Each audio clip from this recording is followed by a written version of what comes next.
Data science and any data-inspired and data-driven science is so critical right now. More and more decisions are made based on data.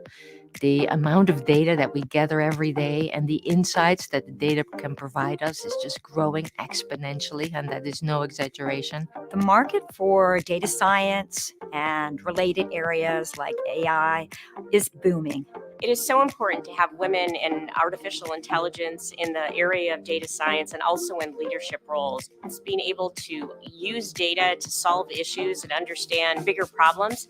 It's critical. And we need women in these roles. Every individual brings their own perspective. And so we need to make sure the entire workforce is represented.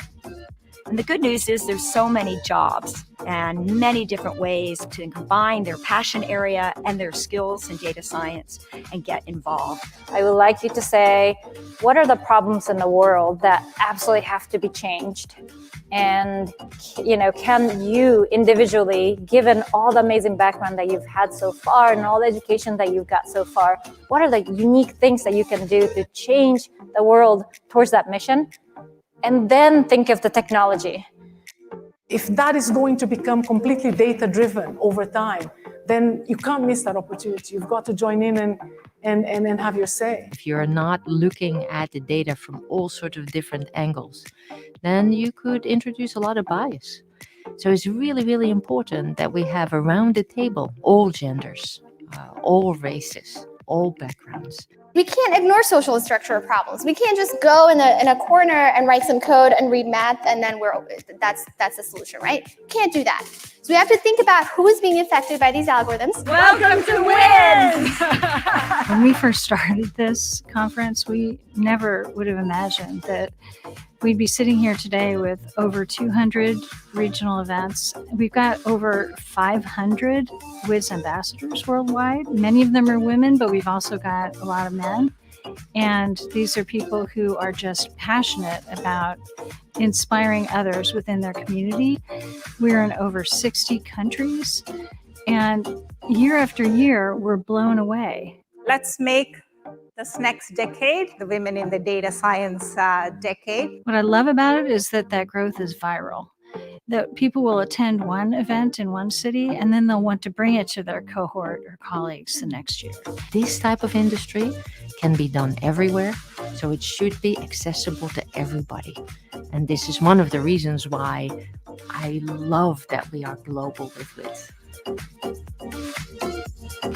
So we wanted to create opportunities for women to inspire, educate, and support women at many different times throughout the year.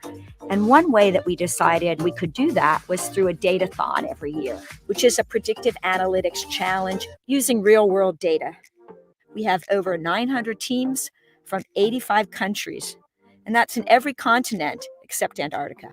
When we started WIDS in 2015, we had no idea this was going to be a global movement with tons of international events and a data-thon and a podcast show and now outreach to middle school and high school. It's just been such a ride. Our latest endeavor is to work on some materials that we can hand off to teachers in schools around the world.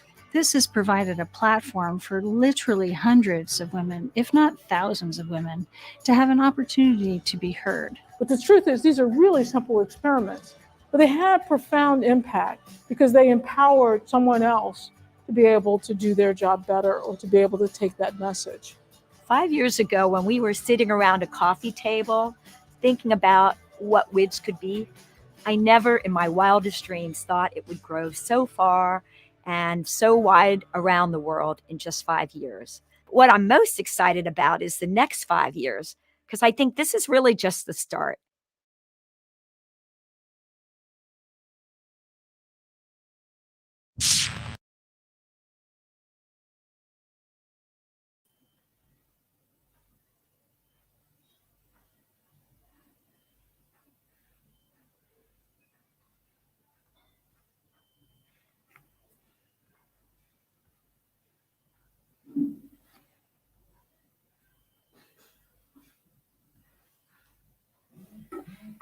A very good morning to everyone. I hope all of you are safe and healthy.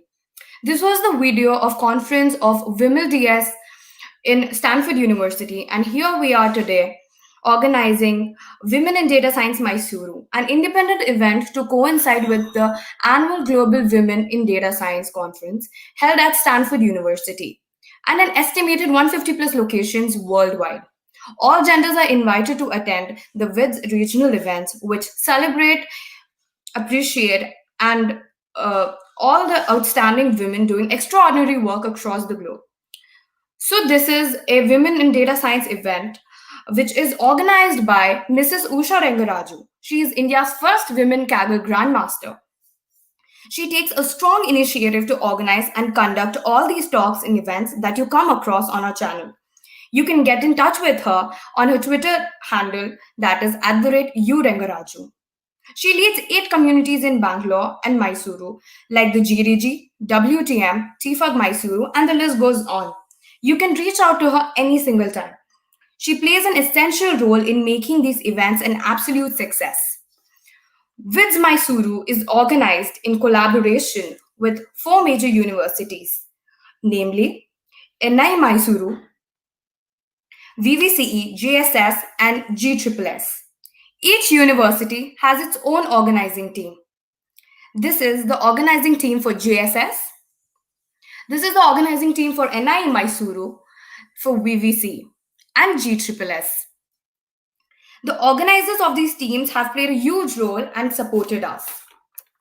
And here is the core team of Women's Mysuru, a team which works with its utmost determination and dedication in making these events a huge success. This team has done it all, from designing, marketing to anchoring under the guidance of Ms. Usha Rengaraju. We constantly organize such events every month, and you can keep yourself updated by connecting with us on our meetup pages. The links to the same are put up in the description below. So now I am going to introduce you to my co-anchor Ritu, who will be anchoring along with me today. Good morning, everyone. Thank you for being with us on this Sunday morning. We have a great lineup for the day, ensuring an informative and eventful weekend for all. Without further ado, let's start. So our first speaker today is Ms. Shalini Sinha, Vice President, Science and Analytics at Mobileum. She will be talking on AI in telecom in the era of 5G and IoT.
Testing to telecom operators. Good morning, everyone. I'm Shalini Sinha. I lead the data science and analytics team in a company called Mobileum. Mobileum is an analytics product development company headquartered in US, and they specialize in providing an analytics solution, both right from data platform to machine learning and AI solutions in the domain of fraud, roaming, security, and testing to telecom operators. So today I'm going to talk about AI application telecommunication industry, especially in the context of 5G and IoT. Before I start that, I would like to thank the organizer for creating this nice community and forum for women data scientists to come along and talk about their experience and share their knowledge. So thanks a lot to the organizers, and I would like to now start with my talk. Coming to AI application in telecommunication, I would say why I chose this topic is because telecommunication, it is one of the fastest growing sector in the world, and it is an industry which has played a critical role in shaping our world, right from driving the way we communicate, the way we do business, and even the way we plan and live our lives. So before I start talking about AI and 5G and IoT, the three disruptive technologies at the forefront of digital transformation, let's take a look at how mobile wireless communication has evolved from 1G to where we are today. So I'll switch to now the share screen mode.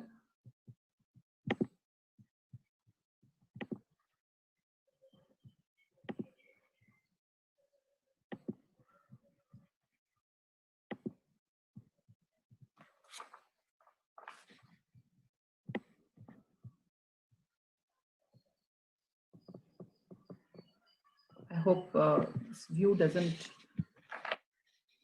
obstruct your view. Okay. Now coming to the timeline of mobile wireless technology. I don't know. So yeah, I mean, it all happened much before we were probably many of you would have been born. So yeah, the first generation of mobile technology was introduced by Nippon Telegraph. They launched it in Tokyo in 1979.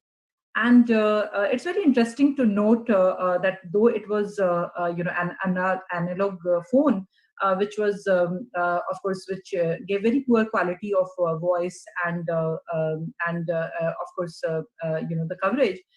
Despite and it used to be very expensive. Despite that, there were almost 12.5 million subscribers worldwide by 1990. So of course, it was a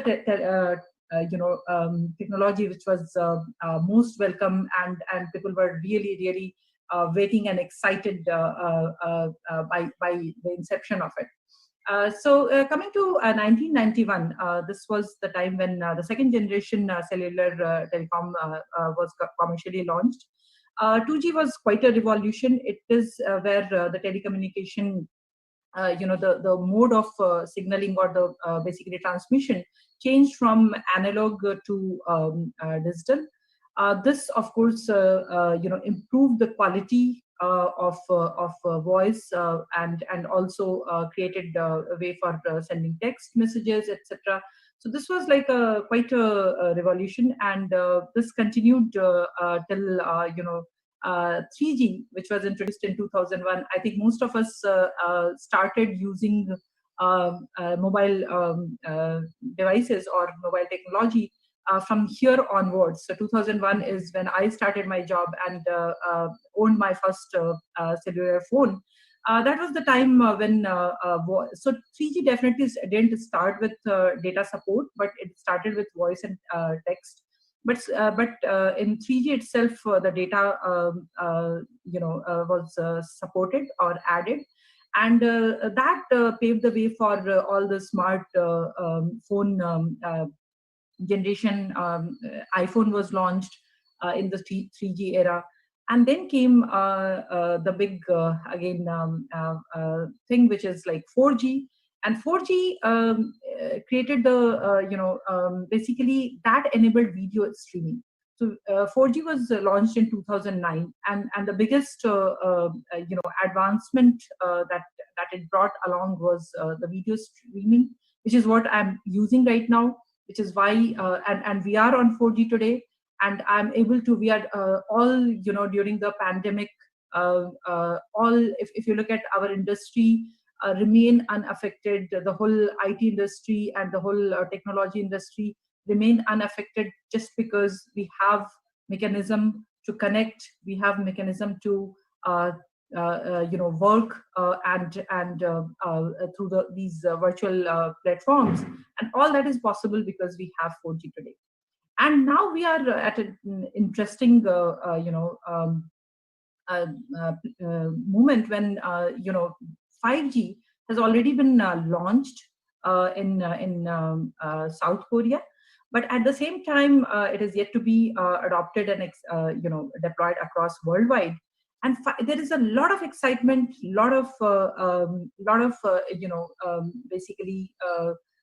excitement across industry about 5G.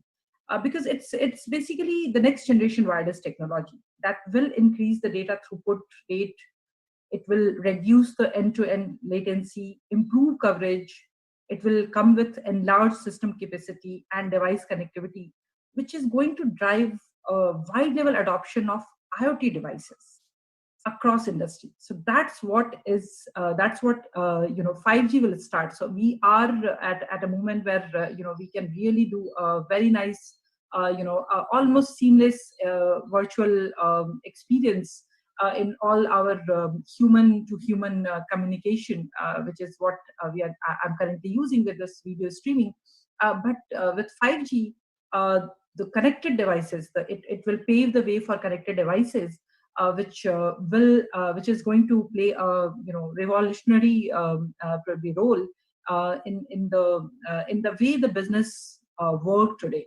And of course, it will also change the way the data is generated and the data will be used. That is where AI is going to play a very, very important role.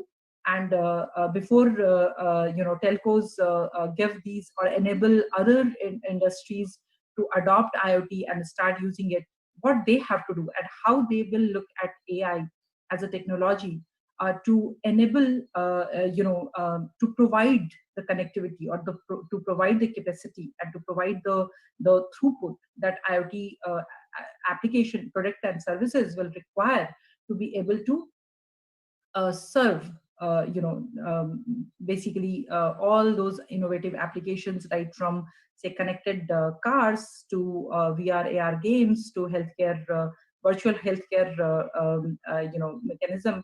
So all this is going to be possible because we will have something like 5G.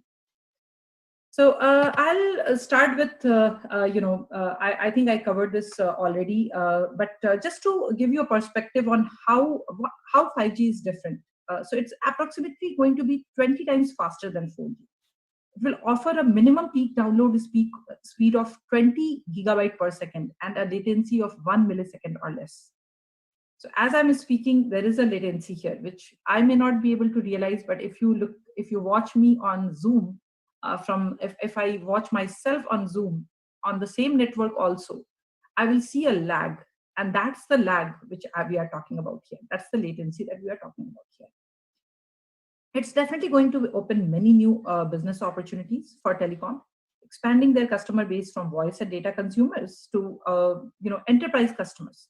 And how this whole IoT, which is going to be another probably new era of business, how exactly telecoms can play or grab on this opportunity by shifting their focus from consumers or from to enterprise customers and become a partner in the IoT ecosystem.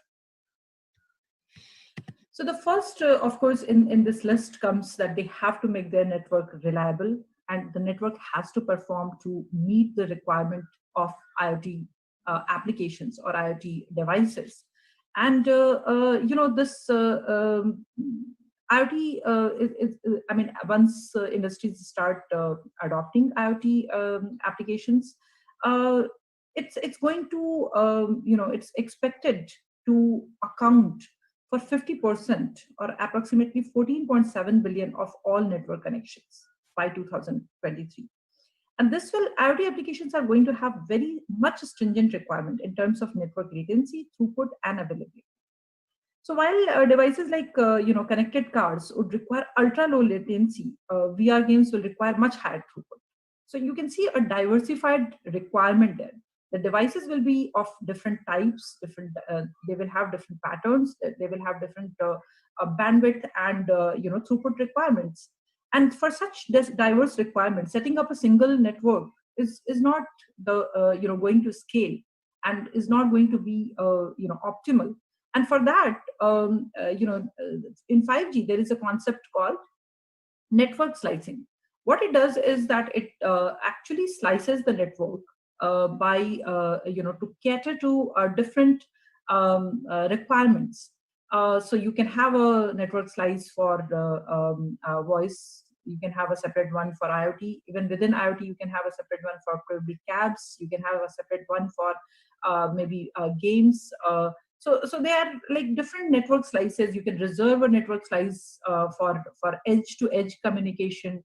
So all these different slices, how are we going to orchestrate that? How are we going to launch? How is telco going to do an optimal job of using their capacity and dividing it and creating the right slices for the optimal consumption and best customer experience? That's where AI is going to play a really important role. There are already talks of AI-assisted network slicing and resource management. It's going to take into account all sort of real-time data, real-time network traffic, SLA requirements, usage patterns, IoT device fingerprinting. All this will come together to create this network slicing automation. It is a very interesting area. The second comes, once you have these network, you have to continuously monitor about the performance, and you have to constantly look for if there is any outage and how exactly we can build self-healing networks. So that's where comes real-time monitoring. This is a solution which is already there, but then it will become more and more complex and more involved. And the alerting mechanism is going to require real deep learning to understand whether there is a real outage and where exactly it is, where precisely it is, and what would be the right action to take, how much time it is going to take. And of course, it's going to be always available systems. So there is absolutely no scope for any downtime. So of course, real-time actions will be there. It could be steering your customers. It could be launching another network slice. It could be rerouting them. It could be reconfiguring certain say slice properties or slice configurations, and at the same time doing the repair. Other mechanism that they are talking about is to have say drones flying across, because some part of this whole network of 5G is going to be heterogeneous. It is going to have some part of it in the cloud for additional capacity. It will be fault tolerant. But then there are physical, cell towers, and how exactly you account for, or how exactly you fix the any outage or anything in real time. So first is to have something like a drone which will be checking the cell tower health, and it's image processing. It falls in image processing area, and then comes using the drones itself to know that there is an outage there is, and move your drone there. And the drones are like flying from one cell tower to another to provide the additional capacity if required, or to also compensate for any of the failure. It's a very, very interesting, and extremely advanced technology that you get to see in telecom world. So next comes, of course, IoT fingerprinting. See, all this is possible. This whole IoT, adoption is possible only if the network is reliable, is secure. And IoT, when it comes to IoT applications, they come with this very strong requirement of security and privacy. Without a trusted and interoperable IoT ecosystem, IoT applications cannot reach the high demand, and they cannot be adopted by enterprise customers. So and the security challenges are quite complex there, because there is authentication issue, there is privacy issues, there are management issues, there are information storage, and so on. So it's a layered system. And what I'm going to cover is in the network layer mostly. So here, there is something called, so these devices are latched onto your network, and they are doing usage. They have certain pattern of usage. They have certain, pattern of signaling. So that's where telecom companies can basically have an opportunity to generate IoT fingerprints based on the usage patterns, based on their usage pattern, based on the network traffic to these devices, and use that for uniquely say it can be used to generate a unique identifier, and it can be used for very strong authentication mechanism. There is also talk of IoT devices using the server or the application fingerprint to ensure that there is no man in the middle. While they're talking, these IoT devices are talking to the applications hosted in the cloud. So that's it's so ultimately, what is fingerprinting? Fingerprinting is basically using their usage features or network from the network data. It could be inter-arrival time. It could be the peak. It could be say the usage peak. It could be as you can see, that different devices behave differently. They have certain idle time. They have certain usage requirement. It could be temporal. It could be for certain protocols they have usage. For certain protocol they may not have data. So they might be using different kind of applications. So all this can be tracked and can be used together to create a fingerprint. Of course, it has to be a lot of sequence modeling. And once you do that, you can, of course, the first comes the sequence similarity to authenticate. But besides this, the same fingerprint can also be used to continuously monitor these devices and identify if there is any anomaly. Because the anomaly detection is extremely important from the security perspective. Because if at all a device is under attack, there is a very high chances of it behaving different or depicting behavior different from what is its fingerprint or what is its expected behavior. And that's can trigger a real alarm for for both IoT basically enterprise owner as well as for the telco, to ensure that the device is not going to cause further damage to the network.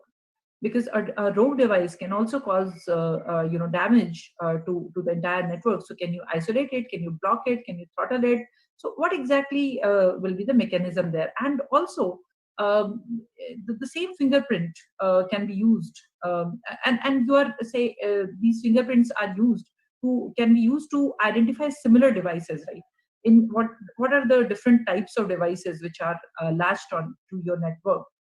And when you look at the behavior and anomaly, it is not just one device in isolation. It is also about how these devices are interacting with each other, and whether there is the entire network is under attack. So that is what you can do all this with IoT fingerprinting. And of course, it also gives you a perspective on how many different devices are latched on, how many different types of devices are latched on. So which will again pave the way for many other consumption, where the wholesale business advisor comes into picture. Wholesale. So what is wholesale? So wholesale deals are basically the deals between telco operators, the different operator deals, the deal for roaming, the deal for interconnect, the deal for and now it will also cover say the deals with the IoT say enterprise owners. So how exactly what exactly, and I have packed all these deals are different and the nature of the deals will be different, but I've packed all that together in the wholesale business advisor, because it all falls in the same class of analytics problem, where you are looking at say past history data of usage and traffic, doing a forecasting on how exactly the traffic will be from this particular say zone, or from this particular operator, or from this particular IoT customer. So you look at that, you do a simulation, you look at what would be the right right deal for me to maximize the revenue. And of course the deal has to be from both sides, so both sides need this information. And of course these deals are also governed by other policies and basically government policies, etc. So with all that in big picture, how can you can, and it's going to take an iterations, right? Because there are a lot of things to consider. It is not just the traffic. It is traffic at what is the bandwidth requirement, what is the latency requirement, what is my customer's SLA, and what segment of customer I'm delivering to. So how much of network slices I will have to use. So all that information has to be processed. Then you have to look at the costing mechanism and how exactly you can do the bundling of different offerings or different services that you will provide. That's where comes this wholesale business advisor. Once you do that, you also have to keep this data to ensure that the billing which has happened has to be audited. So you have struck a deal with somebody who's your operator, and then they're who is your partner, and then they are sending the bills, and you have to process all that information in real time and make sure that the bills that you are charged with are according to the deal that you have signed. So that's where a lot of automation comes into picture, and we have a revenue assurance product for that.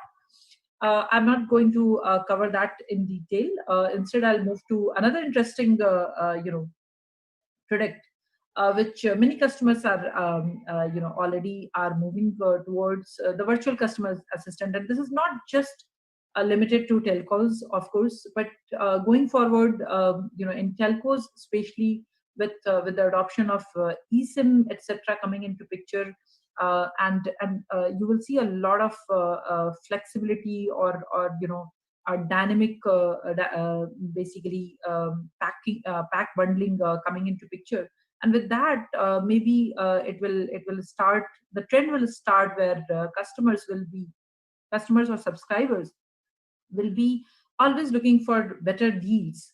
And that's where virtual assistant can play a lot of a very important role, right from general queries, troubleshooting. You don't really need to go to basically an operator store anymore for SIM change. And when you don't have to do that, you can you just need to connect with an assistant and get the information that you need. And that's where, of course, the virtual assistant is or a chatbot is supposed to fill the gap and really automate the process. So definitely, operators and are going to cut down on their whole customer service cost and stores and basically provide more of virtual channels like this. It could be troubleshooting, it could be SIM activation, and then comes a very interesting solution called personalized pack recommendation. You are doing usage as you are doing, and the usage is across different, say, application, different. It's not just data versus voice, it is also across different applications and different, say, a different kind of, say, during roaming, during travel. So how exactly the assistant or basically the customer service desk learns your pattern of travel, of usage, and how exactly, and also your, say, your segment, and how exactly it comes up with the right pack bundle for you. That's another very interesting AI solution. It's a recommender system, but at the same time, it can also configure. It can interact with you and configure and find the right pack bundle for you. And we are going to see a lot of dynamicity there. Of course, most of the with 5G and with 4G itself now, as you can see, video streaming, because of video streaming, seamless experience with that. Most of us are using the telco say bandwidth for content streaming as well. And with that, many of the operators are already into the CDN business, and there comes this hyper personalized content recommendation. It's a very widely or well known recommender system, nothing new about it, but then you also know your customers' other usage from the whole signaling or network traffic data that you get, and how do you combine it with giving the right content recommendation at the right time. So that's what will come with the solution. That's all I had, and I think, of course, there are other offerings that telcos will be looking forward to. It's not exactly, I would say, data, but then how exactly telcos can become a partner in this IoT ecosystem, because IoT itself is going to be highly driven by AI and data analytics. And how exactly telcos can, of course, there's a fierce competition from all the cloud provider, and there are biggies there, but then telcos also have advantage of having this data already in their system, going via their system, and how exactly they can create an IoT data platform and give, say, data ingestion closer to the edge. How exactly they can come up with the same AI services and create an IoT platform, which becomes like an aggregated or it is like a IoT data platform used by multiple enterprises or customers of theirs. It can also give, say, many of the telcos are already looking into this direction. I know that there are data platforms built by some of the top tier operators, and that's where we also provide the end-to-end data platform. There is also value-added services like IoT location tracking, location anomaly detection, say preventive asset management. So you know your device is not behaving. You have the fingerprint, and there is something going down. So you can also do asset management, say preemptive asset management, and of course security and application update. So with this, I'll probably open it for the question.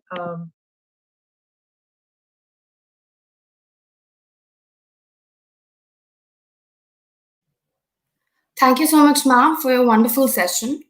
So now the second speaker for today are Ms. Pratiksha Sabal, who is a clinical scientific expert at Novartis, and Ms. Vinita Khote, who is a senior associate medical writing at Engine. Today they will be talking about epigenetics, the neglected paradigm. Great. Thank you so much, Nitya. And I hope I'm audible and visible to everybody as well. Nitya, if you can confirm. Yes, ma'am. Yes, ma'am, absolutely. Okay, that's great. So good afternoon, everybody. And thank you so much for joining us on a Sunday. As Nitya just said, my name is Pratiksha, and I'm currently working as a clinical scientific expert with Novartis. And I'm going to be co-presenting this session with Vinita. Vinita, would you like to say a couple of words about yourself? Yeah, hi. First thing, is my screen visible to everyone? Yeah. Yeah. So hi, I'm Vinita, and I've done my PhD in micronutrients and how they affect the pregnancy outcome. And as Nitya said, right now I'm working as a senior associate at Indigene. So yeah, Pratiksha, you can take it forward. Yeah, thank you, Vinita. So, initially when I got an invite for this wonderful, to be part of this wonderful platform, I had absolutely no clue how I'm going to connect and fit into this. But, Vinita and I have managed to put in some material together, and we really hope that, you not just enjoy and learn, but you're also able to apply it somewhere down the line. So, Vinita and I try to stay in touch with data science, not only because data science is everywhere, but, sooner or later, all the advancements in the field of data science, we're going to have to apply it to what we do. And that's exactly where our association with Must Research comes in. And it's been a fantastic experience so far. Anyways, I think we can get started with the presentation. So I'm going to start off with highlighting certain similarities between biology and data science. And I'm going to start with two concepts here. One is prediction and one is programming, and how they actually occur in biological terms. So a growing fetus, or a baby in the womb, has the ability to pick up on these environmental cues and gather information in such a way that it can embed those changes in physiological terms so that it's a better fit to the outside environment. So, you know what it's doing? The fetus is basically predicting the outside environment and also programming itself in such a way that it's a better fit, or, it has higher chances of survival post birth. So, prediction and programming is done to confer an adaptive advantage. But then, how exactly is it done? Because, all of us are born with such a hard coded or a hardwired genetic sequence, which is almost impossible to change. And, anyways, genetics is not the answer here. The answer here is epigenetics. Because, epigenetics is much more responsive to the environment, and it helps mediate the effect of the environment on the human body. And frankly speaking, genetics hasn't done a very great job in being able to predict our susceptibility or risk for disease. And so it's basically all your habits, like your drinking, smoking, exercise, diet, and nutrition. They all have the ability to leave these epigenetic marks or tags on your genome, and that together with numerous other factors determines your long-term risk for disease and health status in general. And that's exactly why I really like epigenetics too, because it's really supportive of statements like you are what you eat. You can change your destiny in terms of genetic sequence, not in terms of astrology. And also it really makes the nature versus nurture discussion or debate really, really interesting, because that's going on for a couple of decades. And the next example I'd like to take here to explain the whole concept is that of twins. Yeah. So very often, even from personal experience, all of us have seen that, twins can be really, really different in adulthood. And how does that happen? Because they're supposed to be genetically identical, but yet, they grow into adults and, they're starkly or significantly different. And the reason behind this is epigenetics. And, even if you find this topic a little bit interesting, I'd urge you to read this really wonderful article by Siddhartha Mukherjee. He's a acclaimed writer, and also the Pulitzer Prize winner from 2010. And he wrote this article in 2016. And he looks into his own family, and he does a little retrospective analysis and talks about his mother and her twin sister, and how life experiences and their life course changed them into two completely different individuals. And I think it was really, really fantastic. I think everyone, each one of you should give this a read. And now, since you've been introduced to the term of epigenetics, I really like to hand the session over to Vinita, so that we exactly know what's going around when we say epigenetics. Over to you, Vinita. Yeah. So so epigenetics is basically above or over genetics. Okay.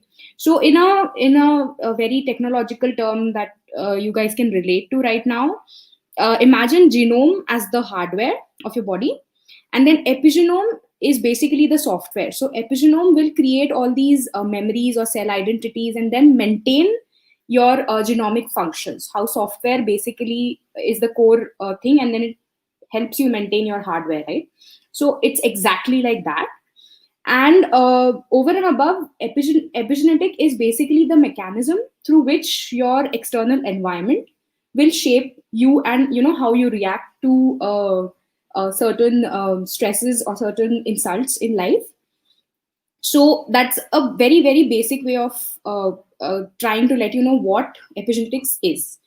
Now, how epigenetics actually came into picture was this term. It was coined by Conrad Waddington, and his very first initial experiments were done on fireflies. And the basic concept here is that even if you have one single genotype, that's the same genome, but that genome can actually give rise to multiple phenotypes, like what Pratiksha very well explained about the twins. So their genome is very similar, but then they have different, how they grow to be different in their adulthood. So one of the very, very key experiments that was done to actually prove this theory was the agouti mouse model.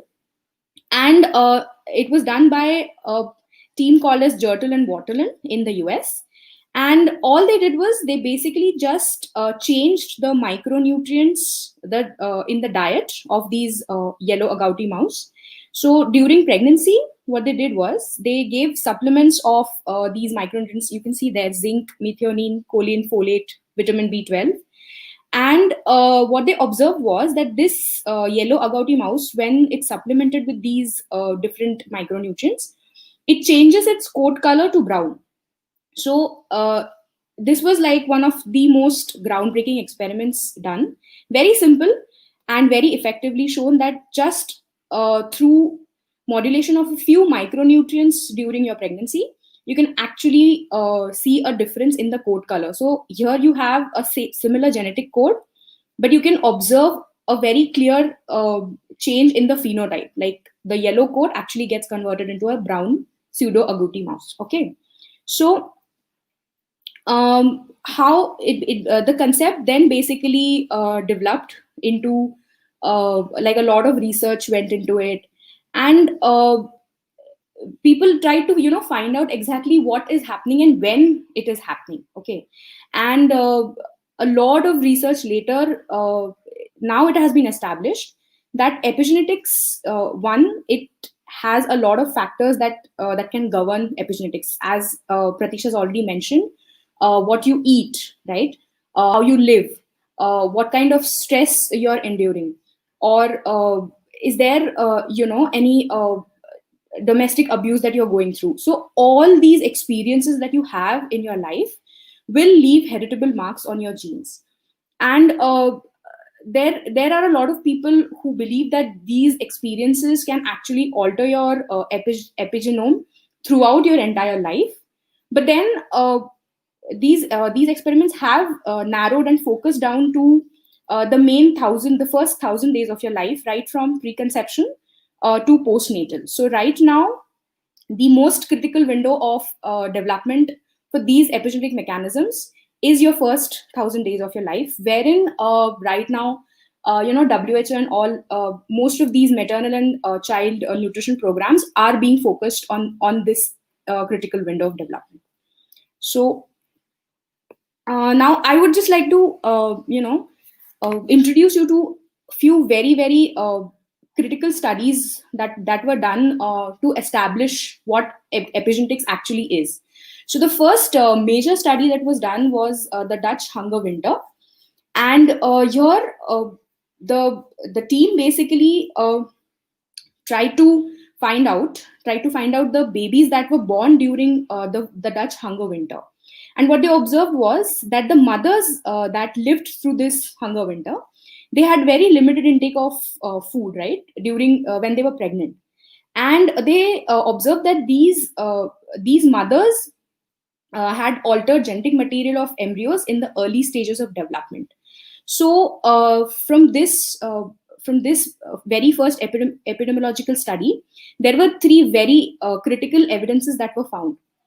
So the first was that the babies that were exposed to famine in vitro, they had higher risk of certain non-communicable diseases like CVDs and schizophrenia. Second, a very important thing was the timing of this exposure, or the timing of the insult. When it was during pregnancy, these risk and these CVD and schizophrenia risk were even more exacerbated. Okay, and then the third most important thing was that these adverse effects could also be seen in the next generation. So these were transgenerational in nature. And right now, this third transgeneration window is now being explored, very, very actively. Pratiksha, you want to add something here? Not really, but maybe just to kind of give them a little historical background. The Dutch hunger winter actually occurred during the Second World War, when there was the German army had entirely occupied Netherlands. So if any of you are really interested, I mean, over the last 10 years, Vinita and I have really good repository of references, so you can definitely reach out to us anytime after this. Okay, and the second very important epidemiological study was basically carried out by Professor David Barker and his team. And they did a very, very simple observational study here. And they found that there were birth records of these men and women who were born during the 1911 and 1949 period in Hertfordshire.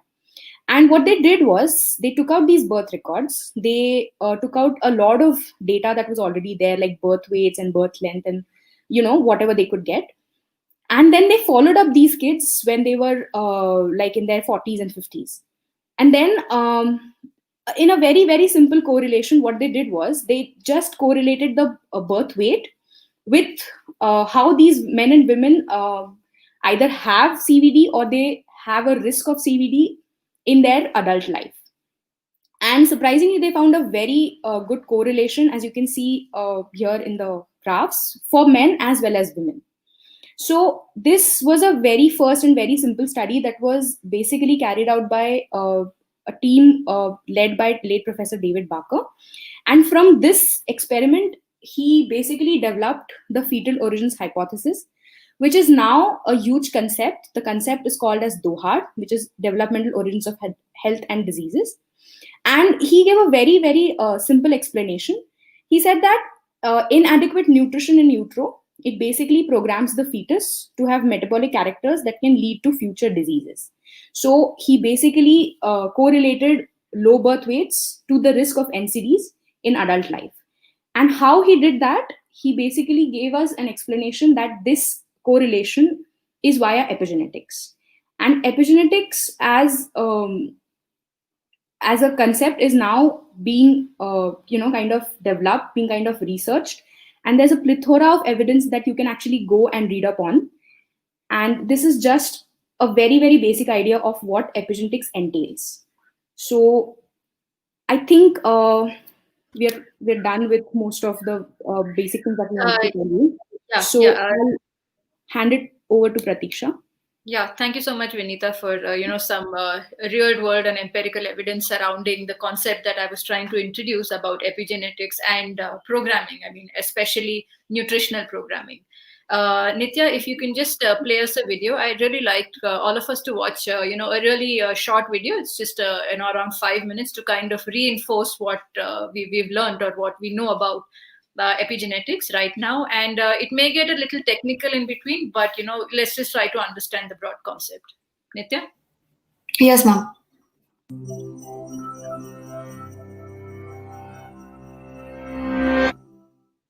Here's a conundrum. Identical twins originate from the same DNA, so how can they turn out so different, even in traits that have a significant genetic component? For instance, why might one twin get heart disease at 55 while her sister runs marathons in perfect health? Nature versus nurture has a lot to do with it, but a deeper related answer can be found within something called epigenetics. That's the study of how DNA interacts with the multitude of smaller molecules found within cells, which can activate and deactivate genes. If you think of DNA as a recipe book, those molecules are largely what determine what gets cooked when. They aren't making any conscious choices themselves. Rather, their presence and concentration within cells makes the difference. So how does that work? Genes in DNA are expressed when they're read and transcribed into RNA, which is translated into proteins by structures called ribosomes. And proteins are much of what determines a cell's characteristics and function. Epigenetic changes can boost or interfere with the transcription of specific genes. The most common way interference happens is that DNA, or the proteins it's wrapped around, gets labeled with small chemical tags. The set of all of the chemical tags that are attached to the genome of a given cell is called the epigenome. Some of these, like a methyl group, inhibit gene expression by derailing the cellular transcription machinery or causing the DNA to coil more tightly, making it inaccessible. The gene is still there, but it's silent. Boosting transcription is essentially the opposite. Some chemical tags will unwind the DNA, making it easier to transcribe, which ramps up production of the associated protein. Epigenetic changes can survive cell division, which means that they could affect an organism for its entire life. Sometimes that's a good thing. Epigenetic changes are part of normal development. The cells in an embryo start with one master genome. As the cells divide, some genes are activated and others inhibited. Over time, through this epigenetic reprogramming, some cells develop into heart cells and others into liver cells. Each of the approximately 200 cell types in your body has essentially the same genome, but its own distinct epigenome. The epigenome also mediates a lifelong dialogue between genes and the environment. The chemical tags that turn genes on and off can be influenced by factors including diet, chemical exposure, and medication. The resulting epigenetic changes can eventually lead to disease if, for example, they turn off a gene that makes a tumor-suppressing protein. Environmentally induced epigenetic changes are part of the reason why genetically identical twins can grow up to have very different lives. As twins get older, their epigenomes diverge, affecting the way they age and their susceptibility to disease. Even social experiences can cause epigenetic changes. In one famous experiment, when mother rats weren't attentive enough to their pups, genes in the babies that help them manage stress were methylated and turned off. And it might not stop with that generation. Most epigenetic marks are erased when egg and sperm cells are formed. But now, researchers think that some of those imprints survive, passing those epigenetic traits on to the next generation. Your mother's or your father's experiences as a child or choices as adults could actually shape your own epigenome. But even though epigenetic changes are sticky, they're not necessarily permanent. A balanced lifestyle that includes a healthy diet, exercise, and avoiding exposure to contaminants may, in the long run, create a healthy epigenome. It's an exciting time to be studying this. Scientists are just beginning to understand how epigenetics could explain mechanisms of human development and aging, as well as the origins of cancer, heart disease, mental illness, addiction, and many other conditions. Meanwhile, new genome editing techniques are making it much easier to identify which epigenetic changes really matter for health and disease. Once we understand how our epigenome influences us, we might be able to influence it too.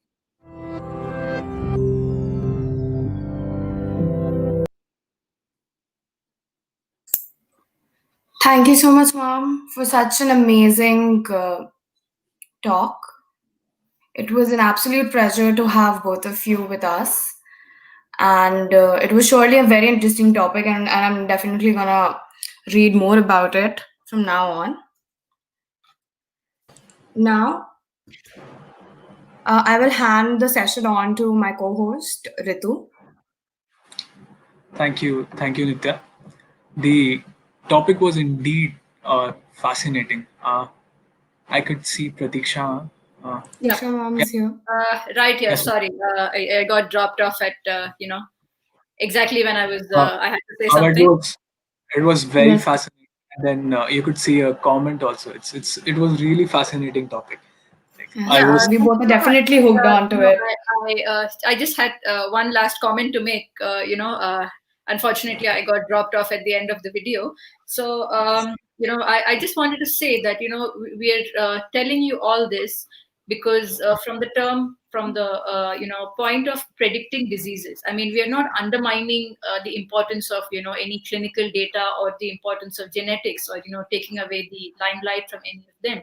All we're trying to say is that when you bring in the epigenetic angle, the accuracy will be better. Okay, because there are studies that, recent research papers that are showing that, these marks can easily differentiate between a drinker and a non-drinker, a smoker and a non-smoker. So, the field is very much in its infancy, and we really haven't managed to even completely decipher the epigenetic code. But today for Vinita and me, it will be sufficient if all of you at least know that, epigenetics exists, and there is something that, in certain circumstances can override your genetics. Yeah, we're just happy that we, got to actually introduce this topic and, maybe build in a little curiosity about it. Yeah, that's it from our side. Thank you so much. I mean, to Usha, to Joy. I mean, you allowed us to be a part of this platform, and a special shout out to Nitya for putting up with us patiently. Thank you so much, ma'am. Ma'am, thank you so much. It was definitely an amazing session, because I think me and Ritu, both of us, are pretty much hooked onto it, and we'll definitely read more about it after this is over. I'm The glad. first thing I Google after this is Epigenomes. 100%. The first thing I Google. I'm glad. Yeah, we're glad. Thank you, ma'am. Thank you so much, ma'am. Thank you so much, guys. Have a good day ahead. Have a good day. So now we are done with two of the most fascinating events. Now the next one is by Miss Laisha. She's a data engineer. She'll be speaking on Kisan Suvidha, which is how blockchain and AI system will help farmers in India. Hello everyone and welcome to today's session on blockchain and AI system to help the farmers in India. I hope you all are having a great time attending the sessions in the morning, and there's a great set of sessions lined for you in the evening as well. So let's begin discussing about Kisan Suvidha. Before we start, let me give you a quick introduction about myself. I work as a data engineer at Couture.ai and have been an avid participant in hackathons. Have won a lot of hackathons in the past 2 years, including Microsoft AI Challenge, Amex AIML Hackathon, SaberHack, Mercedes-Benz. I'm also a Women Tech Network Global Ambassador, a podcast host at Co-Learning Lounge, a technical writer with Amdena, and a tech speaker. Now, before we dive deep into the session, let's briefly discuss what all are we going to look at today. We'll be looking at the problem at hand. What does Kisan Suvidha do? The secret sauce of what makes it works wonders, and the future scope for Kisan Suvidha. Let's ask a question to each one of ourselves. What is the main reason that is causing the crop insurance payouts, right? So if you see this particular bar graph, drought and excess precipitation are one of the main reasons that is causing the maximum crop insurance payouts of the past decade and a half, which means that it is mostly due to water calamities or natural calamities. And that's why there is need of an auto crop insurance payout system like Kisan Suvidha. Now, you understood there is a problem. We need to understand why do we need to solve this problem, specifically in the Indian subcontinent. So over 70% of the rural households in India depend upon agriculture, and it contributes to 17% of our GDP. Moreover, it is providing employment to 60% of the population. Still, the current death toll of the farmers in India is nearing 60,000 according to a report by The Guardian. Now, it's time for us to think along. The unpredictable weather conditions and the unforeseen weather circumstances, lack of support has been a perennial problem for the Indian farmers. And this has been adding to their misery over the years and posing a potential threat on the food security of the nation. Therefore, the dire need of the hour is to develop a system that can automate this entire crop insurance process for them, so that whenever there's a natural calamity that hits, they do not have to wait for months and months to get the documentation done. The money can be directly transferred right into their bank account. Now, we know what the problem is. We have seen the reasons for the problem. Let's look at a bird's eye view of what Kisan Suvidha is all about. We want to develop a system that's firstly automated. It should be transparent, trusted, and low-cost system that can ensure timely crop insurance payments, leveraging the technology and the oodles of data that is available on our end. And the second most important thing would be, we need to decide based on the weather risk, what is the percentage of crop insurance that should go into the farmer's account. Now, this problem has two parts. One is the ML and AI part, one is the blockchain part. We'll discuss both of these in detail, but first, let's look at Bhagirath. Now, due to the unpredicted rainfall in his area, his entire harvest for the season was washed off. And now he needs money to recover the cost and plan for the next harvest season. What does he do? The government crop insurance payment process is slow and tiring. What does he do? Does he wait and wait? No. All his torment is coming to an end with Kisan Suvidha. Now, how does it work? Let's look at a brief of how it works. First and foremost step for a Kisan is to scan his policy and also his identification document, which can be Aadhaar card, PAN card, driving license, or his bank passbook. An ML and AI system is going to extract all the details out of it, and a smart blockchain contract stores all of these infos in smart contracts, which is tamper-proof. Next is to check the details from the API, which is multiple weather API like Open Weather and Here Weather. Once we have all those details about his farm, we will check whether that particular farmer is eligible for the crop insurance payout. Once it is done, we decide what is the percentage of amount that needs to be disbursed into his account. That's where the secret sauce of Kisan Suvidha comes into place. And once that is done, the smart contract triggers the amount to be transferred from the insurance policy owner to the farmer's account in a fraction of a second. And at that very instant, the farmer is notified of the payment. Since now we have seen how it works, let's look at all the components in detail. So Kisan Suvidha is not a solution just for the farmers, but also for the insurance company owners. Now, if you log in as a farmer, this is a basic registration form, which you would have seen in any platform that you log in. But what differentiates Kisan Suvidha from other is an extra verification step that is added. Now, you do not have to enter a lot of manual details like your policy number, your Aadhaar card number, your driving license number. A system that is backed by intelligent classification and OCR engine automatically identify what kind of document you're uploading. After identifying that, okay, it's the policy that you've uploaded, it finds out all the important details out of your policy, like the name, the longitude and latitude. Let me show you how. So when you enter in your Aadhaar card or you put a snap of it, the system is going to automatically identify, okay, it's an Aadhaar card. And then the OCR and the heuristics are going to intelligently identify the Aadhaar card number, going to verify your name from Aadhaar card with the name in your policy along with your date of birth.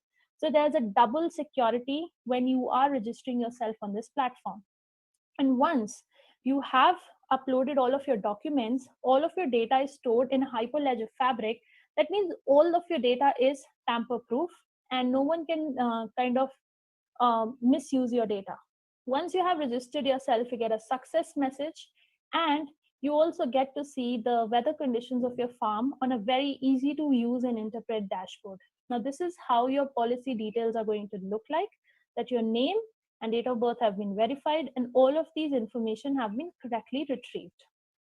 Now, one could argue that sometimes the farmer might even require funds in case he has to expand his farm. So for that, we have a manual claim processing where some part of his farm harvest would have been disturbed due to some pests or some disease. In that case, the farmer can definitely file for a manual claim, and the insurance policy owners can look for the recommendations provided by the system based on the weather and other conditions and process it.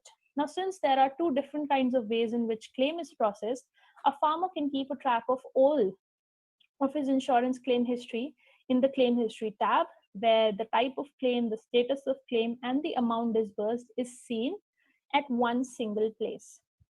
Now, we have talked about what happens behind the Kisan Suvidha system. We are yet to talk about how are we deciding the auto crop insurance payment and how does the blockchain work. But before that, let me give you a quick tour of what are the features of Kisan Suvidha platform. First, and one of the most interesting features is that the farmers are going to get push notifications about the weather data and their soil. Now, in order to do this, I took all the crops that are cultivated in India and took their ideal climatic conditions that are required to sow them. And if the current ideal conditions are they're deviating from that, what we do is that we kind of send push notifications. that if there is a high chance for precipitation, do not water your plants because that particular crop does not require that much water. So this kind of system keeps the farmer informed about all the decisions they take related to irrigation, related to pesticide spray, and etc.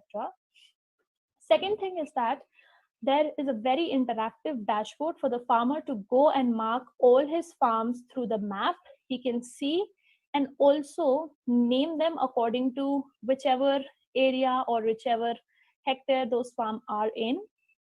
He can also see the historical log of the data, which is mostly graphical. Now, all of the things like temperature, precipitation, wind speed, soil moisture is logged here.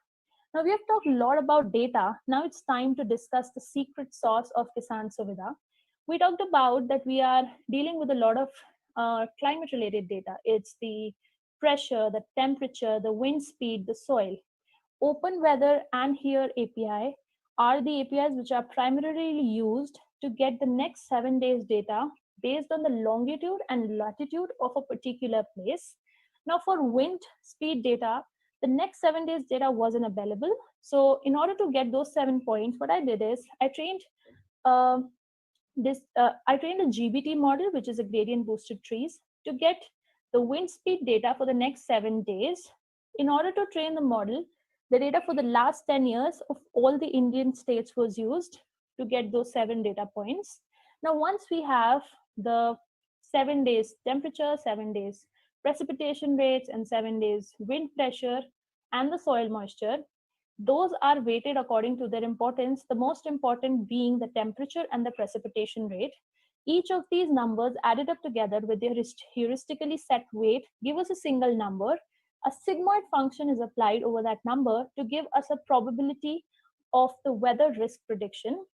Now, based on that weather risk, if it's 50% of the insured amount of the policy is disbursed into the farmer's wallet through a smart contract. So there is no middleman that is involved or a third party that is involved in this transaction, and it's auto triggered through a smart contract. Now, how amazing is that? Now, you know what was happening all behind. Let's closely look at what's happening in the back end. You saw that when the farmer is entering the detail, a smart contract is created with all the details, right? So the details that you have entered are safe and they are tamper-proof. So no one can alter them once that contract is created. And whenever a payment is being processed, it is right away affected in your current policy amount.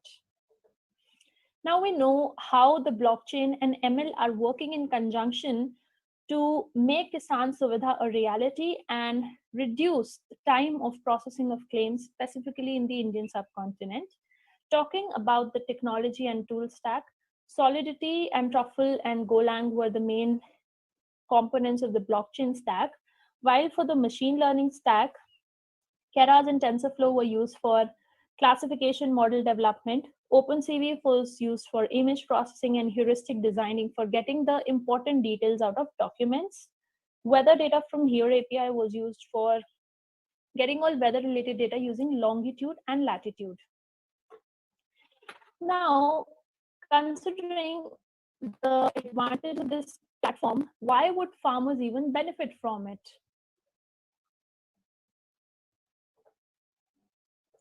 Now, first and foremost, Kisan Suvidha is a very transparent and an affordable system for farmers, and they can solve their problem of crop insurance payouts in a jiffy. Because it's an auto-triggered payment, so it directly comes to their bank account and not to any middleman through which they are getting it. They also get timely tips and tricks to boost their harvest and to also get the maximum benefit out of it. Third thing is that it is not just helpful to the farmers, but it is also helpful to the insurance company owners because they have a platform where they are getting recommendations for manually processing the claims based on what the weather conditions have been on the farm and what are the previous claims that the farmer has taken. Fourth thing being, there is a great interactive dashboard there for the farmers to keep a track of their farm, their weather conditions, their soil performance. And one of the most interesting things is that they also have the ability to manually file a claim in case they need urgent money. With all that in mind, Kisan Suvidha is aimed at solving one of the most grave problems that the farmers face today. And I would like to move to the future scope of Kisan Suvidha. The first one being Farmer Buddy.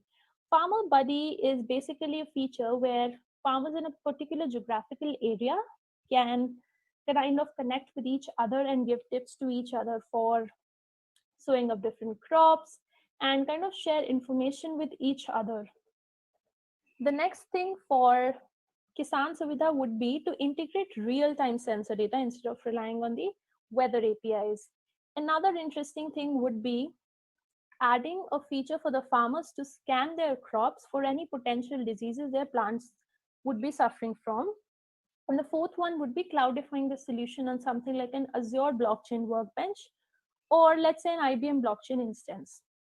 So I hope that you all gained a lot of insight into Kisan Suvidha, which I developed with my team during the iCertis Blockchain AI/ML Hackathon. I hope you all had a great experience. If you have any questions related to it, definitely reach out to me on LinkedIn or Twitter. The source code for this is also available on GitHub. So if you like it, do go and start the repository. Thank you for tuning into the session. Have a great day. Thank you, ma'am. It was really informative. And as someone who is like me, who is studying blockchain, I definitely didn't know about this application. Now, moving forward, we have Madhumita ma'am, who is principal data scientist at InvestNet. And the topic she'll be dealing with is the state of art models NLP with hands-on with BERT. Over to you, ma'am. Hello everyone, welcome to this session. I'll be talking about state of art and NLP models today, and I hope you guys are doing well in these difficult times. Before starting the session, I would like to introduce myself.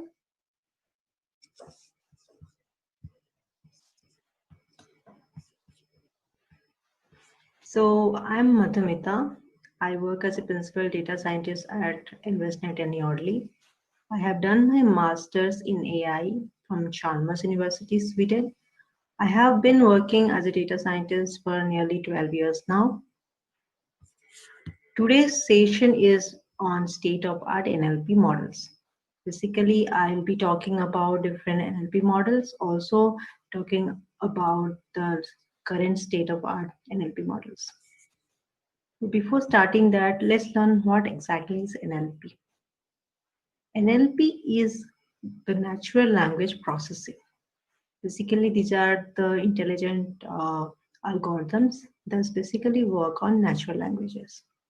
So natural languages are nothing but the human interactions, the human language that we speak, and how these data are being processed and analyzed in large amounts so that we get big solutions for the industries. So some of the industry applications of NLP. Basically, when we talk about applications, one of the things that we have started as an NLP solution is caption generation. So caption generation is nothing but given a image, can we generate a text that explains this image? And this has been a very classic example of NLP application. Now, if we look at the application wise, suppose in medical image processing, we have given a scan of a patient, then can we actually find out the different parts of this of the patient and can identify, let's say, some of the problems in the patient? So those can be generated automated, and that is where is the image captioning works. So now coming to language translation. So many of you might have come across something called Google Translator. So in Google Translator, what happens is you are given you actually input a string in one language, and you can get an output which is translated into another language. So those kind of solution that Google Translator is using is basically based on NLP models. Another classic example of NLP is sentiment analysis. So what exactly is sentiment analysis? So like most of the people nowadays buy shop in the online shop portals like Amazon or Flipkart, and the products that they buy, actually they give some ratings on them with some reviews. So these reviews are basically where the product understanding happens, basically how happy or sad the customer is with the product, and that's what is called sentiment analysis. So basically the NLP algorithm that works is basically take of inputs from the customer and tries to classify them, whether it is a positive feedback or neutral feedback or a negative feedback. So when it being analyzed, the better view of the product is analyzed. Now, another example of NLP is chatbots. So chatbots have been developed in recent years in very proficient way, and basically chatbots are where the people can interact for their queries or for their issues, or they want to know about some new products. But at the end of the connection is not a human agent, but some kind of intelligent program that actually understand the human interactions, try to put a solution, and also tries to solve the queries. So it has to be that understandable, that it understands all the human interactions and finds the right solution. So that's chatbot. So all the NLP models that we are seeing now, which works pretty seamlessly, are actually have gone through a number of evolutions. So here I tried to track 2 decades of evolution of neural networks. So back in 2001, something came up called neural language model, and that was basically given an input stream. Can the next string be predicted? So that was the neural language model. So in 2008, it was something called multitask learning. 2013, it was called word embedding. Word embedding actually is about converting a word into a vector. So basically a numerical representation of any word, but as a vector. So this phase of improvement in NLP actually helped to develop a lot of neural networks and to solve a lot of NLP problems. So that was also in 2013. 2014 was mainly an introduction of a different neural network architecture called sequence-to-sequence models. So basically, given a sequence of input, the expected output was also a sequence of outputs. So that was a very different architecture. In 2015, it was all about attention models. There are a lot of improvements that happened on the previous models that were in NLP with attentions. And that gave rise to a different kind of new architecture, which is now the state-of-the-art models. Basically, those are the transformers. But prior to that, after attention and prior to the transformers, we have something called memory-based networks. And currently, we are actually in an NLP era, we are using pre-trained models. So all these we will look into in a very detailed manner in the coming slides. Neural networks. So maybe some of you have already come across something called neural networks. Neural networks are pretty much inspired by the way human brain works. So basically, there are a lot of neurons given in, and they interact with each other to come to a final decision making. And that's where exactly the neural networks are defined. So let's say we have given some inputs with words like x1, x2, and x3, and x4. So these inputs get combined with some activation functions and with different weights to give a one particular output, and with another different set of weights to give another output. And these actually goes as a new kind of uh, input to another set of layers of computation. And so that we can finally combine these kind of inputs and get a final output, which helps us in the decision making. Now, what exactly goes wrong with this kind of neural networks? So, first of all, these neural networks worked pretty well with a smaller set of input.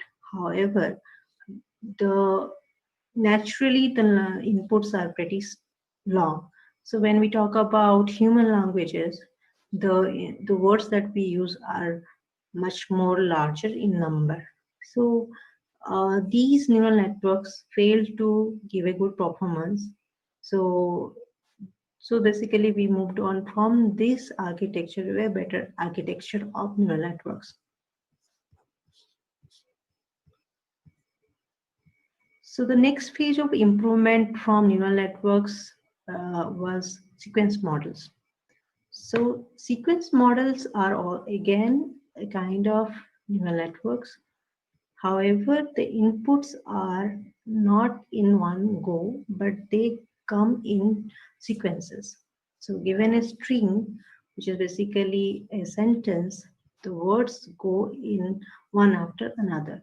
So here, as you can see, there is a single layer of neural network which actually gets a input, the first word of the sentence, and it computes a output, which is a hidden state. But initially there is some random hidden state is given. That hidden state is combined with the next input, and that gives another output. So basically this goes on and on until the last input has accumulated all the previous input computation, hidden states basically. So then finally we get an output, which actually helps in the decision making. Here in this case is a sentiment analysis, which tells, given this list of words, what is the sentiment of the customer. Now, what exactly goes wrong with this kind of architecture is very slow, because the learning happens in sequence. So that is a problem. And when we wanted to scale this solution for a larger input, there was a problem that is very common to deep neural nets, is vanishing gradient appeared. So it could not get trained for a very large input. And since it was a sequence learning, the parallelization of computing was next to impossible. Now coming to CNN models. So if some of you have worked on images with deep learning, they might be aware of convolutional neural networks. So convolutional neural networks showed great deal of success in CNN models. With CNN models. However, the deep learning community started adopting such architectures for text as well. The combining, so basically how it works is the given input words are converted to vectors using word embedding.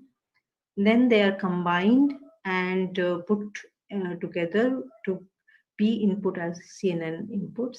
Then the computation is very similar to the neural networks. So these models basically showed better performance compared to RNNs, and the advantage was there was a parallelization possible in computation. So which was actually a great deal for solving a lot of NLP problems like classification or others. However, the problem with convolutional network was the context. So most of the time that when we talk to the context, but convolutional neural networks were not good at uh, finding out the context, and that's where there was a better architecture developed called long short-term memory networks, LSTMs, where it was expected that there will be some kind of saving the learnings in the process of training. So, and it also helped in vanishing gradient problem, which was in RNN. So basically, these kind of networks have some kind of save state and forget gates, which basically preserve the learnings while the learning is happening in sequence. It is a different kind of RNN itself. So even though a lot of issues with context understanding in the process of training was solved, but parallelization was still a problem. Basically, when parallelization is not happening in computation, the time taken to train these models gets much more larger. And one more problem that it was that it always unidirectional learning. So basically the input is in a forward direction. So the context analysis was also getting lost for larger training data, larger size training data. So another development that happened on top of LSTM was bidirectional LSTM.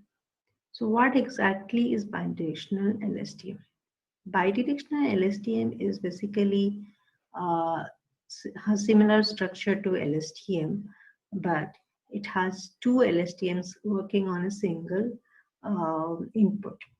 So as you can see here, there is at one timestamp we have one single input, and that is being fed to two different LSTMs. So the one that is present here is going from forward direction, and the other one is actually going in the backward direction. So these two are getting combined to give two different hidden state at one single time. Now, when these two hidden states are combined with an activation function to give the output. So now you can see that this process goes on with different input where we get different outputs. So bidirectional LSTM work pretty well in setting up the context since it was in two directions. So it worked better than the unidirectional LSTM. Now, what was the problem with bidirectional LSTM? There was still the context setting was not happening properly. So it was required that the context has to be set properly so that the NLP models actually can capture the human interactions in a better, sensible way. So that's where came the attention models. So attention model is similar to bidirectional LSTMs, where they also follow encoder and decoder architecture of RNNs. However, in a little different fashion. So what exactly happening here? So given an input sentence, so for each of the words, there are different hidden states are computed. However, instead of going directly to the decoder, they get combined with different weights to for a context vector. So as you can see here, these are different hidden states, and these are different weights. They're being combined to give the first context vector, and that context vector basically goes for computing the hidden state of the decoder. Now, eventually, this hidden state will give the output, and for the next hidden state, this hidden state goes as combined with the output of previous timestamp, and then along with the current context, and subsequently gives the output. This is where I try to show you a better intuition of the attention. So as you can see, we have the bidirectional LSTM. So one going forward and one going backward. So this is one input which passes through both the neural networks, LSTMs basically, and computes two hidden states. Similarly, for other inputs as well, this similar process happens to generate two different hidden state at one timestamp. So given that we have got all the hidden states, we actually combine them with different weights to form the context vector. Now this context vector here is actually going to the hidden state here at the timestamp t, and this current hidden state gets combined with the previous hidden state with the context vector and gives the output yt, which is timestamp t. So this is, attention models have gone through a lot of evolutions, starting from sequence to sequence models to different attention architecture have been developed. Some of them that I have shown here is like self-attentions, hierarchical attentions. Finally, there is something called transformer models have been developed, which also uses attentions.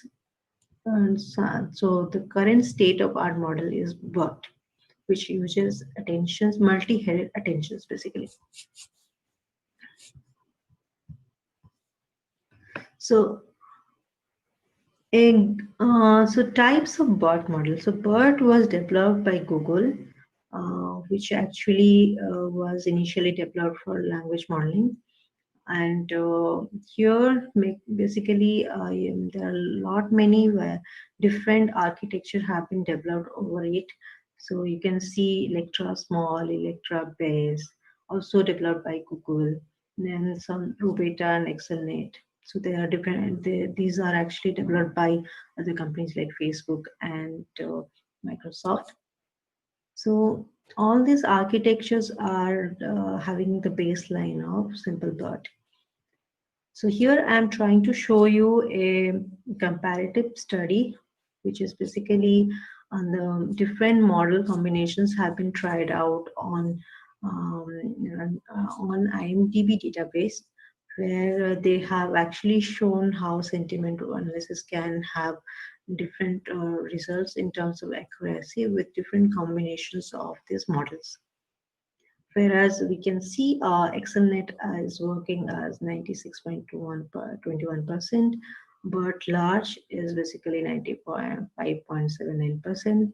So there are so much of studies have been done where they have compared on different data sets with this kind of combination, but it is hard to say which one is the best because for different data set, different architecture works. So there is no perfect model for all kind of databases. So it actually comes with experimentations that which can actually have the better result than other. So let's look into a little bit on the BERT architecture. So BERT has also follows the same encoder and decoder model. So where there is a encoder layer and there is a decoder layer, which finally gets accumulated with softmax and gives the final output. However, here in BERT, actually, the encoder is a stack of layers, which is not a single layer basically. And here I'm trying to show a single layer. So basically in the encoder part, we have 6 identical layers. One of them is shown here. So each of this layer has 2 sublayers. So if you look into it, you can see that the first sublayer is a multi-headed attention layer, which gets followed by a feed-forward neural network layer. And combinedly, they form one single layer. And now 6 of such layers have been stacked together to form the encoder. Now the output of the encoder is fed to the decoder part. The decoder also has 3 sub layers. So here you can see the first sub layer is called the masked multi-headed attention layer, which eventually gets followed by the multi-headed attention layer and followed by a feed-forward network. So here also, like the encoder, is a single layer of neural network, and 6 of such neural network layers are stacked together. Finally, all of them are combined with the softmax layer to give the final output. Now, the speciality about BERT architecture is a transformer layer where basically a parallelization of computation is possible. So that's why we can train a lot of data and we can analyze because the computation can happen in parallel method. So these kind of transformer models are actually can be used as a pre-trained model. So basically what exactly is a pre-trained model? So initially when we try to develop an NLP model, we try to learn the model, we try to train it from scratch. However, then at the end we are what we have learned is basically the weights. Now these weights is where we do the computation with the text data. However, let's say we already have a model trained and the weights are learned for very specific problem, let's say sentiment analysis, then why we are doing again? We can use the same trained weights and predict on those weights, right? So those kind of things are also possible with BERT or transformer models. So basically, since these models are already trained on a very large data, the weights are already learned. So what exactly we can do to reuse them is basically we can get this weights and retrain our model on our own data and fine tune our model to get a better prediction. And that's where the pre-trained model advantage comes in handy. So now I'll be sharing on my thoughts on how we can actually train a BERT model with a sample data. So let me share my screen with that.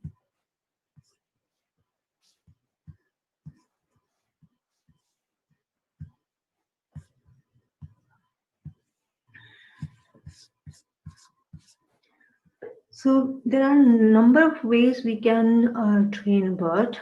One way is we take the architecture and train our own model from scratch with a different data set. Or we can take the pre-trained model and we can take the weights as our initial training model, and we can retrain the model on these weights which are already trained, and then fine-tune the model. So there are certain algorithms, certain Python libraries that can be used for implementing BERT.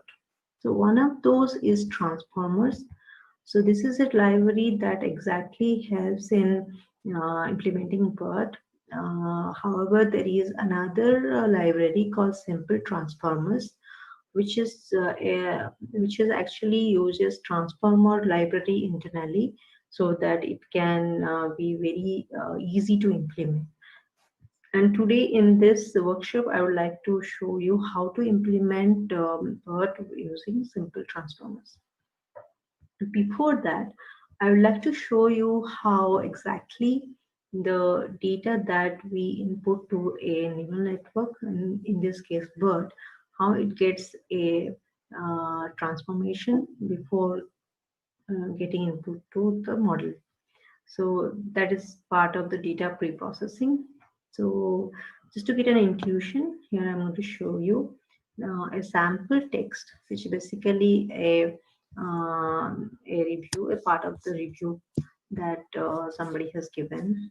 And first thing that we do is we take a pre-trained model of our own choice, and we would like to basically see how this data can be pre-processed. So first thing that we do is we tokenize the input text. And once we tokenize, we get our token IDs. So I'll be explaining in a while what exactly is that. So let's see here. So our sample text that I have taken here, I have actually processed it. And here you can see this is our input. And after tokenizing, it gets divided like this. So basically into words. And there are some other special characters, so everything gets tokenized. Now, when we process this with, let's say, the package I have taken transformer, then we can get some kind of IDs. Basically, this is with respect to BERT model itself. So these IDs are the unique value, unique IDs for each of these texts. So you can see these texts are basically getting converted to numeric values in order to the model to understand it, because at the end everything is numbers for computers, so they have to be converted to numeric values. Now, there are certain specific special characters that are used for BERT modeling itself. Some of them are I have shown here as separator, SCP. So it has a unique ID 102. Then there's CLS, which has 101, which is the unique ID for that. There's something called, we use a feeler, which is called padding, and it has a ID called 0. So how exactly it happens that this is basically can be done with a function called encode plus. So where we can actually set how exactly we want to pre-process this data. And here you can see that I have taken the same sample text that I want to pre-process with. And what exactly is the length that I'm looking at, I can set here. So basically here I just for the demonstration I have taken 25, and this can be set to a larger value or it can be set to a smaller value. So sometimes the inputs can be of any length, it could be of varying length. However, we have to have a unique length for all the inputs. So in that case we have to set the value accordingly. And let's say there is a string which is smaller than the max length, then until the value is there, it will have a ID value, but the rest will be filled with 0. However, if a string is longer than the max length that we have defined, it will get truncated. So it should get truncated so that the uniformity of the input text is maintained. So here basically, as you can see, I have said I want the special characters. I want to include these special characters that is very much needed for the BERT training. And then I have put whether I need to fill the rest of the characters in case when the string is smaller.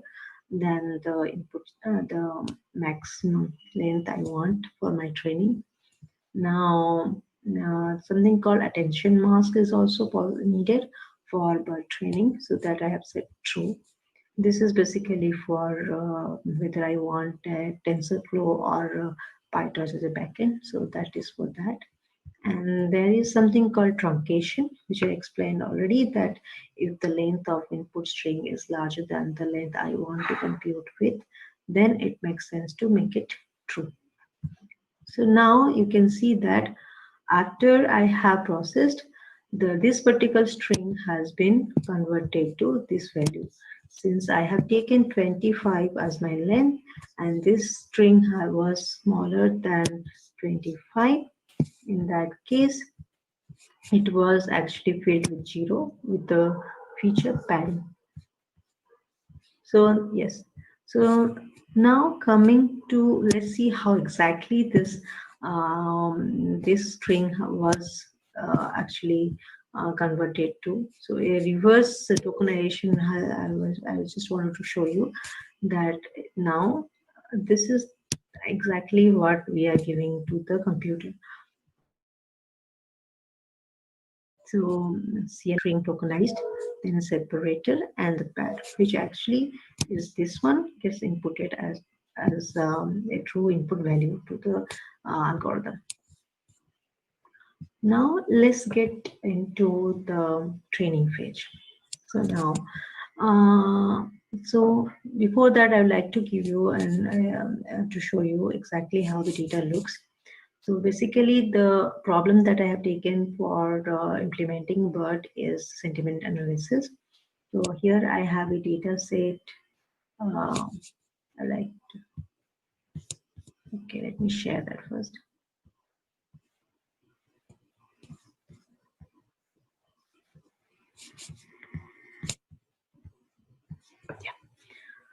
So basically, on the data that I have taken is a list of customer reviews on Google Play Store app.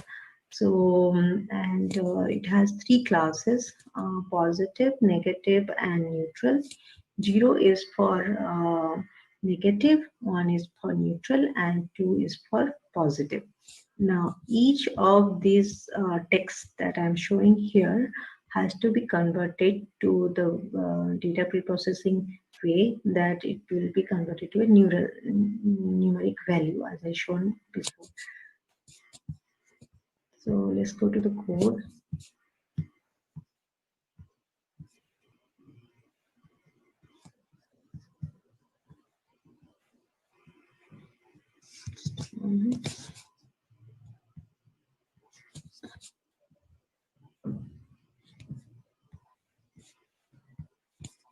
Let me share my screen again.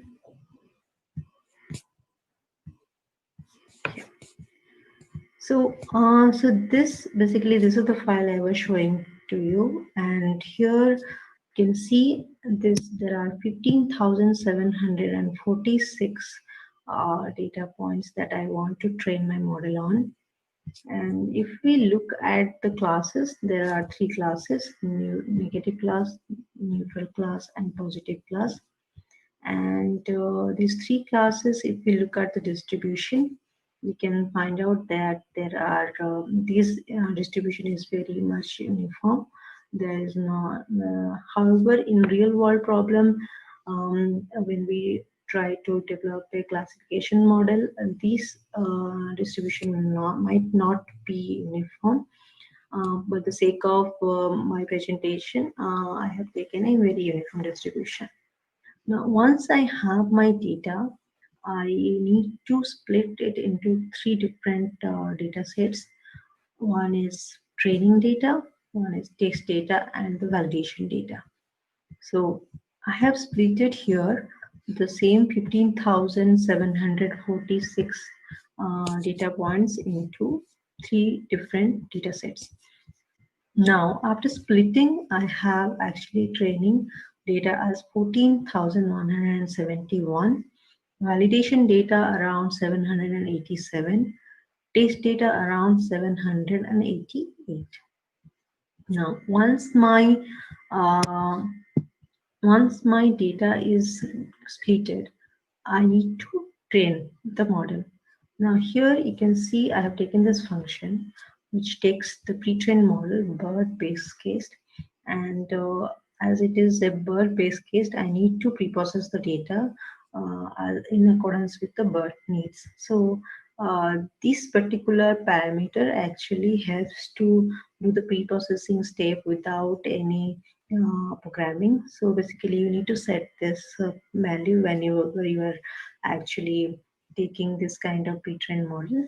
So so there are different kind of bird model you can train with this class function and classification function. So here I have taken bird base case. Now, since my data has 3 classes, I have mentioned the number of classes that I want to train for.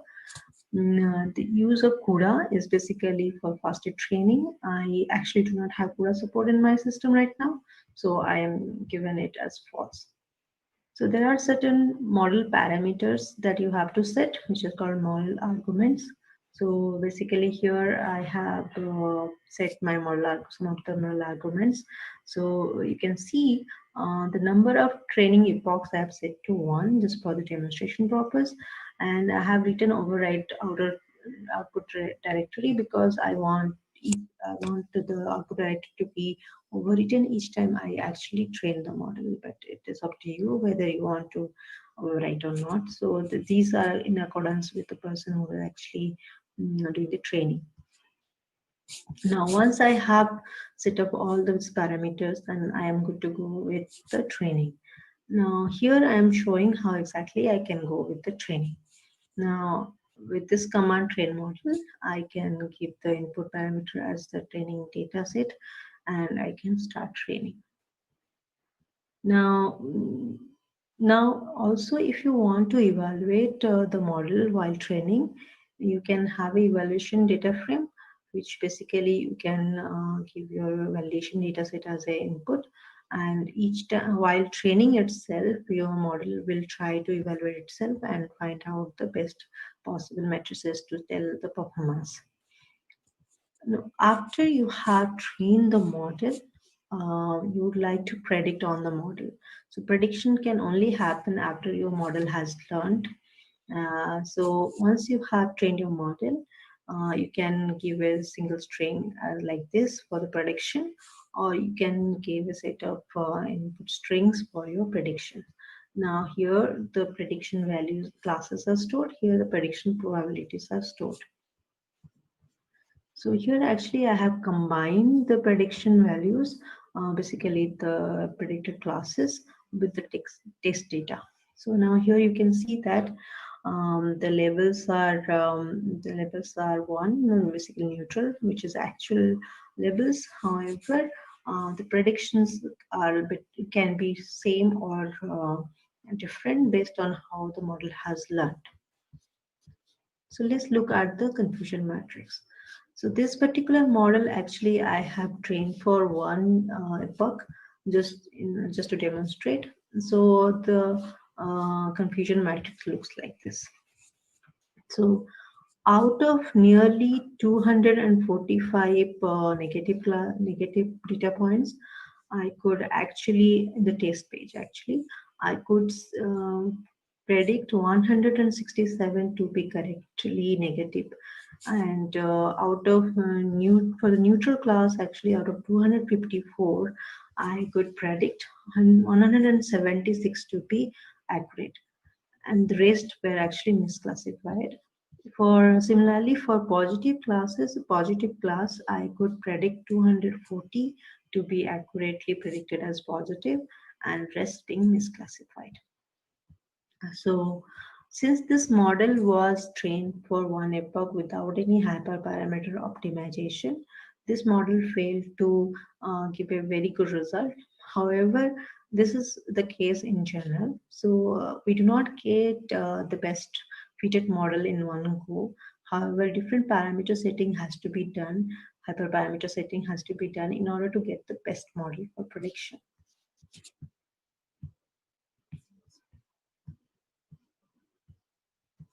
So now I would like to show you how exactly we can go and see the hyperparameter optimization for this kind of model.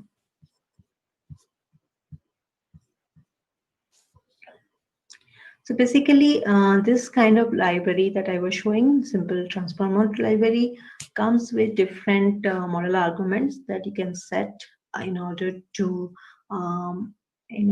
make your model more robust or better in performance. So here there are certain training parameters that you can set. So basically, model.r's learning rate, number of training epochs, and maximum sequence length that can be set.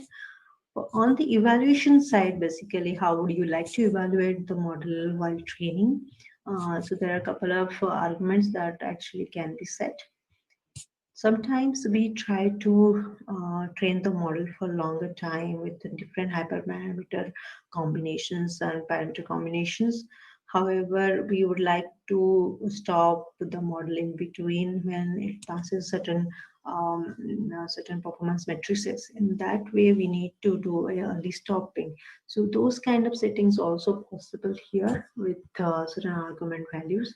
So that also comes in handy where you are using this kind of simple transformer library.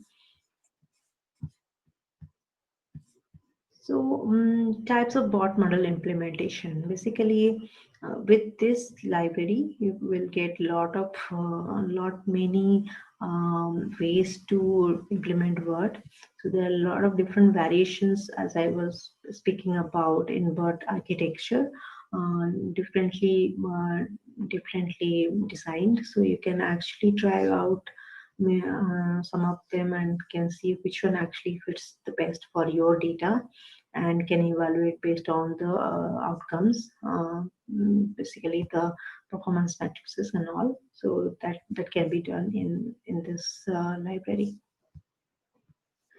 So after you have trained your after you have actually optimized your hyperparameters, and also you can see there could be a better results compared to the before ones that I have shown. So here actually, after I have trained around for 10 epochs and a different set of learning dates and all, I could get a precision of nearly 89% for negative, and precision of 92 for positive, and 83 for neutral class.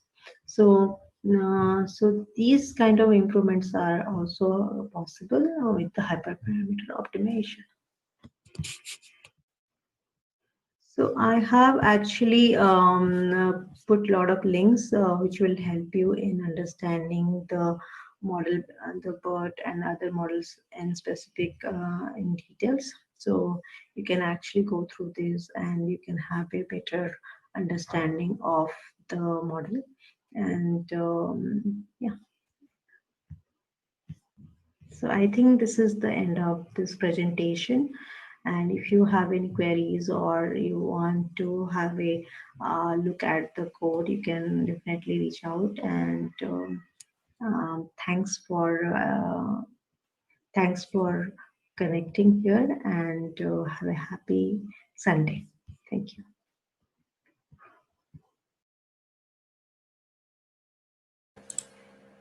Thank you, ma'am. It was a wonderful session. Now, next we have Miss Shrutika. She's Associate Principal Data Scientist at InvestNet.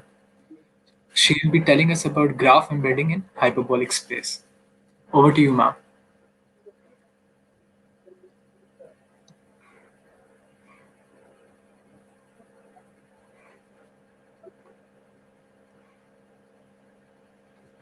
Hi everyone, just give me a second. I'm just sharing my screen. Sure.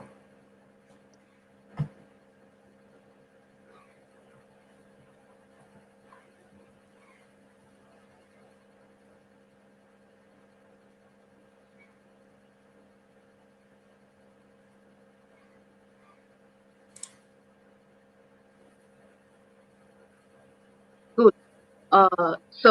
Hi everyone. I'm going to talk about graph embeddings in hyperbolic space. So this is sort of a technical deep dive about how to represent graphs so that you can use them in your machine learning models, which is basically your graph embeddings. It's a way of representing your graphs to leverage it in any kind of model. So I'll start. I'm Shrutika. I work as an associate principal data scientist at Yardley, and graph embeddings is something which I have been studying since my master's research, so it's really, really close to my heart. And I'm really excited to give this talk today. So let's start with it. Here's your overview. I would start with what an embedding is, then go ahead with word embeddings and explain for graph embeddings. I want to start with what's an embedding because many people don't understand what exactly an embedding means before they read about word embeddings or graph embeddings.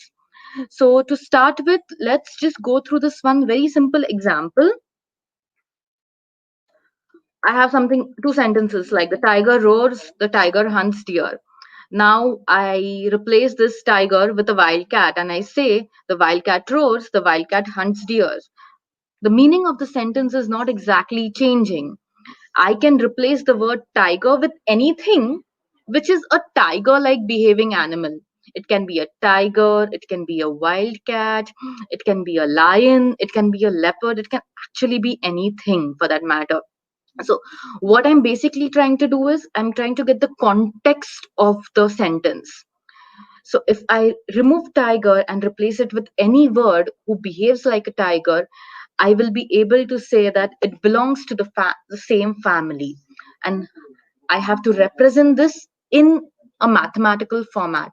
And how do I do it? I represent it in a vector space.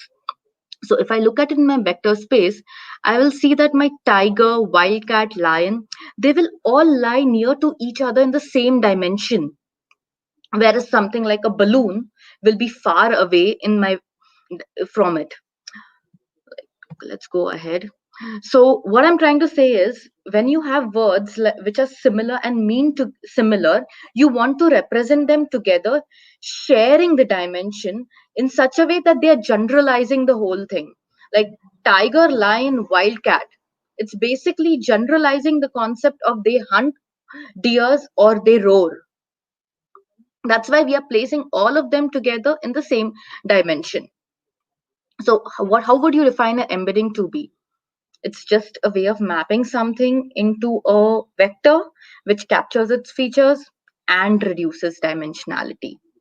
Reduces dimensionality is a very important fact because I can just put in like a one-hot encoding and create multiple dimensions.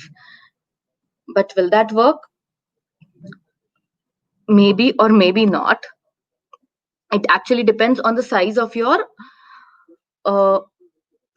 words or size of your dictionary, vocabulary to be specific. And just a second. Yep. Okay.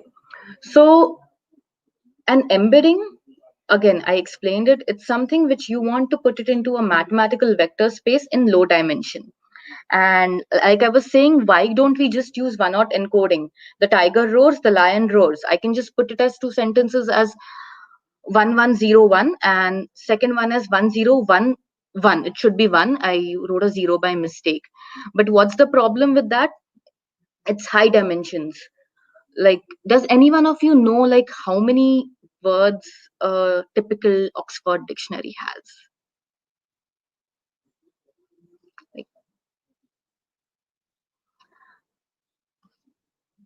I am not getting any answer, so I'll just say it. An Oxford dictionary has around 2,78,000 words.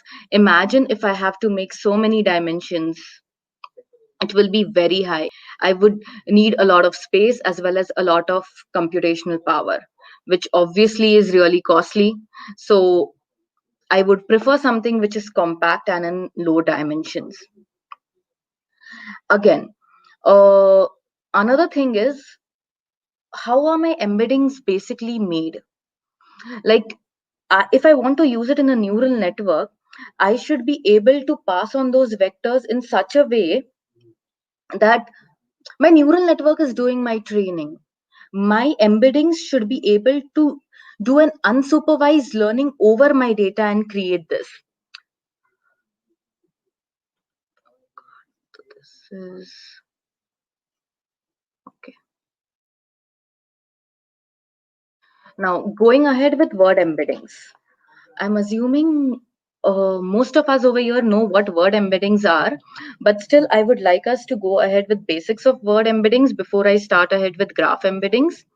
So word embeddings, again, it's converting text to mathematical representations. And how can I use them? As I earlier said, one hot encoding. Why can't we use it? High dimensions. Another way of representing this is using predefined rules. What are predefined rules? Like basically I can say if the word is close to something related to hunting, I'll give it higher weight.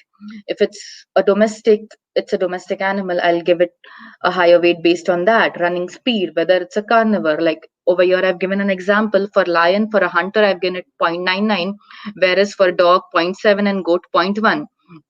And if you look at domestic, the lion is 0.1 and a dog is 0.99 and goat is 0.8. So based on this, we can give a lot of weights, but how many rules can you give? Like if you look at the whole world, your knowledge will be, you'll sit and write rules for like ages, but you'll not be able to complete the whole knowledge base. So again, this is not a right approach to go ahead with.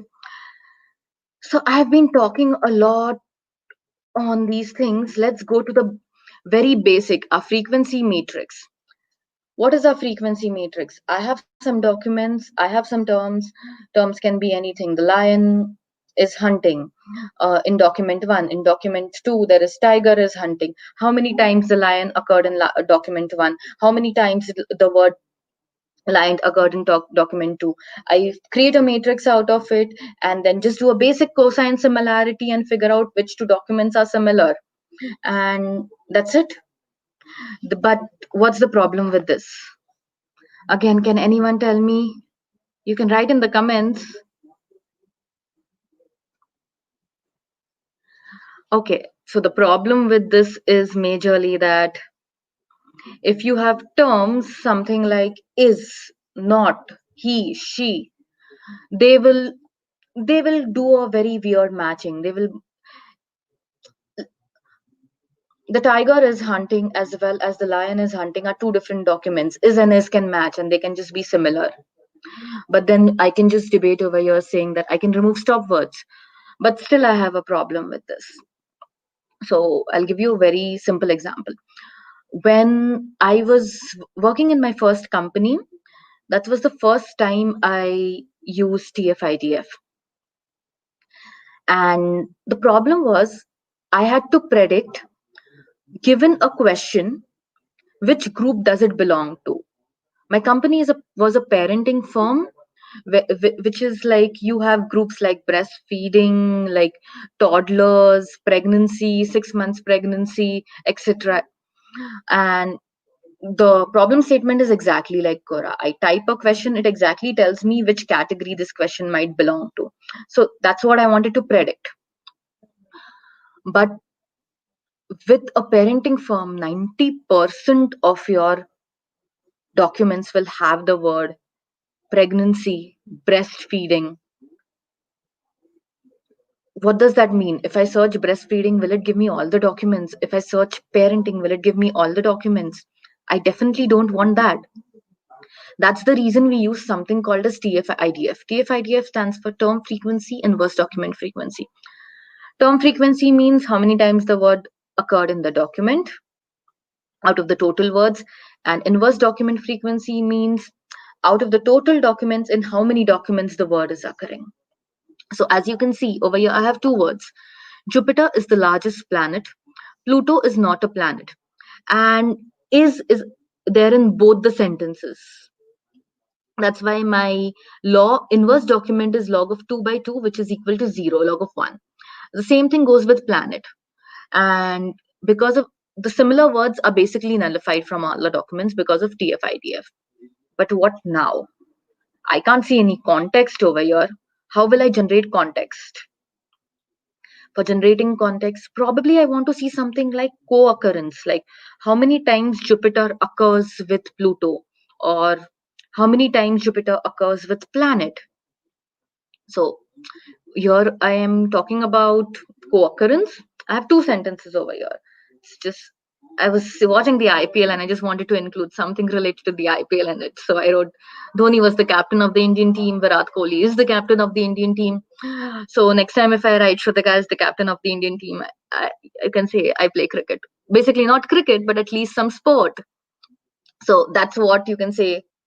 It's giving me the context because I can see captain Indian team, Dhoni. Dhoni plays a sport. Virat Kohli, captain of Indian team. So any name if I put over there, I can just get an idea. We are talking about some kind of sport. That's the way you know it's same context. How do you get the same context? You define a context window over here. Like I have three simple sentences over here. He is not lazy. He is intelligent. He is smart. If I define is, how many times that is occur with he? How many times does lazy occur with smart? 0 times. So I can say lazy and smart. Lazy and smart occur together. It will obviously occur 0 times. So I can basically say that okay, laziness and smartness doesn't go together. Okay, and again, what's the problem with this high dimension? I increase my 2.78 lakhs Oxford Dictionary words and it will be 2.78 into 2.78 lakhs dimensions, which is obviously very difficult to compute. Okay, so people will be like, why don't I do dimension reduction over here? Obviously, I can do a dimension reduction over here. It's like everyone knows dimensional reduction. Everyone who studied linear algebra, machine learning uses SVDs. It's the best. You can preserve relationship. Your methods are accurate. But you know what the problem is? I have a huge matrix, and for a simple query like a sentence of 2 words, Dhoni is an captain of an Indian team, I have to go through whole of my matrix. And plus it has a huge memory. So what can we do more? Sorry. We want to learn embeddings for a specific task. So we go for a continuous bag of words model or a skipgram model. So what's a continuous bag of words model? You basically want to project a weight for a word given the past words you've seen with it. Similarly, skipgram does the same thing. Given, I'll just go ahead over here. You have a one-hot encoded vector which goes through your neural net, and in the output, what do you have? You have a probability for each word in that corpus. Like, given what's the next word? Does anyone have any questions over here? As of now, we don't have any questions. You can proceed. Okay. So the point is,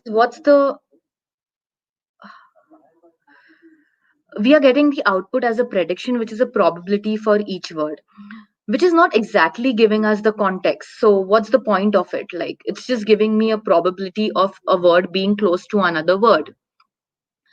But the catch over here is you don't care about the output prediction. What you care about is the hidden layers. Your hidden layer is a weighted matrix wherein each row is representing a word and each column is representing a neuron.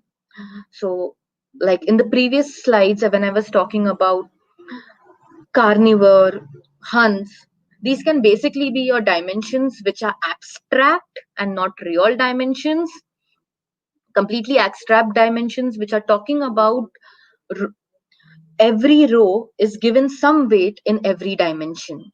So in your hidden layer, you will have one row and probably a lion, and it will have 300 dimensions or as many you define, which talk about what is your weightage to that dimension. And finally, what do you have is a lookup table, which is like your word to vec table, which you're basically using to talk about the context.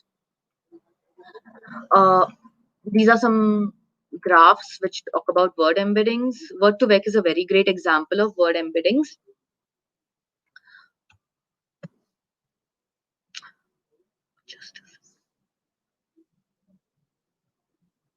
So even though when we have word embeddings, why do we exactly need graph embeddings? Like the main reason we need graph embeddings is because we want to extract the graphical structure. What do I mean by graphical structure over here? I'll just go ahead and explain it to you. So what are graph embeddings? Basically, again, I want to represent a whole graph in some set of vectors so that my any machine learning model, it can be anything, it can be a KNN, it can be a logistic regression for act, like it can be anything, it can take a vector and output something for me. So graph embeddings is basically your graphical structure in the form of a vector. Now, what kind of embeddings can you create? You can create embeddings based on the structure of your graph, which is a biparite graph or a multiparite graph. What do you mean by a biparite graph? A biparite graph is when two nodes connected to each other belong to the same class. Like, for example, social networks. Let's consider this. Alice and Bob are friends. Bob and Charlie are friends. These are all nodes, Alice, Bob, Charlie, all are nodes which are connected to each other. Now, if I add another relationship over here, Alice plays cricket. Cricket is another node which is not related to humans. It's not related to a same class of objects. That's the reason it will be called as a bipartite graph. And basically, bipartite graph means your nodes belong to the same class of objects. Now moving with to multipartite graphs, which is your knowledge graphs. You can have any kind of relationships like Alice plays crickets, Bob dances, Charlie paints, and all these relationships embedded together is a knowledge graph. So just one question, if anyone can answer. If you've heard about deep walks, what kind of embedding it is? Is it bipartite or multipartite? Like, can anyone answer this?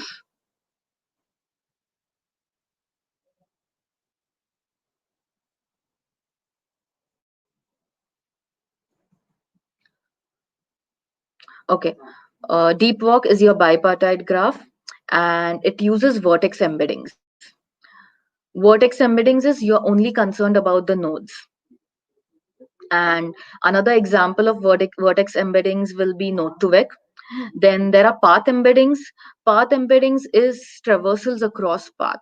So where will you basically use path embeddings? Path embeddings can be used in places like you want to know about a patient's history, like hospital history. Basically 2 years ago he got diabetes, a year ago he fell off. All these things matter in diagnosis of a further disease. That's the time where path embeddings are important. Then we turn to graph embeddings. Graph embeddings is something like you encode an entire graph into a single vector. Like, that's your knowledge graph. And there are examples of graph embeddings. Is graph to vec is also another example of graph embedding. Like, moving ahead, I'll just give you a quick overview on what graph embeddings are. Like, this is the representation of graph embeddings. So graph embeddings are stored in relational data structures. Like your nodes are your entities and your edges are your relationship.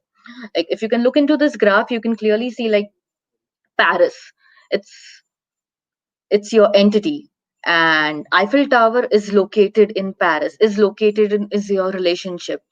Alice is your entity, it's a person, is a friend of, is a relationship, Bob. So basically this is your whole knowledge graph, which is constructed of your entities and relationship. Your entities are your nodes and your relationships are your edges. So whenever you want to query a knowledge graph, you use three objects. It's your head, relationship, tail. So Eiffel Tower located in Paris. Head is your Eiffel Tower located in relation and Paris tail. Going ahead with it, like, why do we need graph embeddings? So the problem what her statement over here occurs is like this is your whole knowledge graph. This is all factual information. This is something which is known data. You might call it evidence or facts, whatever you want to call it. So I am going through an article and I extracted information like Barack Obama is married to Michelle Obama, and Sasha Obama is like Barack Obama is the father of Sasha Obama and Malia Obama. But there are hidden relationships which exist over here. Like Sasha Obama and Malia Obama are siblings.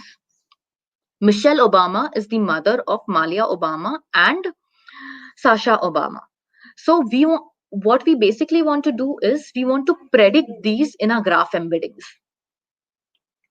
So what kind of patterns these are? These are basically hierarchical patterns. Father is a hierarchical pattern, logical pattern, married to, because it's going through an inverse relationship. And you can also have more logical patterns. Like I can give another example of this. We had this one small network wherein we had a logical equation, like if person A smokes, he is bound to have cancer. But if person A smokes and person A is friends with person B and person A smokes, then person B also smokes. That basically means if two people smoke, then if one of the person smokes and you're friends with a smoker, you are bound to be a smoker. That's what it means. So finding the probability of person B having cancer based on knowing the fact that person A smokes. That's it. So these are information you want to know about the links. It's called as link prediction. So the question over here arises, why do you want to use embeddings? Can't you just use any graphical model algorithm over here? Like, so my forte has been probabilistic graphical models, and if I wouldn't have known graph embeddings, I would have been like, why do you want to use this? I can just use any like belief propagation, variable elimination, forward backward. There are a lot of algorithms which can be directly applied to these graphs to extract these relationships. Why do you need embeddings? Like the models in which you can model them is Markov models based in relational AI. But why do you need embeddings? Is inference is computationally costly. Like, so the smokers example I gave off, I ran an optimized inference algorithm, belief propagation on it, and I took 1 hour on a supercomputer to run it for 1 million nodes. So you can imagine how computationally costly it is. And secondly, you have to traverse the whole graph for a specific query. Like if I just want to know where is Eiffel Tower located in, I have to go through the whole graph to compute this. I mean, there are some partition graph techniques, but they aren't like as accurate as going through the whole graph. So it's computationally costly and you have to traverse the whole graph. That's the reason we are moving towards embedding from graphs. So how will we list our problem statement? A link prediction, we have a query wherein we'll talk about a head and a relationship, and we have to predict a tail, more like who is Obama married to. And a model consists of entities, relationships, query embeddings. Query embeddings is the facts which I know. Obama is married to Michelle. So these are the facts I know. If this wasn't extracted from my data, I wouldn't know that. Then there is a scoring function. And our output is just with every tail, what is the argmax for it? That's the maximum likelihood probability which we are calculating over here. Okay, so before moving ahead to hyperbolic embeddings, I will just go through the basic things which have been done over here, which is one of them is Euclidean embeddings. Euclidean embedding means you want to put them in a Euclidean space. Everyone knows Euclidean space, but the major problem over here is that it cannot encode logical statements. So if I have to encode anything which says if Sasha Obama's father is Barack Obama and Malia Obama's father is Barack Obama, implies Sasha Obama is sibling of Malia Obama, I can't encode this in Euclidean embeddings. So to go over that, we move to complex embeddings. So complex embeddings are using your complex part of A plus IB, the imaginary part. It's using the complex part to do rotations and reflections. And again, the problem over here is it needs very high dimensions. Your dimensions of your vector are very high. That's the only drawback over here. And lastly, deep neural networks. Deep neural networks, the only thing over here, what happens is you need to pre-train the knowledge embeddings as input for neural networks. So example over here is attention networks and CON-E and CONV-KB, which are deep neural networks to store knowledge graphs. And again, it's computationally very expensive to run them. So the technique I am talking about today is hyperbolic embeddings. So what is hyperbolic embeddings?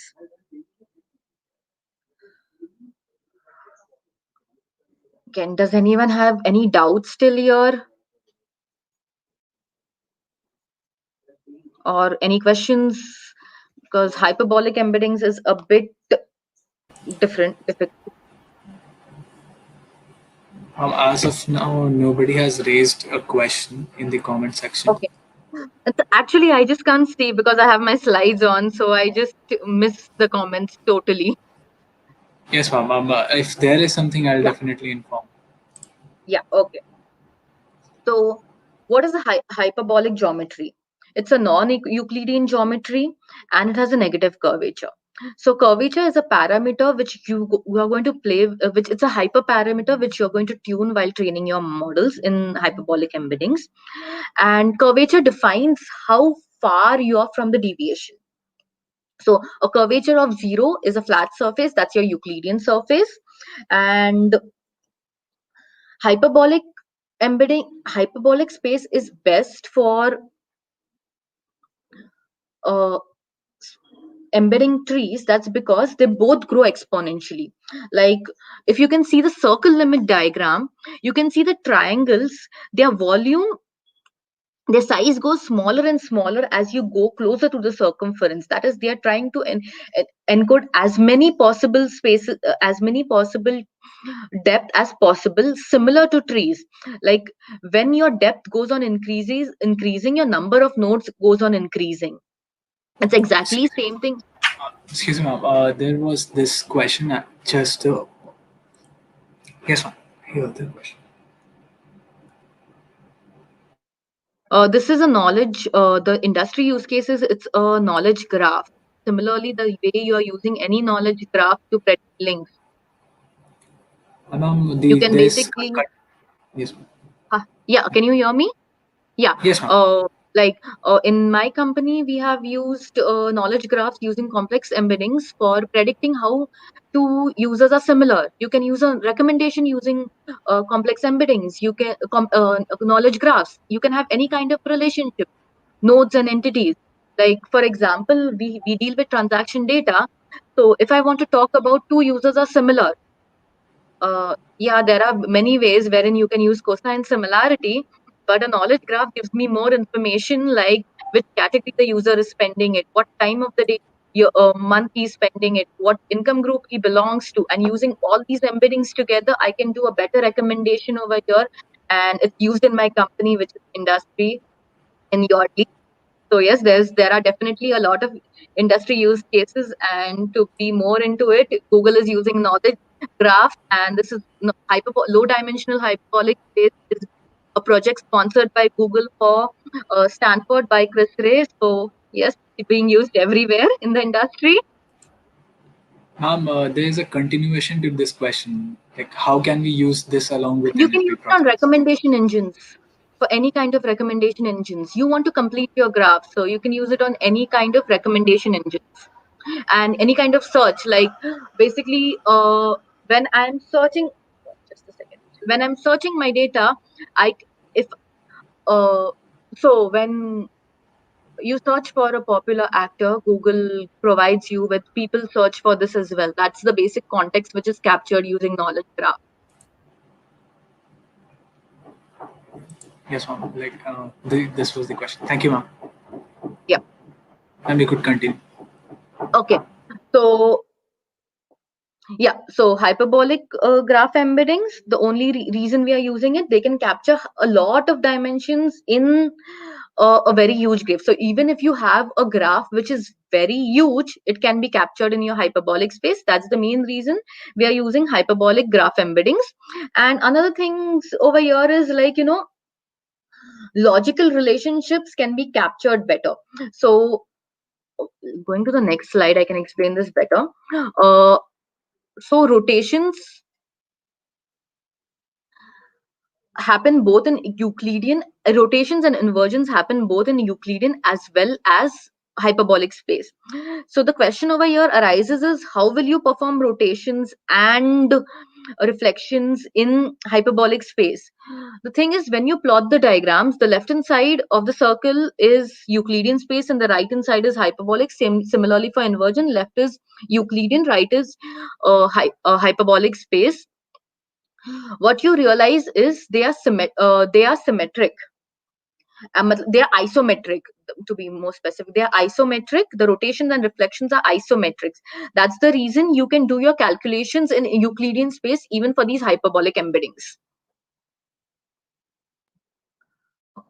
So graph embedding, how do you model this as a problem? You have a query, you have your embedding and your output. I think I covered this. I had this by mistake. Yeah, attention is something important over here. We use attention networks over here to incorporate logical statements. Logical statements like Malia and Sasha Obama are siblings. So it needs a huge logical statement to incorporate this. It can't just be achieved with rotation or reflection. What reflection does is it identifies symmetries, and rotation does is it identifies hierarchies. Hierarchies means Michelle Obama is the mother of Sasha Obama and Malia Obama. Reflection is Barack Obama is married to Michelle Obama is equivalent to Michelle Obama is married to Barack Obama. And like, I'll just take you through the results over here. So the best part about hyperbolic embeddings is in lower dimensions, they perform really good and way better than Euclidean and as well as complex networks. And in higher dimensions, the problem is you need to train your curvatures.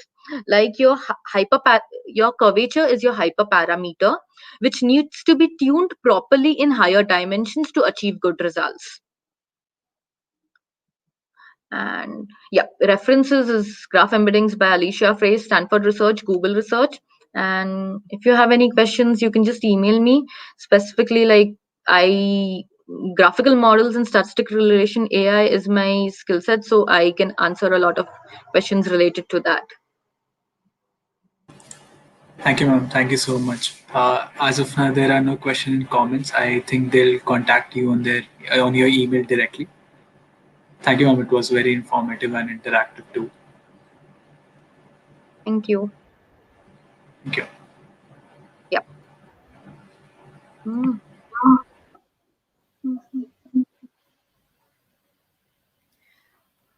Thank you, ma'am. So now we have the sixth speaker for the day.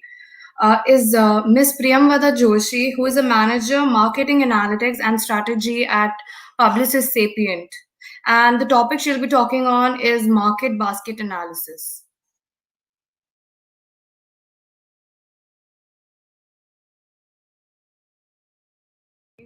Good evening, everyone. I do hope that you guys already enjoying the sessions we had so far since morning. And here I am coming up with another session which is called Market Basket Analysis. So before I start, I want to give a brief introduction of mine. I am Priyamvada Joshi, working with this data from last 10 years and currently with Publicis Sapient as a manager data analytics. So today we are going to cover the topic is market basket analysis, and I know most of us heard about this topic, what exactly it is. So as the name suggests, is market basket analysis. So we are going to analyze the baskets of a customer, and how we are going to do is in our session. Let's proceed. So the key takeaways, before we proceed, I want to know that tell you guys that because it is very important that what all things we are getting from this session. So we'll come to know at the end of this session that why market basket was it, why it is important, and how it can help us to analyze my customer behavior, how my customers are coming to my store or my website, how they are behaving, how different regions or maybe different products they are selecting, is there any connection with them or association with them. We are going to come to know about this in our session today. And most important is creating association rules. So creating association rules is something like how my different products are associated with each other, how what is the probability of getting A with B and all. So at the end of the session you'll come to know about this, that how we can create these association rules. So let's begin with what is market basket analysis. Okay, so market basket analysis is a modeling technique based upon the theory that if a person from a certain group buys a certain group of products, he or she is most likely to buy another group of item. Let's say if I am going to my any of the store or maybe I'm going to any of the website, if I added, let's say, jeans, trouser, belt or shirt or something which I wanted to buy, and what is the probability of mine to go for a fifth product, so that our companies can because we are here showing the association between different products. Like suppose, what is my probability of buying a belt, what is my probability of buying a handkerchief, what is my probability of buying a shoes. So it is actually based on that technique. So okay, being a market analyst, I need to be 100% sure that which items are purchased together by my customer. Because if I'll come to know that, okay, these are my popular products which has been purchased by my customer, I can say, okay, these are popular, and I can relate with the products with the other one. So here is one example, like, customer one come to my website, he purchases milk, bread and cereal. Customer two comes on my website, he purchases milk, bread, sugar, eggs. And customer egg, n number of customers coming, they were sugar and eggs. So I want to know that what is that one product which is having an highest association with any of the baskets of my customer is coming on. So let's see how it works. So it is very important to know the customer behavior purchase, because the first and the basic part of this market basket analysis is customer behavior. Because every customer is different at my store or a website, so I know that if I am more interested in apparel, and sometimes I'm interested in my electronics item and all, but they're not related, but at least we come to know the behavior pattern of my customer.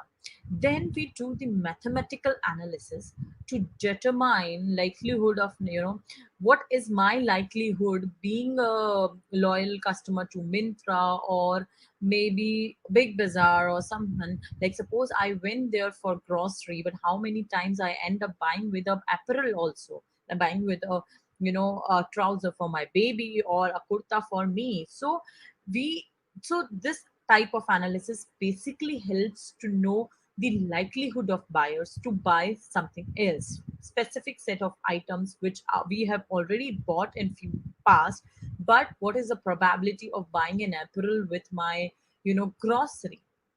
And then the final process is determination of confidence percentage of how likely my customer will buy another product with basket items. So it's basically how accurate my association rule is. Like I am saying apple to mango and apple to banana, then how accurate I am using, like, how much confident I am that, okay, if I'll go for apple and if I'll place banana with it, then there's a 100% probability, or maybe I'm 80% accurate that 80% of my customer have bought this combination. So that is also very important. So if you see from the figure, what we have done is we have calculated probability of milk. Someone comes from milk, buy milk. So few customers come to my website, they buy milk with loaf or bread. Some customers buy egg, or some customers buy tissue roll. But the probability of by probability of getting milk with bread is very high. It is 71%. So this probability is showing me that how much this showing the likelihood of my customers towards bread along with milk. So this is, so it includes lot of mathematical calculations in which we need to create the associations, we need to create the rules, and we need to study the cart behavior of my customer. So here we don't, there is no need, like, different region. So we can include the region wise things also. Like, suppose I am currently pursuing in Delhi, and Delhi people are like more foodie and all, they can go for oil, butter and all everything. But if I'll go for south, so we can there people are more inclined towards South Indian food, they'll go for rice rather than if I say flour. So it totally depends. We can include those criteria also while doing this analysis and a customer behavior. At the same time, we are doing it at a category level, because I can include, category, let's say, apparel, electronics, groceries also, and we can include the weekdays also. Like on Mondays, when my customer comes to my store, they are like, they are very focused, they want to buy vegetables only, and we can only prefer the milk or fruits, not more than that. But on weekend, if my customer is coming, so we can divide this entire part into different sections. All these things are related to basically my cart, but that cart can be divided on the basis of a region. That cart can be divided on the basis of my, you know on the basis of my category, and on the basis of my weekends or weekdays spurs. Like, I went to a store on a Tuesday, and I just went and buy just one item, but at the same time, when I'm going there on weekends, I'm buying 20 products. So I am the only person, I went there for twice, but my behavior is different. So, and we can also include, if we have a data, we can also include the demographics. If a male comes to my website, or maybe a male comes to my store, then how we can do this analysis, how my purchase things varies, right? So the important part for market basket is association rule mining. So what we are doing, actually, we are creating the association rule when you want to find an association between different objects in a set. Okay, so like we said, we need to create the association. If you see, you may also like, I am okay, I bought a lipstick, but I can also like a face powder also. So a priori algorithm or association rule is basically about that. Between different objects in a set, find frequent patterns in a transactional database.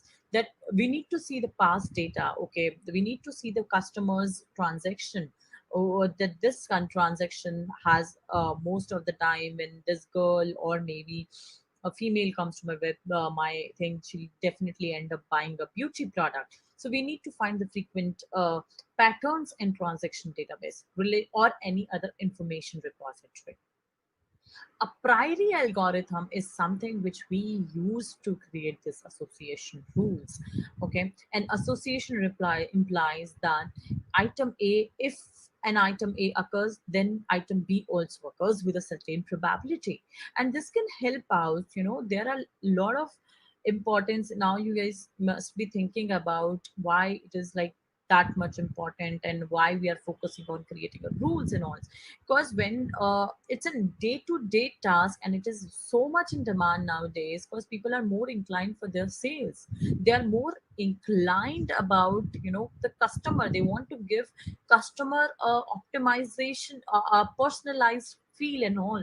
Because when I come to uh, at times it happens to us, I prepared a list of items of my grocery or something like grocery, but I forgot to mention one. But when we go to the store, those items are placed together, and we end up buying the another item which is not there in our list.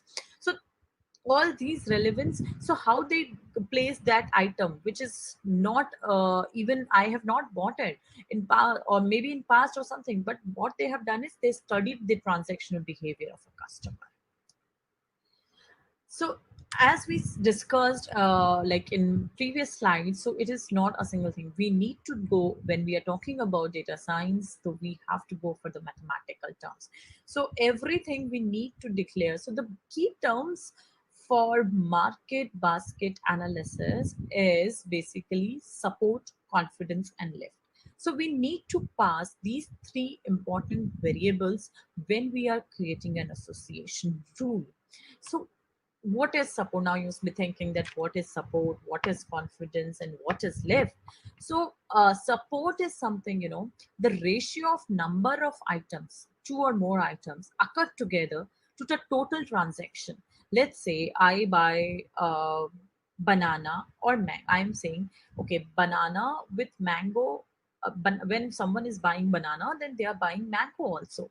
So how many times my banana and mango sold together, divided by the total number of transactions when when mango comes in. So this is called support. And more traffic could be generated by putting it more support on attracted range of products. Because if we are getting, because if we are increasing the value of support, it means that most of our transactions in my store has gone with this combination, and that can help us to derive more number of customers on my website, on my store. Because when we tell them the relevant product for them, they'll definitely come. So um, uh, higher value of support is always encouraged. If it is less, so a support is basically whatever its value is. Let's say if I'll say probability is like 10% or 12% or 13%, so it means only 13% of transactions occurs in my website or my store, like on the combination which I am actually thinking of applying. So support plays a very important role. At the same time, confidence also, so we mostly heard about the confidence. So it is basically that confidence. So how much I am confident about my combination, that okay, if P is already selected, that random selected transaction will include item A if B is already selected. How much confident I am? I am 95% confident, I am 50% confident, or I am 30% confident. So most of the companies do it on the basis of 30 40 50% because the footfall they are having on their store is huge. So they are good to go if they are 50% confident of a product, to that it will actually go with selected item or not. Lift is also ratio of probability of items A and B occurring together, apple and banana occurring together, divided by total times of that my I buy apple or banana. So basically lift is something, the combination which I am actually telling my customer to suggesting my customer, divided by transactions where that product one comes individually and product two comes individually. So maybe in later slides I'm going to explain this mathematically and with example.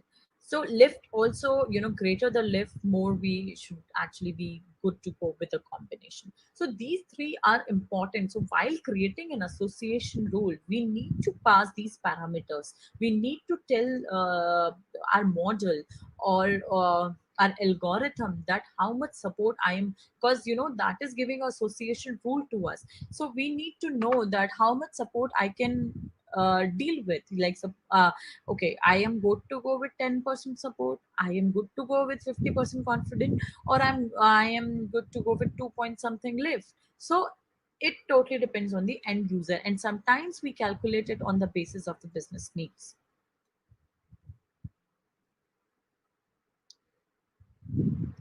So I do hope, like, some terms, there must be some confusion to the audience that what is lift, what is support, and that comes to technical. So let's take an example. Here I've taken a simple example, and here are 7 transactions. So in transaction 1, like suppose I went to a store and I buy apple, banana, and mango. Someone comes and you buy apple, watermelon. Some comes and watermelon, strawberry, then apple, banana, watermelon, and so and so. So these are 7 different transactions, but here we are not recording the customer ID. We are not concerned about the customer ID. We are more concerned about the cart. So that is why our transactions are important. So so here are 7 different transactions, maybe for by one customer, or maybe more than that. So these are my 7 transactions with the item. So there are key terms like item set, transaction, association rules you mostly hear for market basket. So let's go one by one. Item set. Item set is basically the number of all the items. In this, like suppose 100 transactions happen on my website or my store in a day. But out of those 100 transactions, only 20 or 25 products, which are like, some by 2, some by 3, some by 5, some by 20. So all these things comes under this, transaction. This is called item set, the total number of items. So in our case, the number of items are apple, banana, mango, tomato, watermelon, strawberry. So there are like 1, 2, 3, 4, 5, 6 items which are overall sell on these 7 transactions. The second part is, transaction. So transaction is represented by one transaction. So here it is like 7 transactions. One line, one transaction. Association rule. So association rule is an implication of the form, like suppose X tends to Y. Yani, if I'll select X products, then Y will become with that rule. So that is something like suppose I'm buying apple, banana, so then mango, the probability of mango is also Y. So that mango comes from that association rules. Okay, where X is to 1, Y is to 1, and X intersection Y is 0. Okay, so this is called association rule. Apple, banana, and mango. 3 important metrics in detail is support. So let's come. So to measure precision of a rule. So like I said earlier, we need to know that how precise my model is, and we need to know that how precisely we can go and accept support, lift, and confidence. So lift is something, so let's come for support. So support is an indication of how frequently my item set appears in a data set. For example, support X to Y. X and Y are, X is my cart, one product, and Y is what I am recommending with X. So X using Y divided by N. When is the time? Let's say, for example, support of apple and banana. Let's go to above slide. So if I'll go over here and apple and banana, so here is 1 apple and banana, 2 where they actually, when they bought together in a cart, apple, banana, 1 transaction, apple, banana, 2nd transaction, apple, banana, 3 transaction. So support in that case is 3 divided by N. So N is my total number of transactions. So that is why support is 43%. That 43% time of my entire transaction, whatever the product, what is the combination I'm saying, is 43 times so together.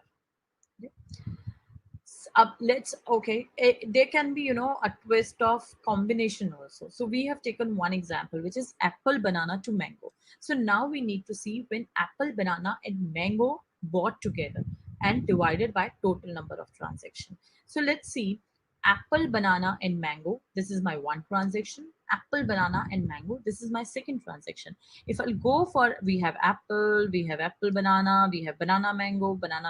But the combination would, but the three products which we are showing, apple, banana tends to, mango. So if I'll buy apple and banana, so what is its support together with mango, which is called 28, which is 28%. That's 2 times when they comes with mango divided by total number of transactions. So I do hope this is not creating a confusion to you guys, because what just we are doing is we are just seeing that when, if I'm saying X, so how many times my X occurs in my entire transaction divided by total number of transactions.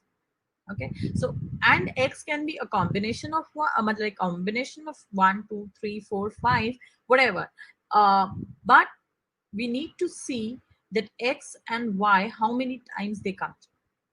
Okay, let me just explain again. Like apple, banana, apple, banana, apple, banana, 3 times they come together divided by total number of transactions. So that all the products which I am actually mentioning in my item list or my association rule, I want that support to be 20% or 30 support.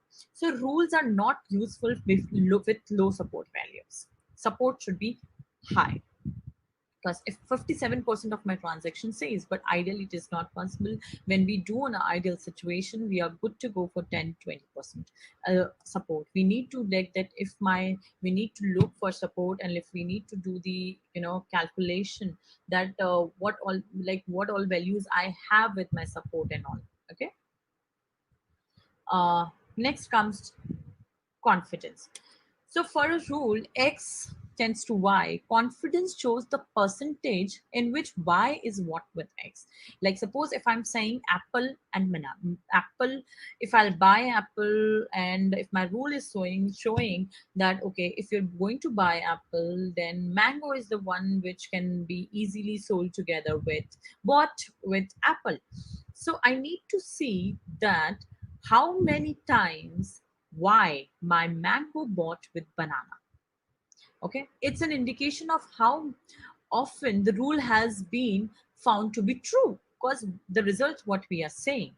So confidence of X tends to Y is basically the support of X and Y divided by support of only X, because we are looking for my Y, like we are looking for how many times the in which Y is bought with X. Okay, so how we are going to calculate here, again we'll take an example of banana and mango. So the support for banana is 4/7. For banana and mango is already 4/7, because let's say then banana, mango, banana, mango, banana, mango, banana, 4 times divided by 7 is my support. And the last one is support of X, means how many times my banana comes in my list. 1, 2, 3, 4, and 5. So basically banana comes 1, 2, 3, 4, 5. So confidence, how we are going to calculate the confidence is support of these two items and divided by support of only X, which is 80%. Means 80% I'm confident that if people will buy banana, they will go for mango. Similarly, we can increase the number of products, like apple, banana tends to mango. So we already computed about its support, which is 2/7. Let's see what is what is the support of probability of buying apple and banana together. So apple, banana 1, apple, banana 2, apple, banana 3. So it's basically 2/7 divided by 3/7, which is 66%. So this is how we calculate the confidence. So these are the terms there's no need for us to actually calculate it. These are the terms we can say, because this calculation is very important to know that how accurate my results are. And so if I'm saying confidence is 80%, means my 80% of the transaction, I'm 80% confident. So that gives more weightage to our results. The last one is lift. The lift of a rule is the ratio of observed support to the expected if X and Y were independent. I know it is okay. So it means suppose when I'll say apple with banana, so we need to see the support of apple and banana divided by how many times my apple has been sold and how many times my banana has been sold individually. So let's again take an example of apple and banana. So we already know the support apple and banana sold together is 3 by 7 already is a support. Now we'll see what is the probability of apple only and banana only. So apple is said 1, 2, 3, 4. So 4 times my apple has been sold uh, individually. And now let's see banana. 1, 2, 3, 4, 5. So this is how we calculate the. So what you can say is the probability of getting both the combination divided by their individual combination. At P of X divided P of X intersection Y divided by P of X and P of Y. So if we have a higher lift, it means it has a stronger association. So guys, why I am focusing on these 3 topics very well. So I think now it is clear to you how to set this lift. So confidence and support for our variables. And it is, just a calculation. We can actually calculate with the smaller data sets also. And we can pass a random values. Like I don't want my support to be, more than 2 point something or 1 point something. We can actually say lift is equals to 1.05 or whatever. So I think the theory already has, we covered a lot of theory portion now everyone maybe are interested that let's walk through the code. So let's see the code part. You need to give me a second. So before we move on to the code, so these are the important packages which we have. Let's see if I go for my code.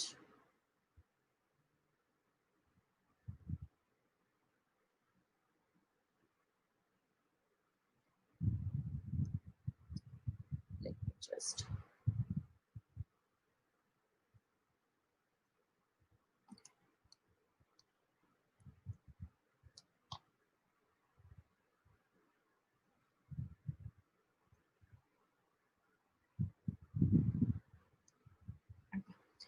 So I think is my screen visible? I think it is.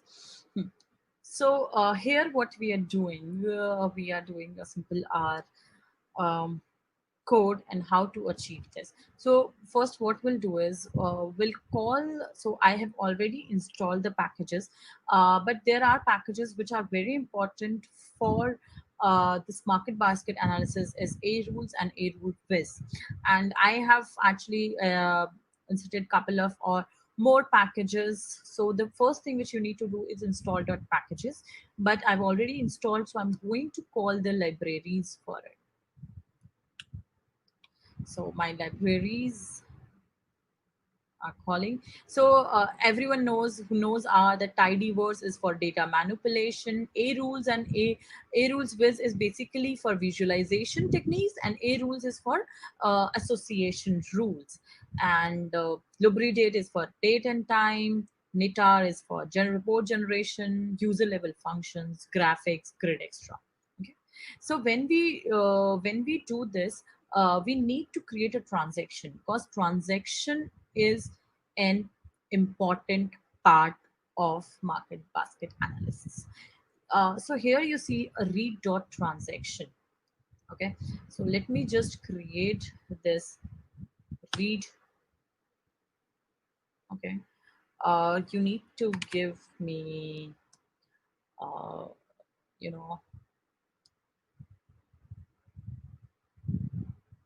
wait, you need to give me a second. I am going to my libraries. I don't know why it happens. Sometimes this is okay. So let me just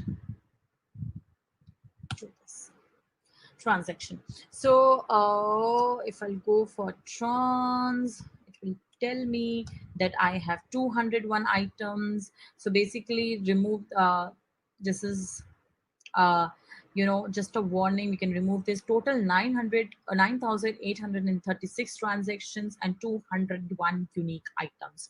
So that happens in my data set. So when we come about this transaction and retransaction, here you can see a format. So when we have a data like, let me just type here item 1 comma item 2, I can use as a basket, because we are talking about a basket and it's just use a separator. But there is another format which is called single.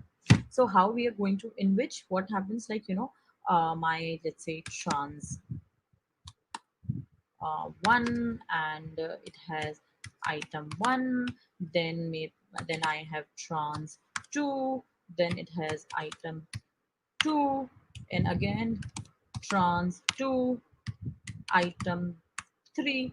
So basically item 1 and item 2. So if I have a data in this manner, then we need to create this format as a single, and we need to pass a column name, 1 and 2, so that we know that, okay, first contains my transaction and second contains my that item ID. So this is how we can actually manipulate the reach transactions. So there are a couple of transactions. Sometimes we have transaction with some like this transaction ID embedded with let's say item ID, so that what we can do is we can pass this as a column name and all to this transaction, so that it comes. So basically why we are doing it, so we can to know that what type of data set we are dealing. We have only basket information, or we have a transaction ID with a basket. So let's see what type of data we are looking. So guys, why it is important, because for us to see what type of data set, what all items are basically here I am plotting top 15 out of those 201 items which are actually sold by my customers, top 15 products. If I say my whole milk is having more like 2,500 transactions, out of the 9,000 transactions it comes around 2,500. So this is an absolute item frequency plot. Then we see, okay, let's see the percentage plot also. Okay, I like red color, so that is why it is in red. So it's because we know that 2,500 transaction has been done for milk. It means that and now we need to the percentage also. So 25% of my transactions out of 100 has whole milk, and 20% of something is having other vegetables. But if I'll go for canned beer, so top 10 means at least my one top out of those top 15, they all come up like 10 and above percentage of my entire transaction. So here comes to the next part is support and confidence values. So guys, what I am doing is I have set a support level of 1 or 10%, 5%, 1%, and 0.005%, and with a confidence interval also, because I am not 100% sure that which one is going to work best for me. So because what in spite of doing hit and trial, let's see that how much my based on these four what all confidence values we have, so that we can generate the final rules. Otherwise what happens that we pass a value of 10% and 100% no value return, then we again need to pass the value and no value return. So let's see that how we are going to pass it. So I'm doing that thing here. I have created different rules. So in this loop what I'm doing is I actually creates confidence interval. So my confidence interval 90, 80, 70, it will, what it will do is it will generate my rules and see that okay, at a 10% confidence, at a 10% support, how many my rules are present. Okay, it will show me 5% at different confidence intervals how many rules are present. So let's just finish it one by one. Okay, let's try to plot it out. Let's see that okay, how my data looks like. I think this is clear to everyone that what we are doing here.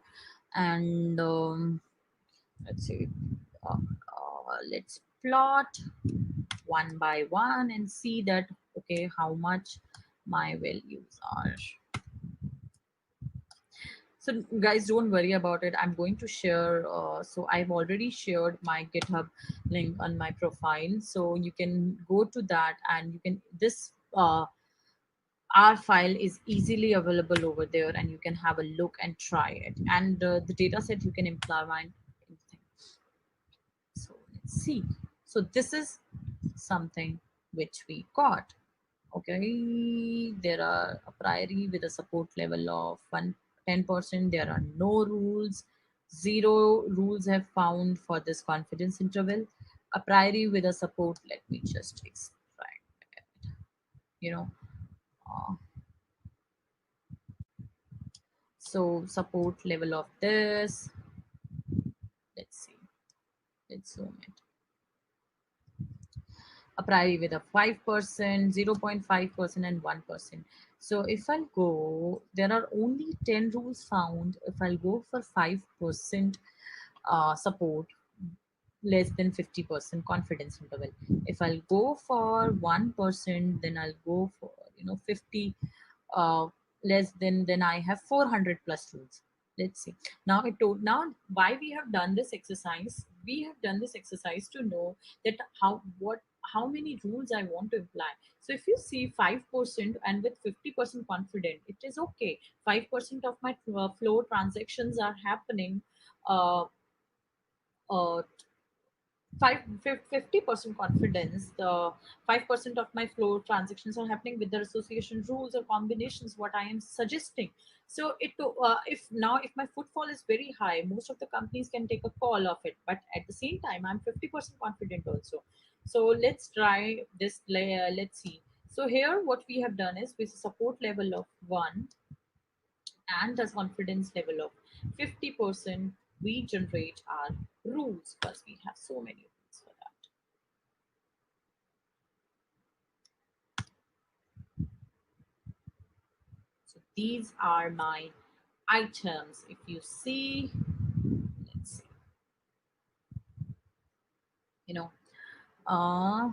lift and count.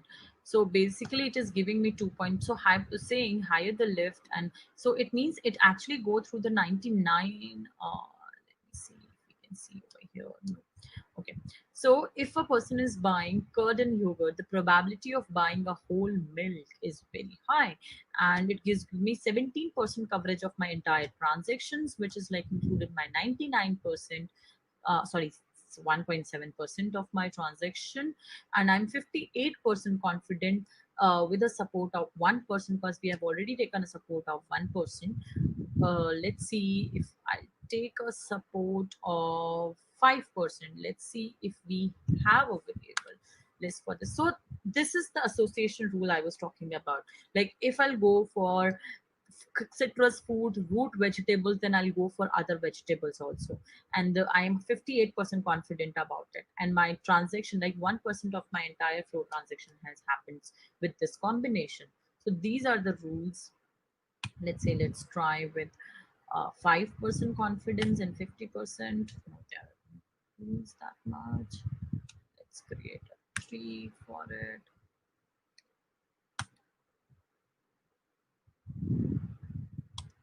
So these are my some other things. Okay, and so what we can do is we can save it in CSV, and we can see if you want to see. So you can see like this, and we can download it, and we can recommend this, that how this association works, how much confident, and so this can be useful in I have this can be useful in actually managing a stack, and so the probability of occurring these two is very high, and this is how we actually do this association rules, create these association rules and all. So let me just go back to my slide and give you I do hope things are like now clear to you, and a very important part of is to create support, lift, and confidence. And you can go through this code anytime on my GitHub line @Priya7788. Just go for another. You need to give me a second for that.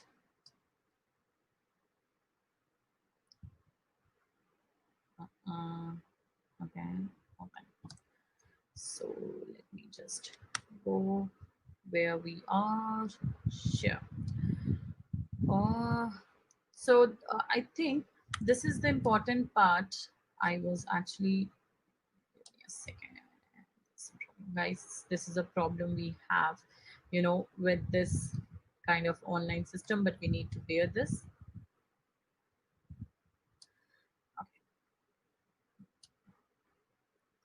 So important packages we already discussed, creating transaction part we already discussed, and this is a setting up of rule. So this part is already discussed here. If you don't want to go for this loop and all, what you can do is you can directly select support 0.01 and confidence 0.50 and try to test the rules. So this is a snapshot of the rules, and so everyone must be thinking about so how we are going to conclude this is how it can be useful for us, because we have already discussed about it, how to do it and everything. Now it is very important to know that how it can be useful for us in day-to-day life. So we can make business strategies. So what type of strategies Market Basket can help us?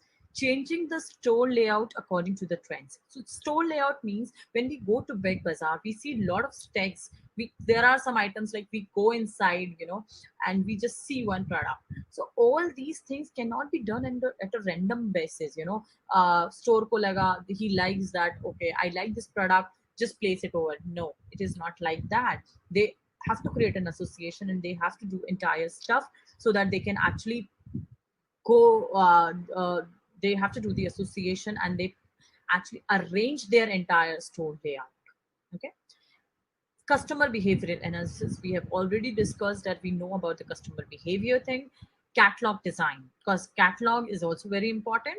I want to see which are my best customer. If I'm going for trousers, shirts and all, I am going to say, okay, this is a belt that suits it, and go with the shoes sometimes of this, because these are my upselling of customer. We are trying to cross sell our products or bought together or something. So it is very important.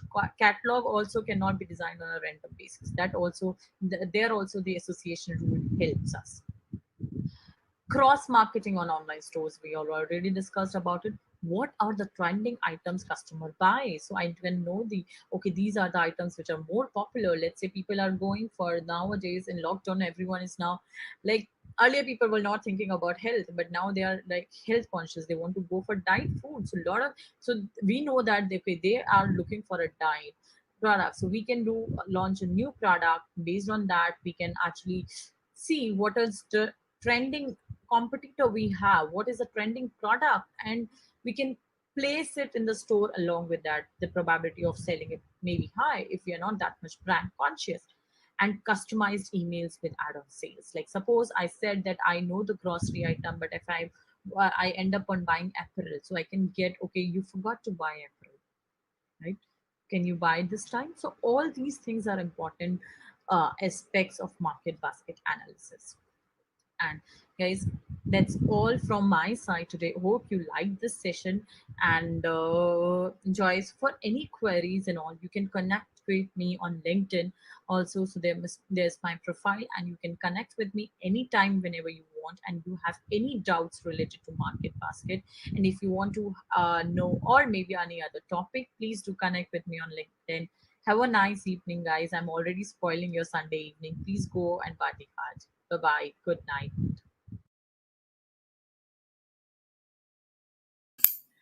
Thank you so much, ma'am. That was indeed a very amazing session. Not only was it very relevant, but very hands-on too. So now we will be having our seventh speaker for the day. It is Julian Sarah Joseph, who is a software engineer at Factual. And the topic she's going to be talking on is hypothesis testing for mean and proportion. Thank you for joining us. This is day 6 for WIDS Mysuru. I am super happy to be a part of this community, and I'd like to thank Osha firstly for giving me an opportunity to be the speaker today. I'm Julian Zara Joseph. I have done my computer science engineering from Washington College, and I passed out in 2016. I've been working as a full stack developer for the past 4 years in platform analytics, and since 2018, I've been a WIDS ambassador for Mumbai. So pretty excited to join one more city, and I've also been a Grace Hopper's student scholar all the way in college in 2015, and I think it just goes about to show how I love being a part of groups and communities that celebrate women in technology, regardless of where they are from, who they are.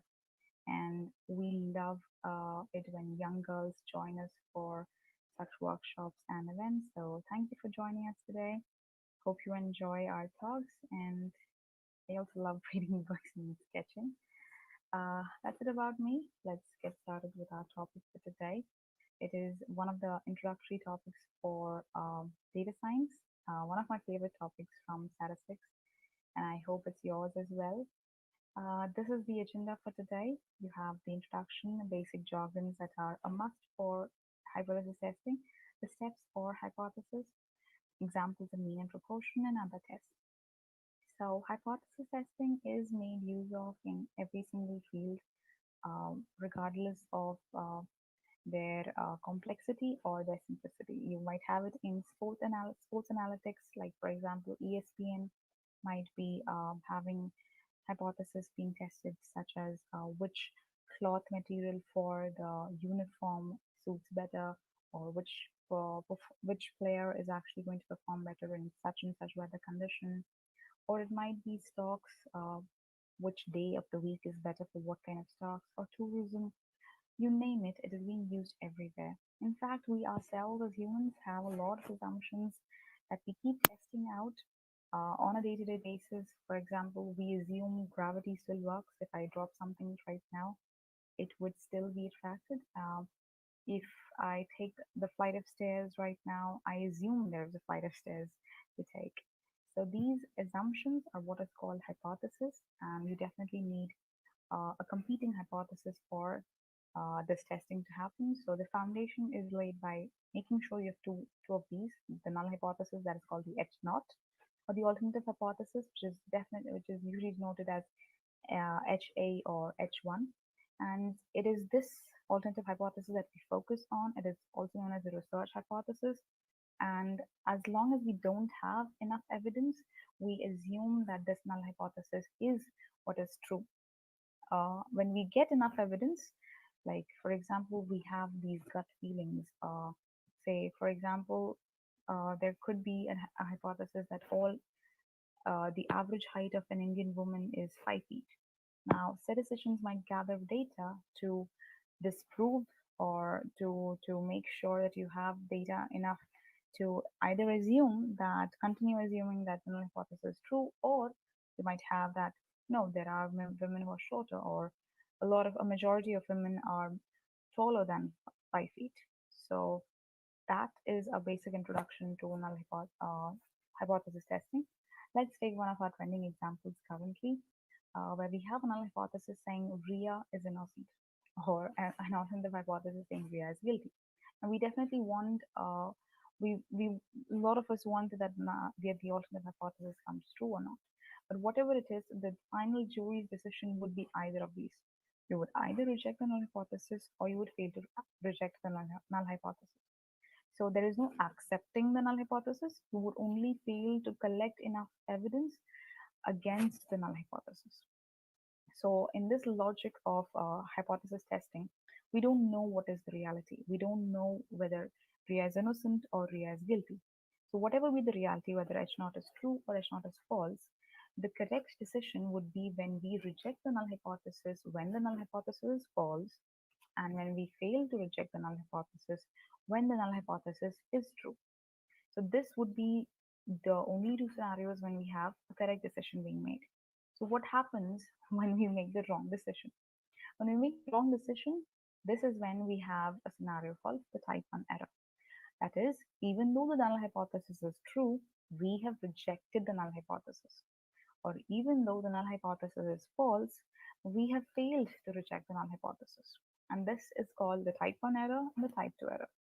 So please be really clear about these concepts, because this is what our foundation is definitely going to help us in the coming slides.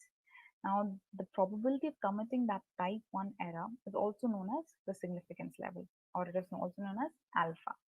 Now, this alpha is usually decided before we go ahead and perform the hypothesis testing. Now, beta is called the probability for committing the second error, the type 2 error, and par is going to be the difference between 1 minus beta. The p-value here is going to be defined as, it's another jargon, but it is usually confused by people. So let me just make it really clear. It is a probability of a sample statistic. We'll come to what that can be. That is, for now, call it whatever that sample statistic is, provided that we have assumed, provided that the null hypothesis is true. So this will be clear when we actually move forward, but okay, let's wait for the examples to come up. But when we have this probability in hand, what we use it for is comparison between the alpha and the p-value. This probability is compared with the alpha. If it is less than the alpha, that is the level of significance, then we reject the null hypothesis. Or if the p-value is greater than or equal to alpha, we fail to reject the null hypothesis. So these are the 6 steps. It can actually be just 4, but just to make it really clear, I've broken it down to 6 steps. That is, we first set the null hypothesis and the alternate hypothesis. We check that the conditions are correct. We then decide on a significance level. This is the alpha. This is our tolerance level for the type 1 error. How much, or what is the size of type 1 error that we can actually accept? Then we come and we sit and calculate the test statistic, and that test statistic is what is going to be placed inside this. We'll come to define what test statistic is. So once we have done that, we then calculate the probability, that is this p-value, like I mentioned. Or there is a second approach called the rejection region approach. I'll explain that as well. Then there is a decision that is made based on this. So supposing you found the p-value, then you can make a decision based on this and then finally conclude. So let's take an example. Say, for example, we have a national employment rate being detected as 0.08, and we have a small town, say it's a small town like Mysuru, and your mayor is trying to prove that the unemployment rate of Mysuru is not the same as that of the national unemployment rate, that is 0.08. So null hypothesis here would be the proportion. Here it is not the mean, it is the proportion, that is p is equal to 0.08. This is the the null hypothesis, and the alternate is that it is not equal to. Our level of significance that we have set here is 0.05. So what your mayor does is, your mayor goes and picks up a small sample of 200. Definitely there are more than 200 people living in Mysuru. So let's assume that it's less than 10% of the population. And the sample statistic for here, it is the proportion. P is going to be equal to, after having collected the data, out of those 200 people, only 22 people are unemployed. And that gives us a proportion of 0.11. Assuming that the null hypothesis is true, what would be the probability of getting a result that is this far away from 0.08? That is the assumed population's proportion. So that probability would be the p-value. So how do you find this p-value? You would actually go about finding out what is that how many standard deviations away from the assumed population proportion is this new value. So if you have 0.08 at the very center, how many standard deviations away is it from that? So for this, we make use of the Z, the test statistic called Z. We'll be making use of the Z table here. So just for a very quick introduction, here we have this formula which is being used. There's a way to prove this, and you'll definitely find enough material for this, or you can reach out to me for the material. Proportion, that is a sample, the proportion for that particular sample minus the particular national level unemployment rate that you have, the population proportion, divided by the square root of the product of this, the population proportion into 1 minus the population proportion. So you can see I've done 1 minus 0.08 divided by 200. Now when you do this calculation, you get 1.56. So here what we need to do is find the value of this 1.56 in the Z table, and that will give you the probability of, so here you can see I'm trying to find the probability that the Z value is greater than or equal to 1.56. So that value, whatever that value comes up to here is, that is 0.059, we compare this value to alpha. This alpha is our level of significance. If you have this value to be same as less than alpha, then you reject the null hypothesis and accept the alternative hypothesis, or if it's greater than or equal to, you fail to reject. So just for people who've never seen a Z table, this is what it looks like. We have all of the probability mapped to be lying below Z. So if you have 1.56, we might actually find its symmetrical value minus 1.56. That value is going to be used. Now for proportion, you could have either, you could have, we were looking for, currently this is where our example fell, the first column, where P is not equal to P naught, and it could also be, and that's why it could be a two-tailed graph. I'll show you the graph later on, but it could also be that I'm saying that the unemployment rate in Mysuru is higher than the national value. So that could be P is greater than P0, or it could be lower, and that's P is less than P0. That is the alternative, different types of alternative hypothesis that we can make. And based on that, it could be called the right tail test, the left tail test, or the two tail test. For mean, it is similar. The P is replaced by mu. So let's take another example. So we've all been attending WIDS Mysuru events, right? And when it was an offline event, I'm sure everybody in and around Bangalore, everyone would come and attend the event in person. But now that it is online and you can view it on YouTube, how many of us are actually attending it from Mysuru? So what is the majority, and are the majority of attendees from the state of Karnataka? So if this is our question, what would be our response variable? Here, state is the state of Karnataka, so it's a qualitative variable, it's categorical data. And a parameter of interest, again, here with the population proportion of attendees. Again, I've taken this proportion. And when we say majority, your p-value is definitely going to be more than 50%. So not p-value, sorry, the p-naught. So p-naught is going to be 0.5, and the majority also implies that it has to be greater than p-naught. So your alternate hypothesis is going to be p is greater than 0.5. So it's a right tail test. Okay. Now, for example, let's take another example. Supposing I've created a website. Okay, if you go to the registration website, where you've Eventbrite was a registration website, right? It had a white background. Supposing I want to change the background from white to yellow, and I try to gather data for what is the mean visit time of the users who reach Eventbrite. Okay, so here, for example, mean was 20 minutes. I have a null hypothesis that says even though I've made the change of the background color from white to yellow, the mean time would not change. And the alternate hypothesis is that the mean time would be greater than 20, because that's what is going to drive more business. Now, the significance level, or the amount of type 1 error that we can accept, is going to be 0.05. This is usually the standard, 0.05 is usually standard, but it can vary from 0.1 to 0.001. It'll vary. So based on your question here, it will keep varying. But you have to decide this before you begin. Now we've taken a sample of, say, 100 people who visit the yellow website and who visit the yellow website, and we try to find what is their sample mean time, their sample standard deviation time, and we end up finding, for example, that the mean is going to be equal to 25 minutes. So what is our next step? We now have to find out what is the probability that the mean is going to be greater than 25 minutes, assuming or provided that H0 is true. What is H0? That the mean time does not change. If we find that the p-value here is less than 0.05, that is the alpha, we end up rejecting the null hypothesis. And if the p-value is greater than or equal to alpha, we can't reject the null hypothesis.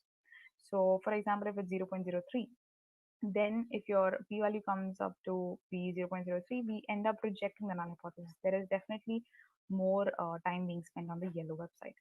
And in the case of it, if it is p-value comes to be 0.5, we can't reject it. So when you make a decision, you've done these two steps. The first two steps, determine the null hypothesis and alternative hypothesis. You know what the size of type 1 error is that can be tolerated, and then you can either have this p-value differentiation comparison between the alpha p-value comparison, or you can have the rejection region approach. In a rejection region approach, you have a cutoff value, a threshold value that you actually decide for that particular question. And if our test statistic falls within that region, we have enough evidence to reject the null hypothesis. So everything is colored in orange here is the rejection region. The set of values between that is where the H0 can be rejected. So here it's a two-tailed test. We have two rejection regions. Here it's a left-tailed test. You have one on this side.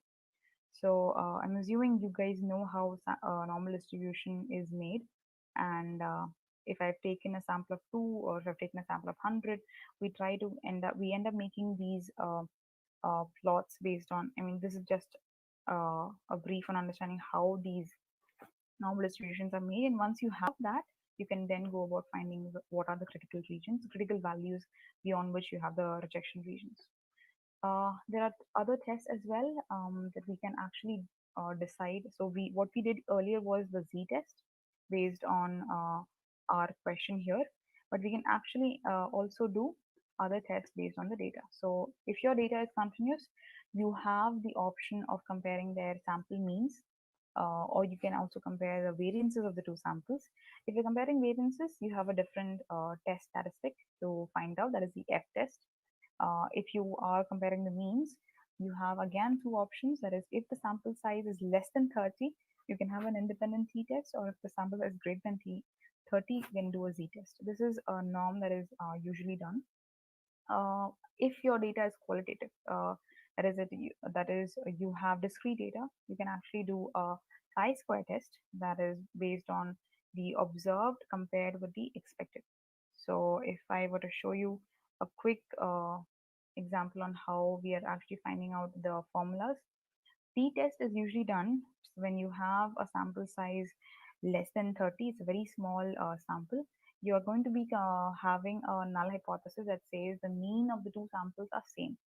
So that means x1 is equal to x2. If that is h0, then HA is going to be at the mean of these two samples are different. That's why we have t being calculated as x1 minus x2, and then you have the standard deviation being calculated. The F statistic or the F test is done where your null hypothesis says that there is no significant difference between these two variances. It's similar to mean, right? There it was mean, here it is variance.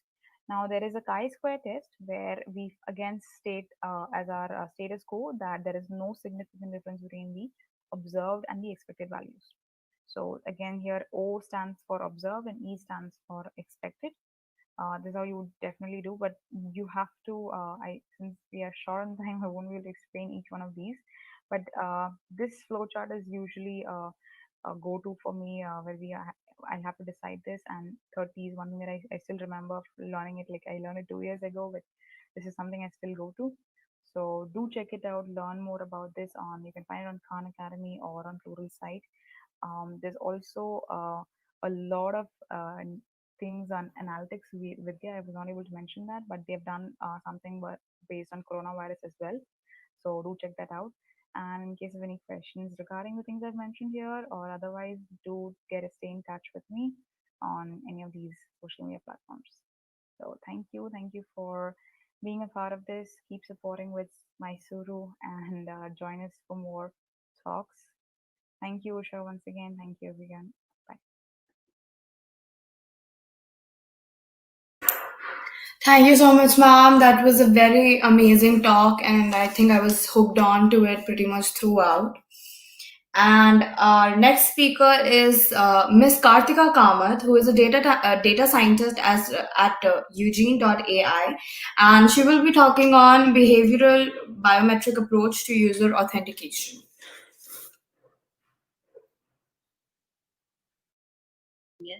First of all, huge thanks to Women in Data Science Mysuru chapter, the entire team, for giving me this opportunity. Before I start with my topic, behavioral biometrics approach to user authentication, a brief background about myself. I did my electronics engineering from BJDI Mumbai, graduated in the year 2018. I worked for a year and then I went on to pursue Laksha Tech Leaders Fellowship. I graduated from this a couple of months back as well. I have also been a Women in Data Science ambassador for the Mumbai chapter for the past 3 years and have recently joined Fractal Analytics. What is behavioral biometrics? So this is how I've divided the whole topic into different subtopics. To start with, what is a behavioral biometric? So it is the analysis of patterns in human activity. Now, human activity, like different things, like one is keystroke, that is how you type, that is very unique to a person. Same way, gait, that is basically how a person walks. That is also very unique to an individual, right? So there are different things, these kind of things are known as behavioral biometrics. There are other biometrics that you might be aware of, like a fingerprint, right? So those are biometrics, but these are the activities that a person does, and like keystroke and all these things, which are very unique to a person, and they classify as a behavioral biometric. And that can be used to identify an individual with an extremely high accuracy. So what is the advantage of using a behavioral biometric? The main advantage is that it is a passive means of identification. When I say passive, I mean that when you're walking or when you're typing, all of these things do not require you to do anything else beyond what you're actually doing, right? So when you're typing, you just need to continue doing what you're doing. And the whole, identification system happens in the background. So that is pretty easy, right? So that is one really huge plus side of using a behavioral biometric. Comparing it with the other privacy or all these authentication things available already, like multi-factor authentication or by using a VPN, the downsides of these two things are actually like a plus side for behavioral biometric again. So when I say about talk about MFA, that is multi-factor authentication, you must be all knowing two-factor authentication, right? Like one is your password, and then you have an OTP, which is used as a second factor for authentication, or maybe some unique question that you need to answer as a second factor for authentication, right? So there are three different things that a system can capture in order to uniquely identify the person. The different factors. So in that case, like the problem with MFA is most people see it as an unnecessary annoyance. So it's not used nearly to the extent that it should be. Like for example, OTP also. Sometimes you're not even in a zone where you can receive SMS. So it's like really irritating, right? Same way, aside from technologists, people don't even know what a VPN, that is virtual private network, is, and let alone want to use one. And even those who do use a VPN might not have access to it 100% of the time. Now moving on to the one specific behavioral biometric that I'll be talking on from now on, that is keystroke dynamics. And my research is focused over this particular keystroke dynamics only, behavioral biometric only. So what is keystroke dynamics? Like I told before, the rhythm or pattern of typing is known as keystroke dynamics, and it can be used as a unique signature for an individual. What consists of a feature for these keystroke dynamics is that the timing sequence. So when you're typing something, there will be mainly three different types of times associated with it. That is hold time, the key release time, and also key press time. So these three things for each key that you type can be used as a feature to uniquely identify a person. And these coupled together form the sequence. Like for example, when you're typing, say for example, very simple ABCD. So first of all, at what time did you press the key A? Then till how much time did you hold the key A? And then at what time did you release the key A? And then when did you jump to the next key? So all these times are noted down, and these times are captured by the system, and they form the unique rhythm, your typing rhythm, which will be the feature. So this is keystroke dynamics. Then what can be done with it? I've been talking about user authentication. So user authentication can also be two different ways. One is just one-time authenticating it, like at the start of the login page, where you just capture the password. And when you're typing the password, also the keystroke is also captured. So both password coupled with the keystroke will form like a two-factor authentication. That is one way. And that is what I'll be talking about also. But there are other ways also. That is one is continuous authentication. That is I mean, for example, in an online test scenario, when you're giving your exam online, maybe there must be some system where if that person is the same person throughout the duration of the test, needs to be verified, right? So in that case, the entire duration of the test, the authentication is happening in the background, just to see that if it's the same person every time or not. So that is like a continuous authentication. And beyond authentication, also there are other places where this behavioral biometric can be useful. When I'm talking about keystroke dynamics, this can be useful in places like studying in emotions, like how, I mean, when you type differently in different moods, right? And also your productivity level can be reflected with the way you type. So different things are there. These are all studies that can be done with the way you type. Also, basically, your typing can reflect something that is going on your mind. So that can all be studied. So that is different thing, apart from authentication. So what is the data set that we'll be using for training such a model that can recognize one's keystroke? So data set can be divided into two different things. One is short text and the other is a long text. Long text. Short text, by that I mean, if you just want to authenticate just one time, that password. So password is short text. That will be one particular type of data set. The other is mainly for the continuous authentication purpose, where you require the long text, right? So, and that can also be subdivided into fixed text and free text. Fixed text is that the subject means from the person you're capturing the data, the user who is typing for the data. I mean, this is the data capturing process. So when you're capturing the data from a particular subject or a user, you can give that user a particular prompt, a fixed text, like huge text, and that person needs to just write or type that particular fixed text. That way you can collect the data set, or you can just give the user the freedom to type freely whatever the user wants to type. So that way, that is the other way you can collect the data set. So these are different ways. What I'll be using is a short text, and I'll be using for the two-factor authentication. So there is a data set. I mean, for all these things, there are tests. I mean, there are benchmark data sets available online, and you can find that easily and use it. They are freely available. So for my purpose also, I have used one particular data set which is freely available. That is a CMU based data set, CMU research based data set.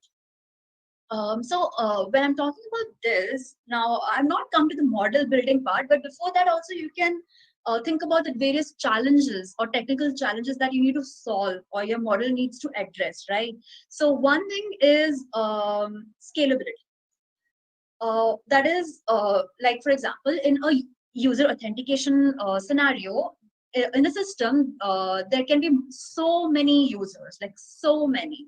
So how do you match the user correctly with that particular user's keystroke, right? I mean, basically one person is entering this keystroke. You cannot imagine matching that pattern with all the users available, right? I mean, like a for loop. That's going to be so tedious and so time consuming. You cannot be actually doing that, right? So I'm just saying this in order to give you the sense of what the scalability problem is here. So there are going to be so many users, and pattern matching here needs to be a very efficient way of doing that. A simple for loop and all these ways just don't work, right? So that is one technical challenge that you'll have to overcome. I mean, like there are different ways, like one-shot learning, even zero-shot learning. All these things will come into play in order to make it a scalable model. And adaptability is, I mean, this is very pretty intuitive. That your keystroke is not a constant thing. With time, it changes. Also, with device to device, you'll have a different keystroke. Even sometimes you might be just typing with your left hand or a right hand. So then you have a different keystroke. Even based on your mood, you have a different keystroke. So how do you account to all these different variances that might arise in the data set, right? So you need to have an adaptable model to overcome all these different circumstances. So here in my study right now, I'll be just focusing on the scalability part. I'll be telling you how I solve the scalability part. Adaptability is a vast research again, so it's a little beyond the scope of this talk today. For the scalability part, I used a Siamese neural network. What Siamese neural network is, a simple neural network, right? So you'll be making one simple neural network, that basically that architecture, and the same architecture you'll be replicating into two different branches. So there will be one base network and there'll be another base network, but both are essentially the same network. When I say same, that means the weights and all these parameters, hyperparameters in both these networks are the same. So it's also, you don't require double the memory. It's just the same parameters which are used in two different branches. So what is going to happen is you'll be giving one keystroke to one branch, and there'll be a reference keystroke to the other branch.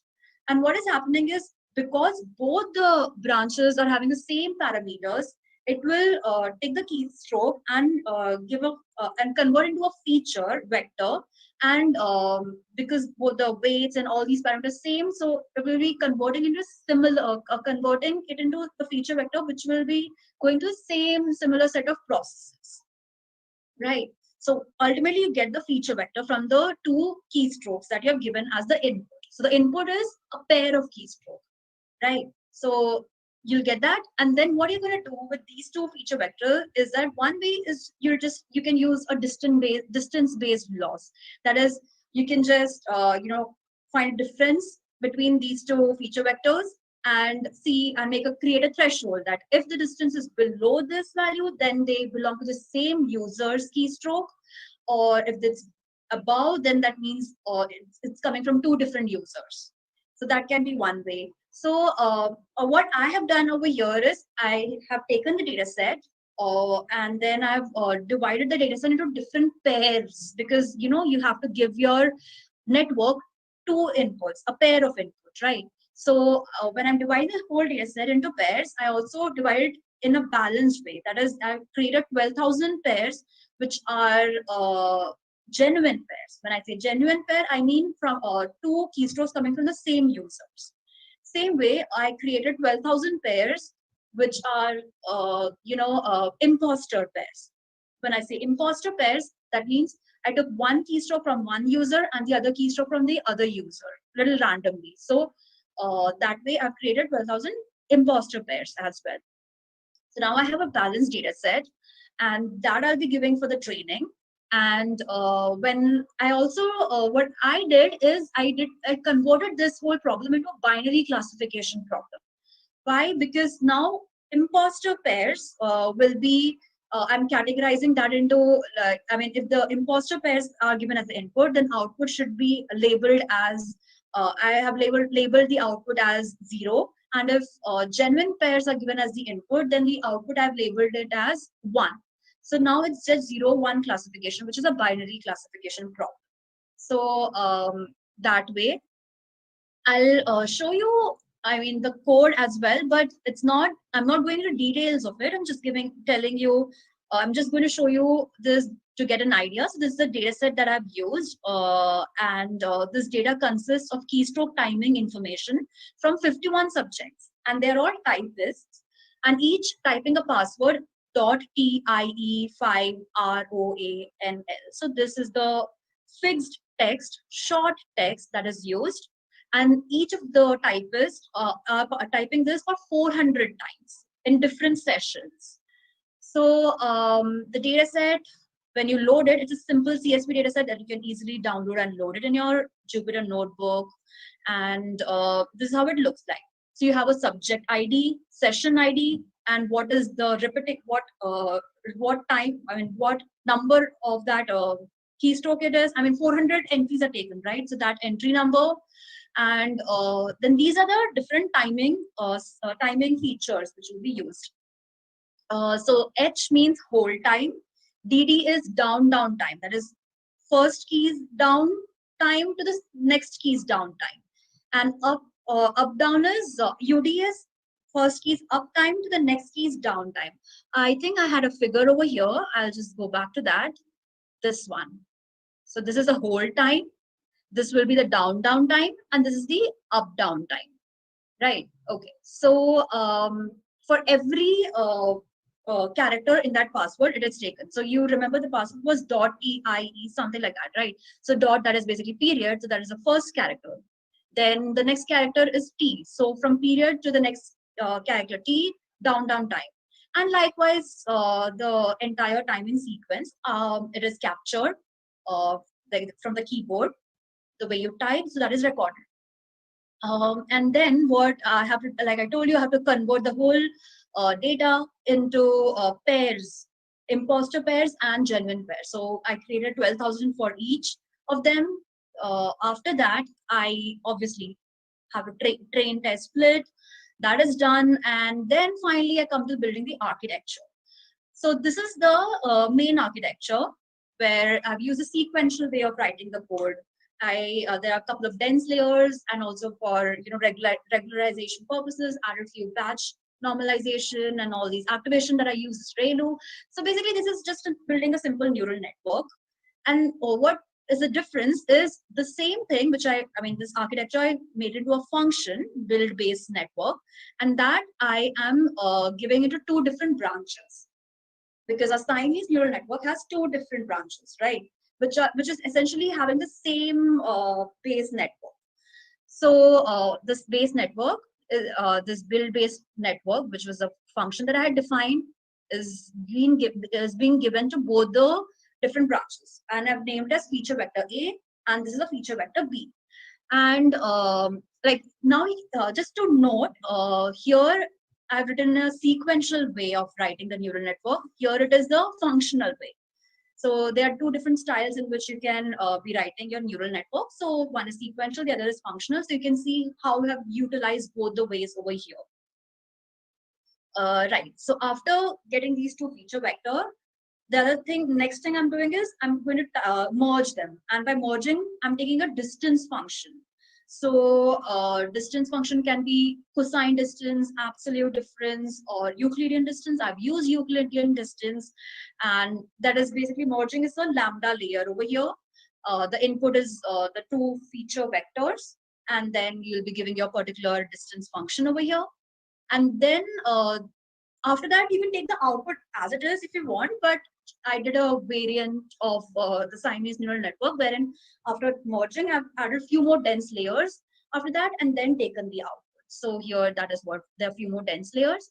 And then I finally compile, because it's a binary problem, classification problem, binary cross entropy is the laws that I've used. And finally, you can train the model, fit the model, all of that you can do. And finally, it comes to the metric for evaluation purpose. I have used equal error rate, and the value that I've got is 0.069, which is basically 6.9%, and the accuracy is 93%. Okay, now metric is a very important part of any, all these model evaluation. Here. So for the biometric purpose, generally people use EER, which is the equal error rate, as the evaluation metric, because so before that, false acceptance rate. What is false acceptance rate? That is the percentage of imposters who have accurately gained access to the system. So they are imposters, that is the wrong user, but the wrong user is granted access. So that is one way of error that can happen. That is false acceptance rate. The other is false rejection rate. That is the percentage of legitimate users who have been inaccurately given access to the system. That is, where the person is legitimate, but that person is not getting the access. So that can be other way. That is false rejection rate. An equal error rate is the point where your false identification and false rejection rates are minimal and optimal. That is basically it's giving equal weightage to both the scenarios. And the idea is you need to have your EER value as low as possible. So for me, my target is to get my value even lesser than what I got. That was 0.069. So I need to bring it as low as I can for getting state-of-the-art result. There are actually a lot of products in this space. One which is very popular is typing DNA. You can go and have a look at it. They are using this same idea, keystroke dynamics, for the user authentication purpose. So I'm now almost towards the end of my talk. I'll just because this is pretty, exciting, obviously, but also something which people cannot accept very easily, right? Because you don't want your phone or your devices to capture all these personal, your typing pattern or the way you walk, all these behavioral biometrics continuously, right? It is a little scary. So that is definitely understandable. But however, if society thoughtfully, proactively employs behavioral biometric as part of a larger framework of ethical AI and information privacy and security, it's possible to engineer a future in which people are both safer and more gainfully employed. So it's basically bringing that change in the mindset to adapt to this thing, because it definitely has a huge potential. What does Elon Musk have to say? I mean, let's just see. So he posited years ago, obviously, that we are all cyborgs, and that biology and technology have been intertwined since before our smartphones became near permanent extensions of our hands. By continuing to refine the relationship between humans and machine, we stand the best chance for advancing both on the same exponential curve. You cannot isolate one from the other. You now need to come up with ways how you can you can combine both of them in order to build a friendly atmosphere, right? So that should be the idea. I've added citations, like few articles and everything that and research paper from which I've built this content. And also, you can reach out to me if you have any more queries on Twitter or LinkedIn, and this is my email ID. So anywhere you can reach out to me, and I'll be really glad to answer to your queries. And even if you have any suggestions for helping me out in this research, it will be really great. So that's about it, and I hope this sparked some kind of an interest in you. And yeah, so that's about it. Thank you. Thanks a lot for sparing some time during this weekend. Thank you. Thank you so much, ma'am, for that crisp presentation. Now, Ritu, can you please introduce our next speaker? Definitely, Nitya. That was indeed very informative. Next, we have Miss Richa Sharma, who's a data scientist at Mobileum. She'll be telling us about explainable models.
I guess there's some technical issues. We are looking into it. Please stay with us.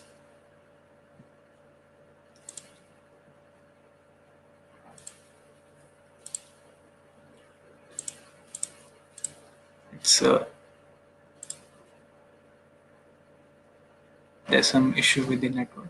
kindly be with us. We are looking into it.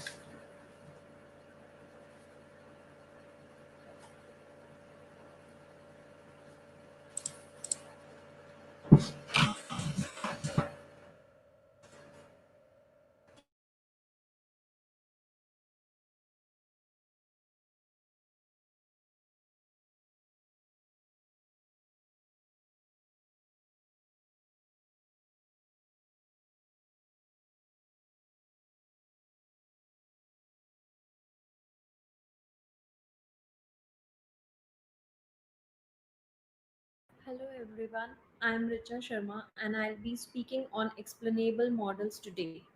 But before that, I'll introduce about myself.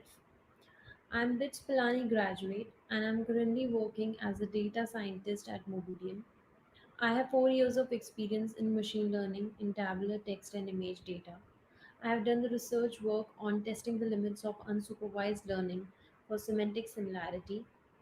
And here is my LinkedIn profile where you can reach out to me. So, for today's agenda, I'll be talking about motivation for explainability, approaches used to provide explainability, and some of the future references.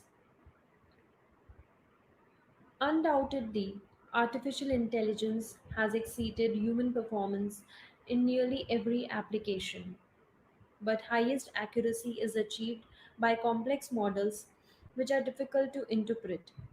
Hence, such models are labeled as black boxes. Now the question arises, is achieving excellent accuracy the only objective for every task?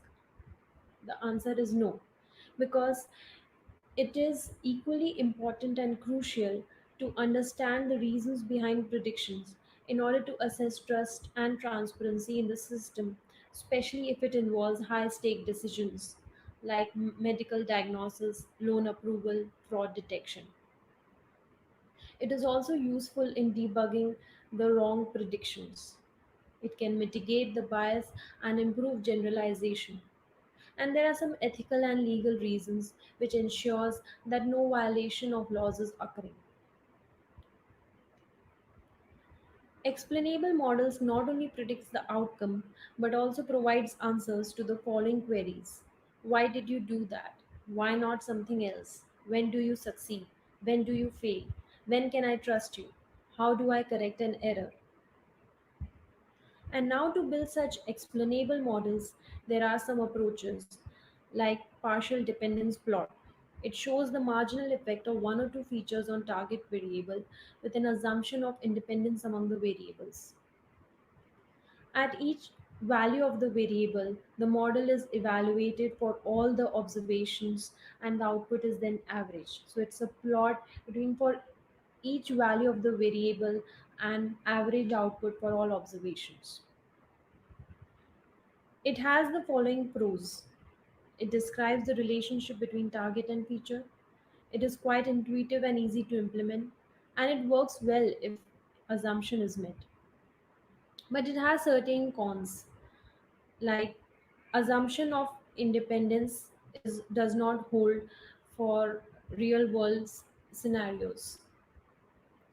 Maximum number of features in partial dependence function is 2, and no local interpretability means it can't provide explanation for any individual case. So now look for the another approach, feature importance. Feature importance scores are computed in generalized linear models using coefficient property, in tree-based models, and also in neural networks using deep lift. But it has the following cons.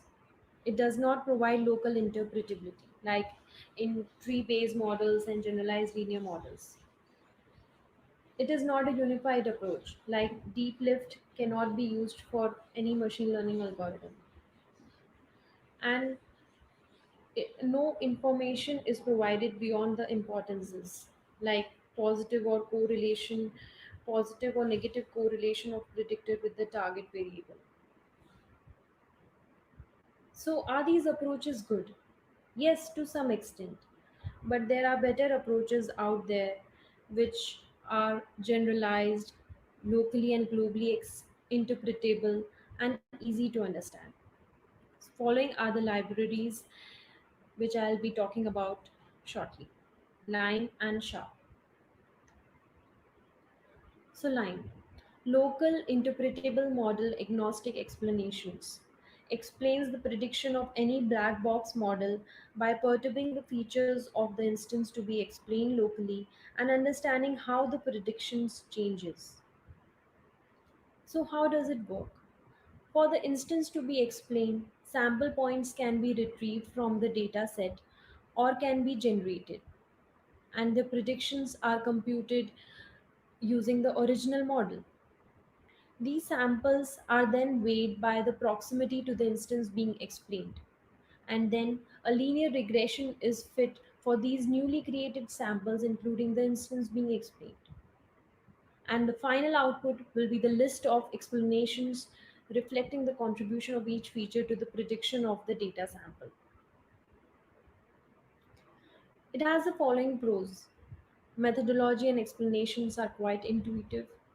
It works on structured, unstructured data, machine learning algorithm or neural networks, or binary or multi-class problem. It can also interpret the latent features using original features, which are generated in the dimensionality reduction algorithms or deep neural networks.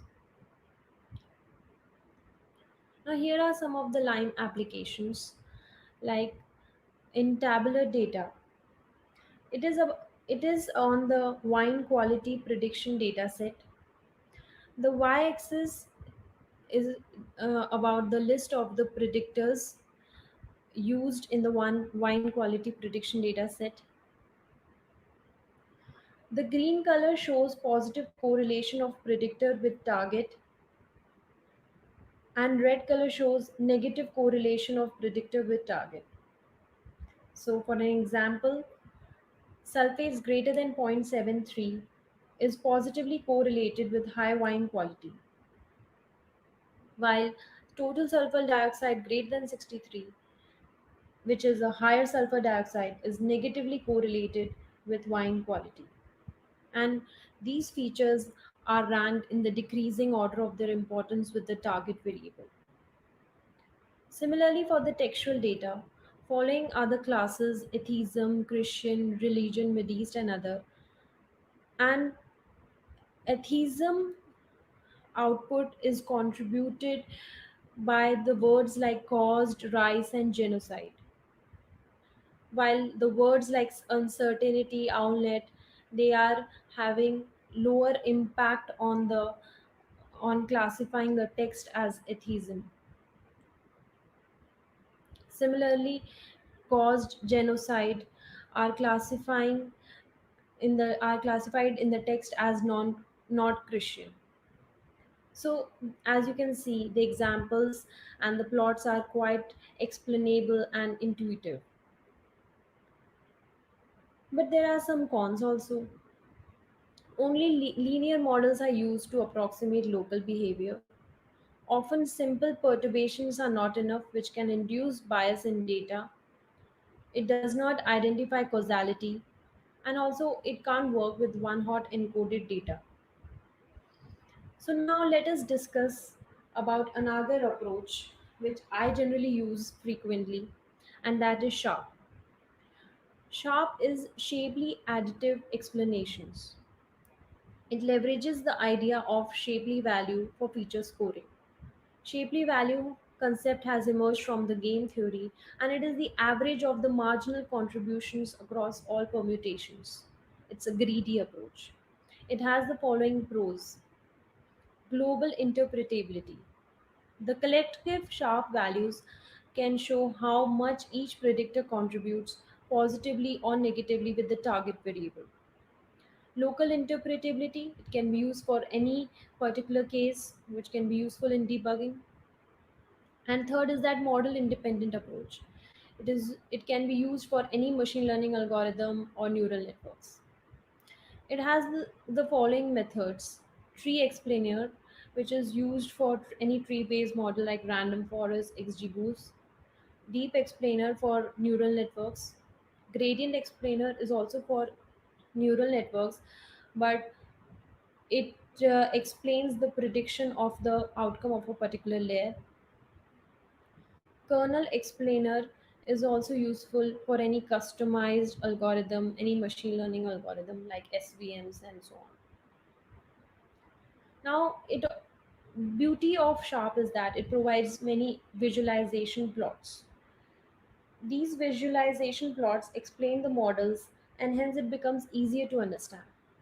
Now, first is the variable importance plot. What you need to do is that just include these 3 lines of code. The based on the model you have built, like I have built, if I have used random forest model, then I'll call the tree explainer method of Sharp. Compute the Sharp values on training data and just plug it all in the summary plot, and here is the graph.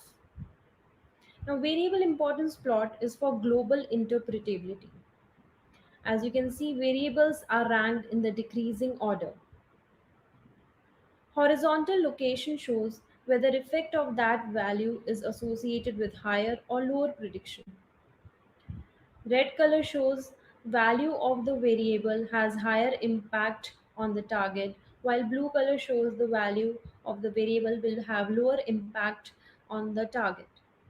Like for an example, high level of alcohol has a higher and positive impact on quality rating, and high level of volatile acidity is negatively correlated with the quality rating of wine. Now coming to the another plot is Sharp dependence plot. So Sharp dependence plot tells whether relationship between target and feature is linear or monotonic or complex. It automatically includes another variable that chosen variable interacts with most. So as you can see in the plot, if I want to find out the relationship between wine quality and the predictor alcohol, the linear relationship is what has been explained here. You can also see it has automatically chosen sulfates, as this feature is the most interacting feature for the variable for the predictor alcohol. So it's very similar to the partial dependence plot. So now coming to the third plot, it is the force plot. Force plot is used for the local interpretability. You just need to again use just 3 lines of code and you will have this force plot for your explainability.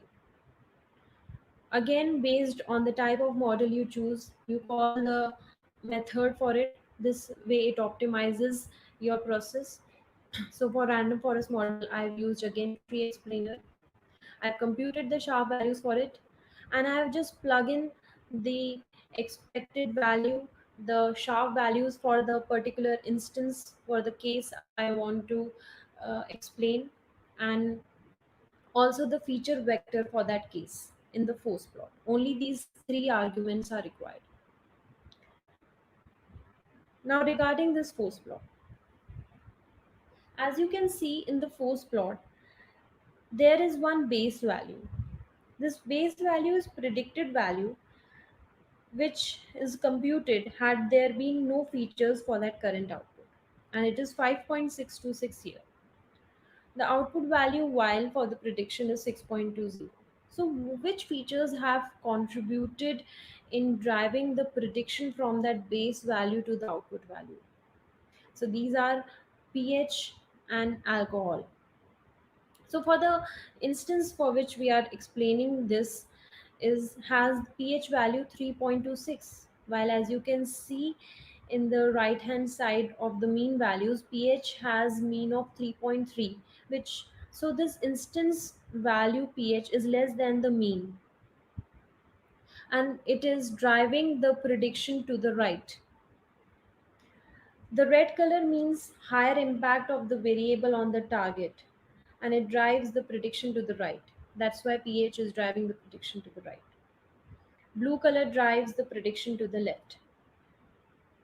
So Lower pH will drive the prediction to the right. Alcohol again has 11.8 value, which is greater than the mean alcohol value of 10.4 and is also driving the prediction to the right.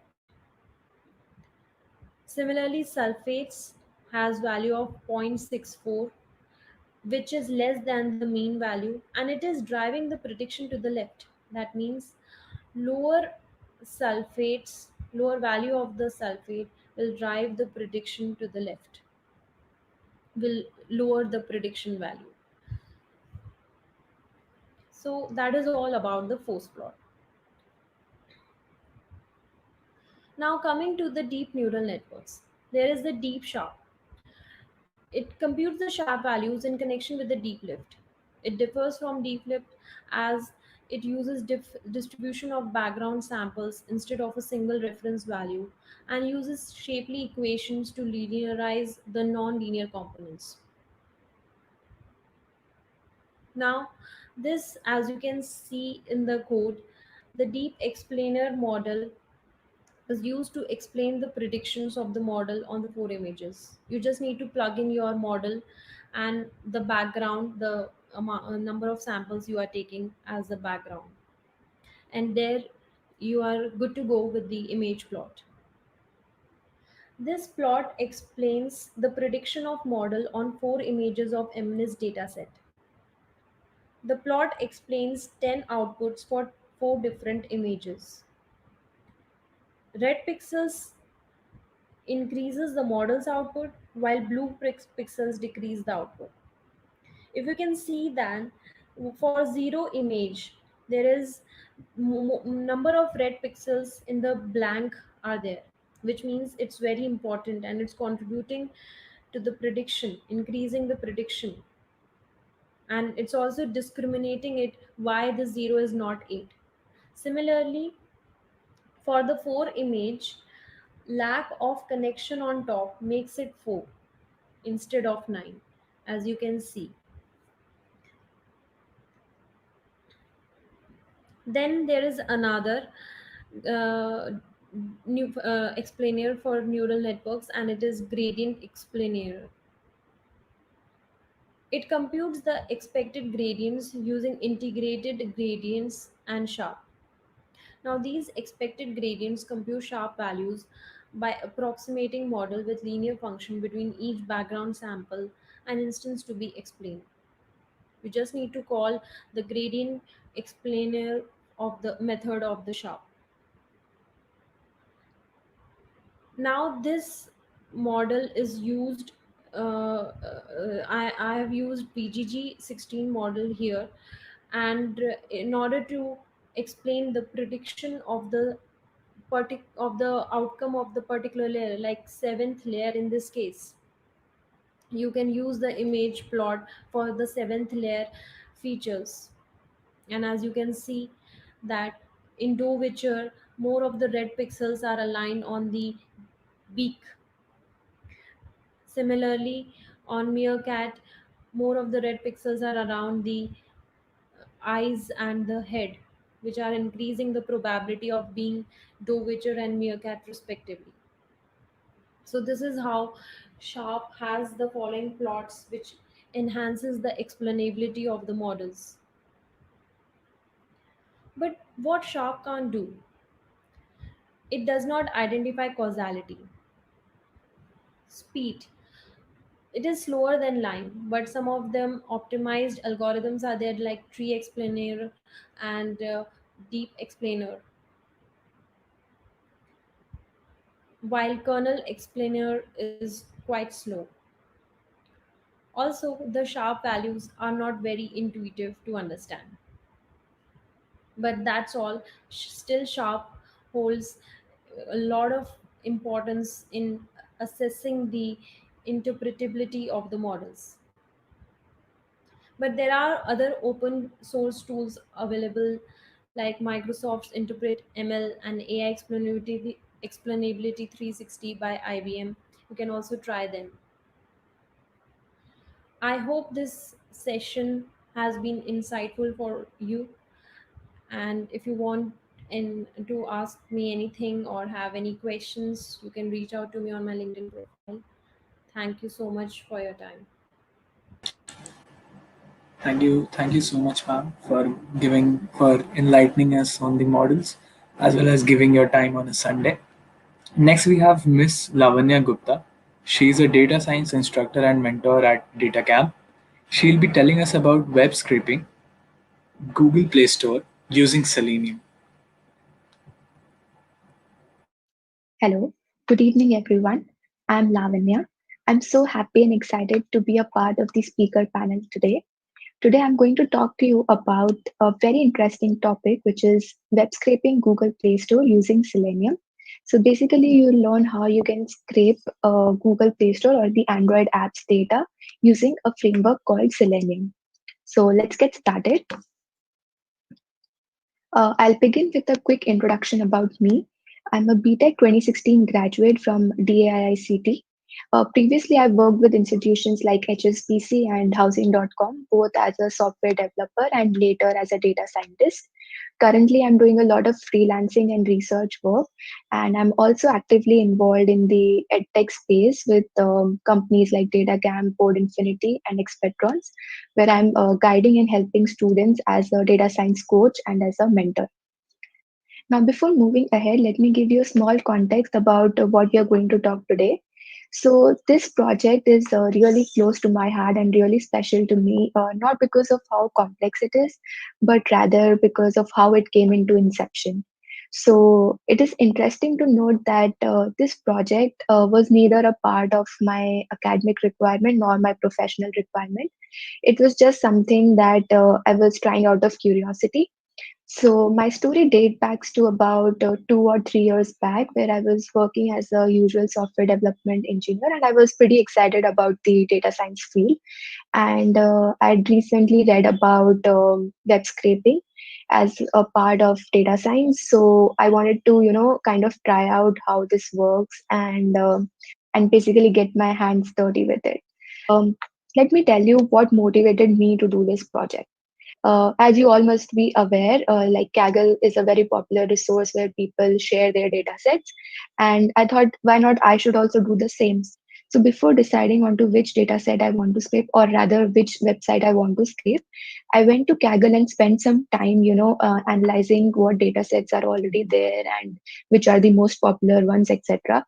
So I saw that there are a lot of data sets from education, e-commerce, agriculture, etc. And of course, technology as well. And one thing that stood out for me during this research was I found out a very interesting thing that there were many data sets that existed for the Apple App Store or the iOS apps, but very few or rather incomplete data sets were available for the Google Play Store. And this was something that was, very surprising to me because both Apple and Google are key players in the market. And why would such a bias exist? And this struck me, and I wanted to really explore it, that why this was the case. And that's when I decided that I'll go ahead and scrape the Google Play website. So the very interesting thing that happened to me when I did that was my data set. Let me just use the pointer. So my data set gained a lot of upvotes in just about 6 months, and currently it's the fifth highest upvoted data set on Kaggle. So this completely motivated me, and such recognition always, encourages people to try more and more things. So I hope this short personal story can inspire some of you, especially the beginners who are trying to get into this field. I know it can be very overwhelming in the beginning, but I assure you it's all worth it. So now let's get into the technical details. I'll begin with telling you about the popular web scraping frameworks that exist right now in the market. Two very popular frameworks that exist today in the market are Scrapy and Selenium. There are also a few others like Beautiful Soup, etc. But today we are going to focus on these two. So let me first start with Scrapy. So Scrapy is a very popularly known web crawling framework. It has a huge community support. So Scrapy also provides code reusability, and this is one of my personal favorite aspects of Scrapy because it allows you to use the same code from one website to other with very minimal changes. So once you have your scraping framework in place, you can just tweak around some parameters and the same code works for any website. So that's pretty cool, right? So moving to the next point. Now coming to the shortcomings or some disadvantages that Scrapy has. As per my experience, Scrapy cannot understand advanced JavaScript and AJAX calls, and it only understands XPath and CSS expressions. So this kind of becomes a shortcoming for Scrapy when you try to scrape very complex or advanced websites which use advanced JS and AJAX calls. Now let's see how Selenium can overcome this. Now, Selenium is not very popularly known as a web scraping framework because its main purpose or its main utility in the industry has been until now to be used as just a web testing automation framework. So many testers must be familiar with this framework, but you will not hear many web scrapers talk about Selenium as using it as a framework for web scraping. And one thing about Selenium is that there's not a lot of community support for web scrapings tasks, especially. And of course, when it comes to web scraping, Selenium requires you to have different codes for each website. It is very task specific. And the advantage of Selenium is definitely that you can perform very advanced actions using advanced JS and AJAX. And apart from XPath and CSS expressions, it can also simulate or mimic more advanced actions on a web page like any human user would do. Say, scroll down to the end, scroll left or right, and button clicks and hover, etc. So for me, I found the Google Play website quite advanced, and that is why I decided to use Selenium for it because as per my experience, I feel that Selenium is always a better choice when you have dynamic pages with you. So don't worry if you don't understand what dynamic web pages are. We are going to dive into that right away. So I'm going to give you a short introduction about what static versus dynamic web pages are in the context of web scraping. It is possible that if you're coming from a web engineering background, you might have heard these terms in some different contexts. So don't get confused. Today I'm going to talk about static and dynamic web pages only in the context of web scraping. So as you can see on the left side, this is how a typical static website would look.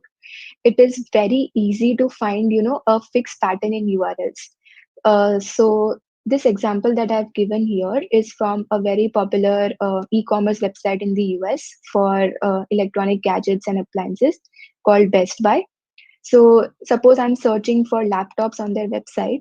All their laptop products are arranged in this manner. So you have laptops page 1, page 2, page 3. And you'll also find a text somewhere on the website which says showing 21 to 40 products of total 258 products, which means that it's quite easy to infer that there are 20 items per page. And if you can form, a list of URLs with page 1 to 13, you can essentially have all the information related to all the laptops which Best Buy is selling. So Scrapy works perfectly in this environment where you just give it a list of URLs that you want to scrape and it does all the work for you. Of course, you need to give some other parameters, but the main input that Scrapy takes is a list of URLs.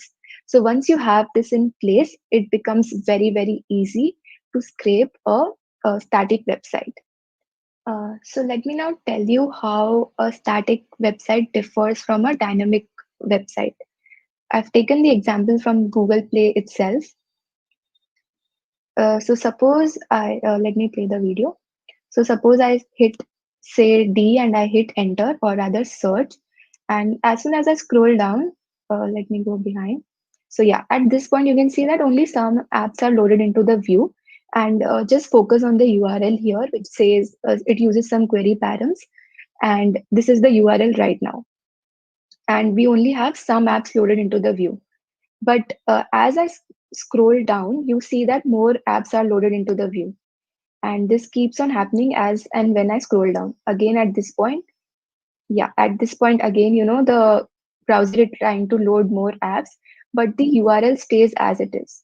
Now contrast this to what we had seen in the static web page case, where you had nice set of URLs for a set of apps.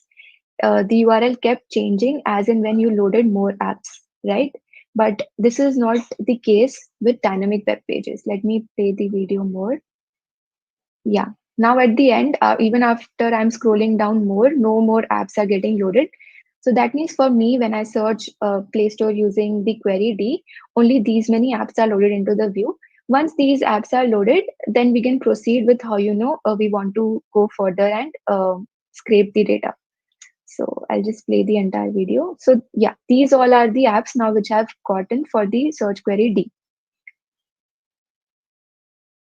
So this is the main difference that you need to keep in mind, that the URL does not change for dynamic web pages as you load more items into the browser, but for static web pages you have nice separate URLs for each page. Now let's move ahead. Let me tell you about the scraping strategy that I used to get all the apps from Google Play. Now, we know that different pages don't exist in Google Play for apps. So the only way to get apps from the website was to query the website. So I made a simple strategy around it to get maximum number of apps as I could. So initially I used single alphabet strings. So there were 26 search queries. As we saw in the video before, you would say A and then hit enter, then you would say B and hit enter, and then load all the apps into the browser. So this was the first set of queries that I used. In the second set, I used permutations of 2 and 3 letter strings, and this gave me about 25K search queries. And of course, I maintained a list, so that I don't scrape the same apps again and again. And the third set that I used was something interesting. So based on English intuition, I thought that if I make strings or permutations of a consonant vowel consonant, which is a popular pattern seen in English language, that would also give me some apps or some unique apps apart from the first two set of queries. So using these 3 set of queries, I queried the Google Play website and scraped the apps. So now let's move ahead and see how I actually scraped the apps. So as I said, the first step was to use a query from these 3 sets. Let's say we pick the query AOB, right? Now I would type the string in the search bar and then hit enter. So then all the apps would be loaded on the browser. I would scroll to the end to get maximum number of apps loaded into my view. Right, this loads all the HTML information of apps into the console. That's the terminology we use in web scraping. And then once I have all the apps loaded into my view, I would go to the first app and click on it and go to its detail page. Now its detail page has all the information, right? This is the main page of interest. So I would click on an app tile, let's say Prime Video in this case, and this would redirect me to its details page, which is shown here. And on this page, I would have all the information that I wanted to scrape for this particular app, right? So using this method, I was able to discover 10,000 unique apps. Due to limitation of time and resources, I limited my search space and the apps to just 10K. But of course, you can use this strategy to discover as many apps that you want. Cool. So let me tell you about the app attributes that I scraped. First was, of course, the app name. Then it was the category. In this case, it's productivity. Then it's rating, which is 4.5 or 5 star here. And reviews, 78,000 reviews. Then there's also additional information for all the apps in Google Play, which is like the size, the number of installs, is it like a priced app or is it a free app, the current version, the content rating, and so many other things. So I scraped all this extra information as well. Now, for the sake of completeness, I also scraped the user reviews for each app. This was also a little challenging to scrape because it employs the same strategy of dynamic page loads as its main web page. But nonetheless, I was able to scrape all the important information from the user reviews. So this is what the user review page looked like. So first is the date on which the review was posted, the actual review text, the rating that the user gave to the app, and the number of likes that this review has received. So doing this, kind of completed the entire data set and made it very self-sufficient to be used by the data science community. So yeah, this was all about scraping the Google Play Store data using Selenium. So this almost concludes my talk, and I hope you liked it and gained some knowledge about web scraping. But before ending the talk, I want to share with you a very popular and inspirational quote. It recently came on my LinkedIn feed, and I thought that this would be a good platform to share it with you guys as well. So it basically says that good that we are working every day, 365 days a year, but just doing that may not be enough. If we stay at the same capacity and don't grow, even by the end of the year, we are going to stay at our original capacity. But even if we put small, consistent efforts each and every day of the year, by the end of the year, it's going to be very surprising. We'll have 40 times more knowledge than we had at the start of the year. And this is something, it's very inspirational. And for me, at least, I think that this applies to everyone across all spheres of our life. No matter at what position you are, you're just getting into the field, or you are a CEO or a VP of any company. This quote is something that all of us can take inspiration from and continue to grow and learn in our career. So that's it. Thank you so much for your time. I'm very happy to connect with you guys on LinkedIn. This is my LinkedIn handle. Uh, Please do connect, and if you have any queries, I'll be very happy to answer them. Thank you. Thank you so much, ma'am. It was really, really helpful. Since it was a project description, it was very helpful for someone like me who is trying to explore web scraping as a student. I found this video like super relevant, and I have found a really good reference in the face of this, and will return to this as much as possible to get a better idea of the topic. Also, I found the concluding slide very interesting and very inspiring as well. But I'll definitely, like me as a person, I'll definitely try to put that extra 0.01 raised to the third 365 effort from now on. Okay. With this, we have our next speaker, Miss Shilpa Arora. She is Principal Data Scientist at Atlin. She'll be telling us about data quality, framework, and actions. Hi everyone, hope you're having a good day. I'm Shilpa. I work as Principal Data Scientist at Explainable, and today we're going to talk about data quality. Right? If you have worked on data, I'm sure you have come across with some kind of bad data. Right? Doesn't matter you build models for self-driving cars, or you write data stories, or you're trying to do some analysis for your product. You must have seen some kind of dirty data, right? There must have been some broken pipeline, or some corrupted data source, or some badly designed questionnaire, which have caused some kind of data quality issues. Right? It is this common that finally people say that data scientists spend 80% of their time on cleaning data and rest just complaining about it. And we don't want to complain about it, and we don't want to spend that much time on it. So today we're going to understand what can we do about it, in the sense that how can we reduce the randomness that exists in the data quality issues, and understand those patterns, and take those patterns to take in, and with a holistic approach, to build some standardized framework packages, and tools that can help us optimize the time we spend on data quality. Right. So before we jump on it, let's see what are we getting out of it. First, we're going to understand today some of the concept of data cleaning and data quality. Then we're going to get into what are these data quality metrics and checks and actions that can help us optimize our process. And others is what are the right set of tools and technologies to use to fast track the execution process. Right.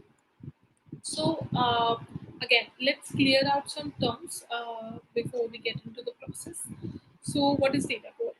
Data quality is nothing but it's a way to understand the quality of your data in terms of the inconsistent, inaccurate, incomplete, unreasonable data values, and it's done to the through some data quality metrics that we track, and we're going to answer that just in a bit.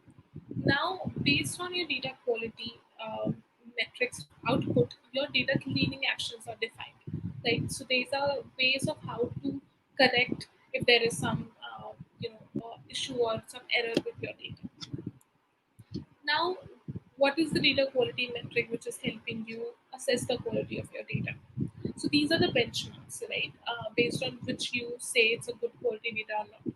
For example, the percentage of missing observation is the data quality metric, and the action on top of it, like replacing missing values with median values of X, is a data cleaning action. So, right, these are the kind of metrics and actions that we build so that we do a robust data quality check on the data and also correct it wherever it's required. Now, so initially what we were talking about the the patterns that exist in the data issues, right? So I believe there are some properties of that of data that if you know about them, you can basically in a way preempt what kind of issues that can exist in the data. So according to me, there are these 9 properties. If you know them, you can pretty much build a robust data quality and cleaning pipeline.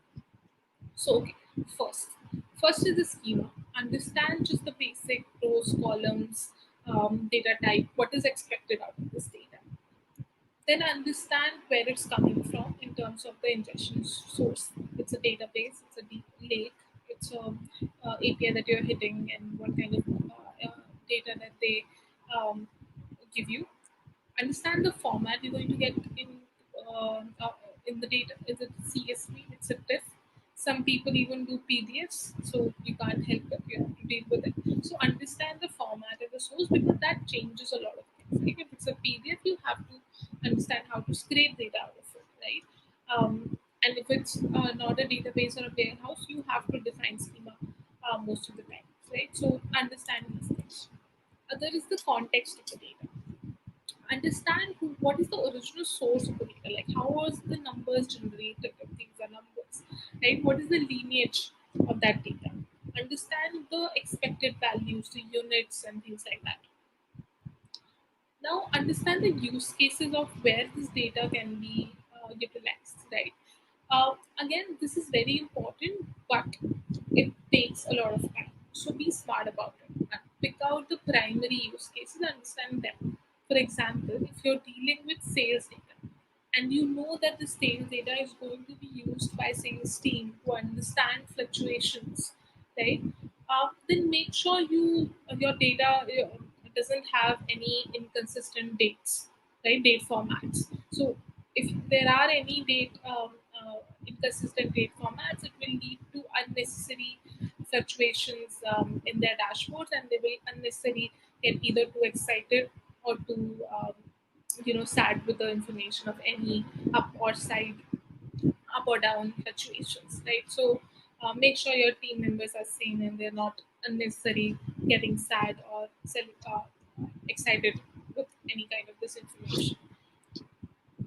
Now understand the scale of the data, not just the present but also the future expected data size. Like if you're dealing with a Netflix kind of a data with the numbers are changing exponentially and increasing every minute, then make sure your tech stack is capable to do data quality checks on that kind of a huge data, right?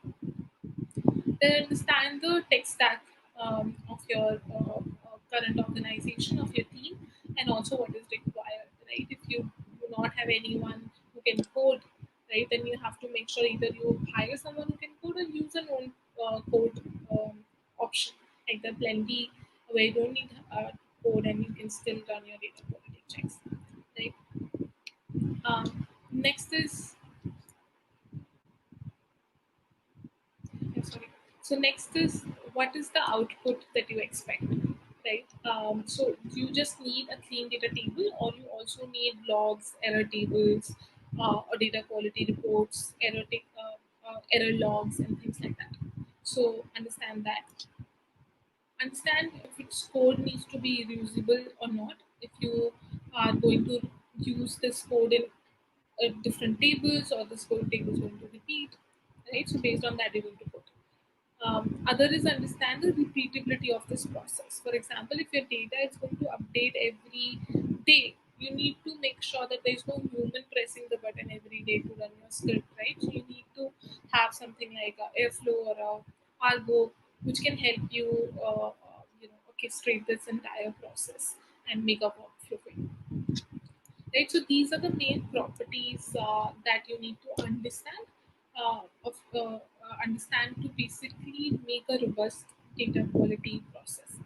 Now, what does data quality process will entail once you know these properties? First would be your list of data quality metrics and actions. Now, some of the properties like schema, data use case, and these kind of things help you determine what kind of checks do you need to put on your data. And I believe that there are basically three kind of uh, data quality checks. So level one is the generic data quality metrics. For example, missing values or primary key. These kind of things should be part of any data quality metrics on any kind of data, right? So there should missing values is not required by anyone. And unnecessary statistical outliers are also something that should be tested before acting on it, right? So these are some kind of checks that you can see, and that can be applied to any data set. Now, second one are basically the data checks that are specific to your data type, your context of the data. For example, like if you have a table which has population and household, then you understand the population can't be less than household, right? So you check this check is based on the context that you have for that data. You're not going to apply this to every table, right? So these are the checks that you put on the context of the data that you have. Now, next is the level three checks, which are comparative checks. So for them, what happens is that these are those kind of checks where some master data exists. There are some standardized, masters that exist either in your organization or around the world, which can help you verify your data. So this is sort of a validation that you do. For example, if your data has country names, you can pretty much get the list of country names from anywhere on the web, right? And you can use that to make sure you're not putting anything which is not acceptable, right? For sure, your geography name should not have something like Shilpa, Usha, or these kinds of words. These are not countries, but people, right? So make sure you don't have any kind of these issues. Now, uh, these all collectively form your data quality metrics list. Now let's get to what it takes to execute these kind of data quality metrics. Now, features and properties of the data like reusability, repeatability, text tags, scale, all these basically tell you about your execution plan. So basically, if you want your process to be reusable, you have to use a coding language like R or Python, right? You can't necessarily like you can do some macros in Excel, but of course there's a limit on scale and things like that. So it's better to do a R or Python. Similarly, if you need a visualization as an output, it can be part of your validation. So make sure you know about that in advance. understand the scale of data, which will help you understand how many cores and RAM you need in your system or wherever you're running the process. And this also helps you to decide if you want to go and store your data or do your processing on a cloud like AWS or GCP or Azure. Now then, understand the level of automation. Again, if your data is going to run every day, make sure you using some orchestrator and you're using some workflow system like Airflow or Argo workflow. And then at the last, make sure you understand um, uh, the cost angle of the entire process. So, are you going to develop it on your own, or do you want to buy it and use products like Talent, Acron, or Outflix, which already provide these kind of products? Right. So these are big. This was all the on the concept of it, like what is the properties of the data that you need to know, what is the data quality metrics list look like, or how to execute all of them. Now let's jump to the case studies and see how it actually pan out in action. So I'll take you through basically a project which has three different scenarios, the same project but the progression of it in different scenarios, and you will see how the process changed as the project changed. Now, the problem statement, for example, in this case was that create one-time dashboard to show the progress of our national electricity scheme. The data size was pretty small. The format was XLS. Schema we knew that okay, how many rows and columns to expect. We didn't need to make it reusable or reproducible because it's a one-time thing. Um, but because there could be errors and things, so we went ahead and used R for it. So for that kind of scenario, what did the list look like? So these were the kind of list of metrics that we made. Along with that, there were cleaning actions and how we did about it. So they were all level 1, level 2 kind of checks. For example, one basic check is to check for the missing values. So check for all kind of missing values like null, LA, NA, null values or missing values, or some people like it like triple line and things like that. So just check for all ways of defining missing values or just blank values, and based on that, just impute them with median or in some columns, just drop them and things like that. So understand like what kind of checks you want to put in here, and these are pretty much generic checks that we did that you can put anywhere. Right. So now the project progressed to a state where um, they wanted to basically get in more data, like spatial imageries, to validate the existing data. Right. So now the formats were different. We were also getting geospatial rasters along with CSV. The data size was output also had different kind of table formats, right? So how the thing changed? So along with the checks that we did in the case one, we now did different kind of checks also. For example, because there was spatial data, there was a different data type. Now we had to do checks to see if there are any bad pixels, right? If there were bad pixels which were covered by cloud, snow, or water, then make sure all of that doesn't exist, and you're able to clean your data and identify those bad pixels. Now this progressed into the next step, which was to basically do a live dashboard where the data is going to update, on a regular interval. And if they wanted it to be deployed on their systems, and they want a lot of monitoring, so error logs, error tables were required, and we had to run this every quarter to make sure there is some kind of airflow or some kind of workflows in place. So the technology requirement changed a bit here, and also some of the checks that you're putting, right? For example, now because it's coming from API and it's running at a fixed frequency, we need to make sure at the ingestion we put some checks. So one of the check was to see, are you getting the values at this time point or not? If you're not getting values, then stop the flow there and then. So you have to stop the workflow, otherwise the entire system will crash. Right? So you have to put these kind of checks there. Now, So we saw how we use different kind of technologies at different stage to make sure we are getting all the benefits from to our Excel to Flow or Docker and things like that. So it's an individual and organization's choice on how you want to go about it. Do you want to build the entire pipeline by yourself and use all these technologies, or you want to use some kind of already products like Atlin or Informatica, Alteryx, and companies like that.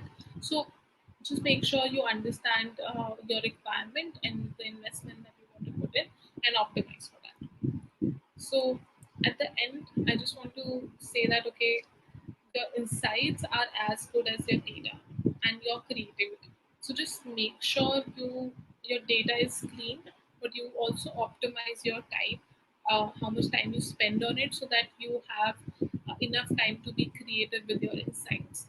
So be updated with the latest technology out there. Be updated with the latest tool.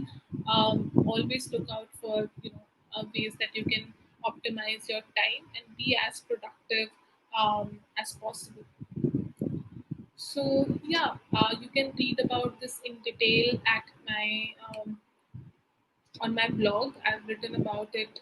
It's live on Towards Data Science and Design Central. You can also ping me at Twitter, LinkedIn, email, anywhere you want with any questions or any discussions. Yeah, it was great presenting this to a wider audience. I'm looking forward for your comments. Thank you so much. Thank you so much, ma'am. It was indeed very informative. Moving on to the last but not the least we have to offer, we have Miss Dr. Neha Sharma actually, who is consultant at Tata Consultancy Services, better known as TCS. She'll be telling us something on the topic lessons of data science. Over to you, ma'am. A very good evening to all of you. I hope you all are safe and doing great at wherever you are and whatever you are doing. At the outset, I would like to thank Women in Data Science for giving me an opportunity to talk to you, all of you, and share some lessons of data science. So let's get started. But before that, let me introduce myself. I am Dr. Neha Sharma. I have done my PhD from Indian Institute of Technology, Dhanbad. I have got 21 plus years of experience both in academia and industry, and currently I am working at Tata Consultancy Services. We have formed a professional society, which is a not-for-profit society by name Society for Data Science, in the year 2018. I am a distinguished speaker at ACM and also IEEE senior member. I've got 50 plus publications in reputed journals and books. And here are a couple of awards to prove the credibility of my work. And closest to my heart is Best PhD Thesis Award, which was given by Computer Society of India. So to start with, I would like to put across a simple question, that is, what is data science? And I would ask you to just focus on the word science, which means study of structure and behavior of anything. Now, if we study structure and behavior of human behavior, it becomes behavioral science. If we study the structure and behavior of medicine, it becomes medical science, and so on and so forth. Likewise, if we study structure and behavior of data, it becomes data science. But the next question is this so important that we have a dedicated vertical for this? Yes, of course, because we have ample of data around us. I mean, data has traveled a journey from being called as oil to soil, new currency, and I call it as an oxygen, because we are surrounded by it with so much of it around us that it's like an oxygen. And the objective is to make a judicious use of it, right? Here, I would like to share one survey report, and the survey was conducted in the year 2006. And the idea was to find out top 10 leading companies of the world. And in the result of the survey, there were 5 energy companies and 1 IT company. And needless to say that one IT company was none other than Microsoft. Now, the similar survey was done after 10 years to find out top 10 leading companies of the world, right? But now, within a decade's time, with a blink of eye, the entire scenario had changed. Now we have 5 IT companies and just 1 energy company. Now, the point to note here is how come this change happened in just 10 years? This happened because these companies realized that they have the ammunition with them in the form of data, and if they do some experiment, some innovation, and apply data science to it, they can become the world leading company, right? So data has a power to put you at the top level, if we utilize it properly. And needless to say, we are in the 4th paradigm of science, which is data science, because of its abundance. And why it is in so much of abundance? Because of the growing technology, right? If you do not believe me, you have to believe Tim Berners-Lee, the inventor of World Wide Web, and he says data is the precious thing and will last longer than the system themselves. Technologies will come and go, but data is something which is going to be there with us, right? Mr. Vinod Khosla, who is co-founder of Sun Microsystem, he says that in next 10 years, data science and software will do more of medicines than all the biological science put together. That means wherever you have data, the scope of data science is already there. So it's not defined or like focused only on IT companies or computer science related thing. It is wherever you have data, data science can be applied. Now let me define data science for you all. Of course, there are multiple definitions you will find online, and I do not use text to define it, rather I'll just try to explain it. So data science is the journey of data from its raw state to a complete full grown product, right? Now in between these two pillars, you have everything: data preparation, data analysis, performing data analytics, and then finding out some insight, then testing it, and then if everything goes right, converting it into a product. So this entire journey is called a life cycle of data science. So people get confused that machine learning is data science, or Python is data science, or artificial intelligence fits where. All these are tools and accessories to help you to complete that journey. That is the first and foremost thing you need to understand, right? So when you start the journey, you have to understand the problem statement, right? For which you are trying to find out the solution. Once you understand the problem statement, then you have to identify the location where you will find the relevant data, right? Once you find out the location, the next job is to extract the data. Now the data can be structured data, data can be unstructured data, data can be semi-structured data, whatever relevant you get, which will help you solve the problem, you should extract everything. Now data, when you extract, will not be in a right state, will not be in a usable state. So you have to process the data. You have to remove all redundancies, you have to remove all duplications. If at all you have to perform some transformation, you have to do that also.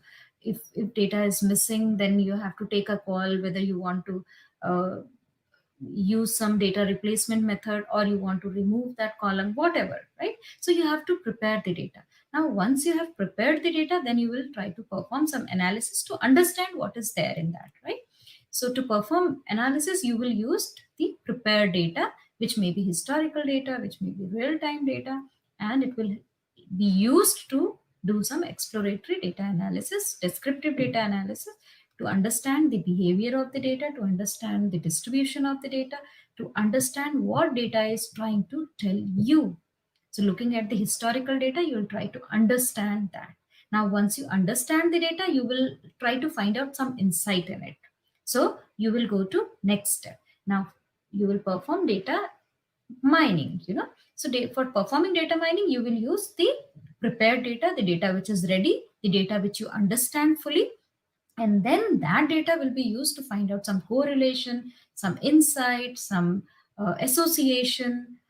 Maybe you may be using it to do some predictions, right? So And if that works properly, if that works perfectly, then probably you might convert it into a data product. So this is what is your complete ecosystem of data science, right?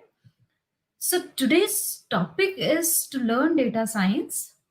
Now we are trying to learn data science using COVID-19 data. Why COVID-19 data? Because this is something which we are listening about every day, and we can correlate immediately. You will find it easy to understand what I'm trying to tell you, right? So let's start. So first lesson is data collection is a process. It is very, very important to understand that data collection is a process, and it is reflecting the process which you follow. It's get reflected to the data itself, right. For example, the international standard for COVID reporting for each country is to report the number of deaths that occur in the hospital on daily basis. So the procedure is like every day the number of deaths happened in a particular hospital has to be reported to a central agency, right, which will keep a log of all the data pieces, right. Now, when you adopt that data collection process, you will get something like this. This is the data which you have collected and trying to plot it to visualize, right. So first one is for United States, second one is for Italy, and this is from Worldometer. Third one is from France,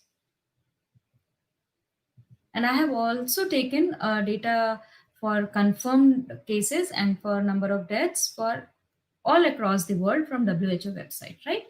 Because I wanted to show you the data collection process, and you can easily see a pattern in the data collection. I mean, a very clear-cut pattern is seen. You can see a dip, you can see a rise, a very clear-cut dip and rise in the data. Why it is? It cannot happen that suddenly on one day the number of deaths are less and the other day it's more. Why it has happened? So we need to find out. So we have taken the data of UK, and the similar kind of pattern is there in the UK also. You will find a very big drop on every Sunday and Monday. So let's understand that why is this pattern. So we have noticed that the deaths reported follow a weekly cycle.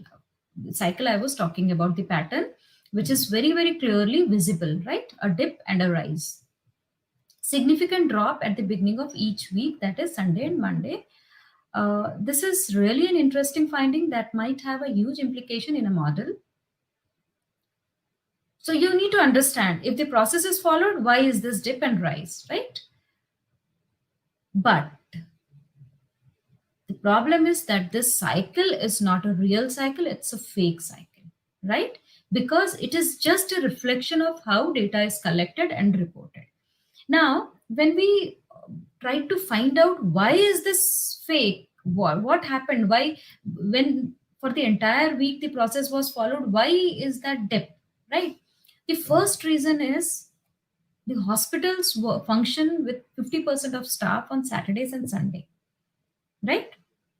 Now, with 50% of staff to manage the patients, to take care of patient, and also to report becomes very, very difficult for the human resource which are available in the hospital, right?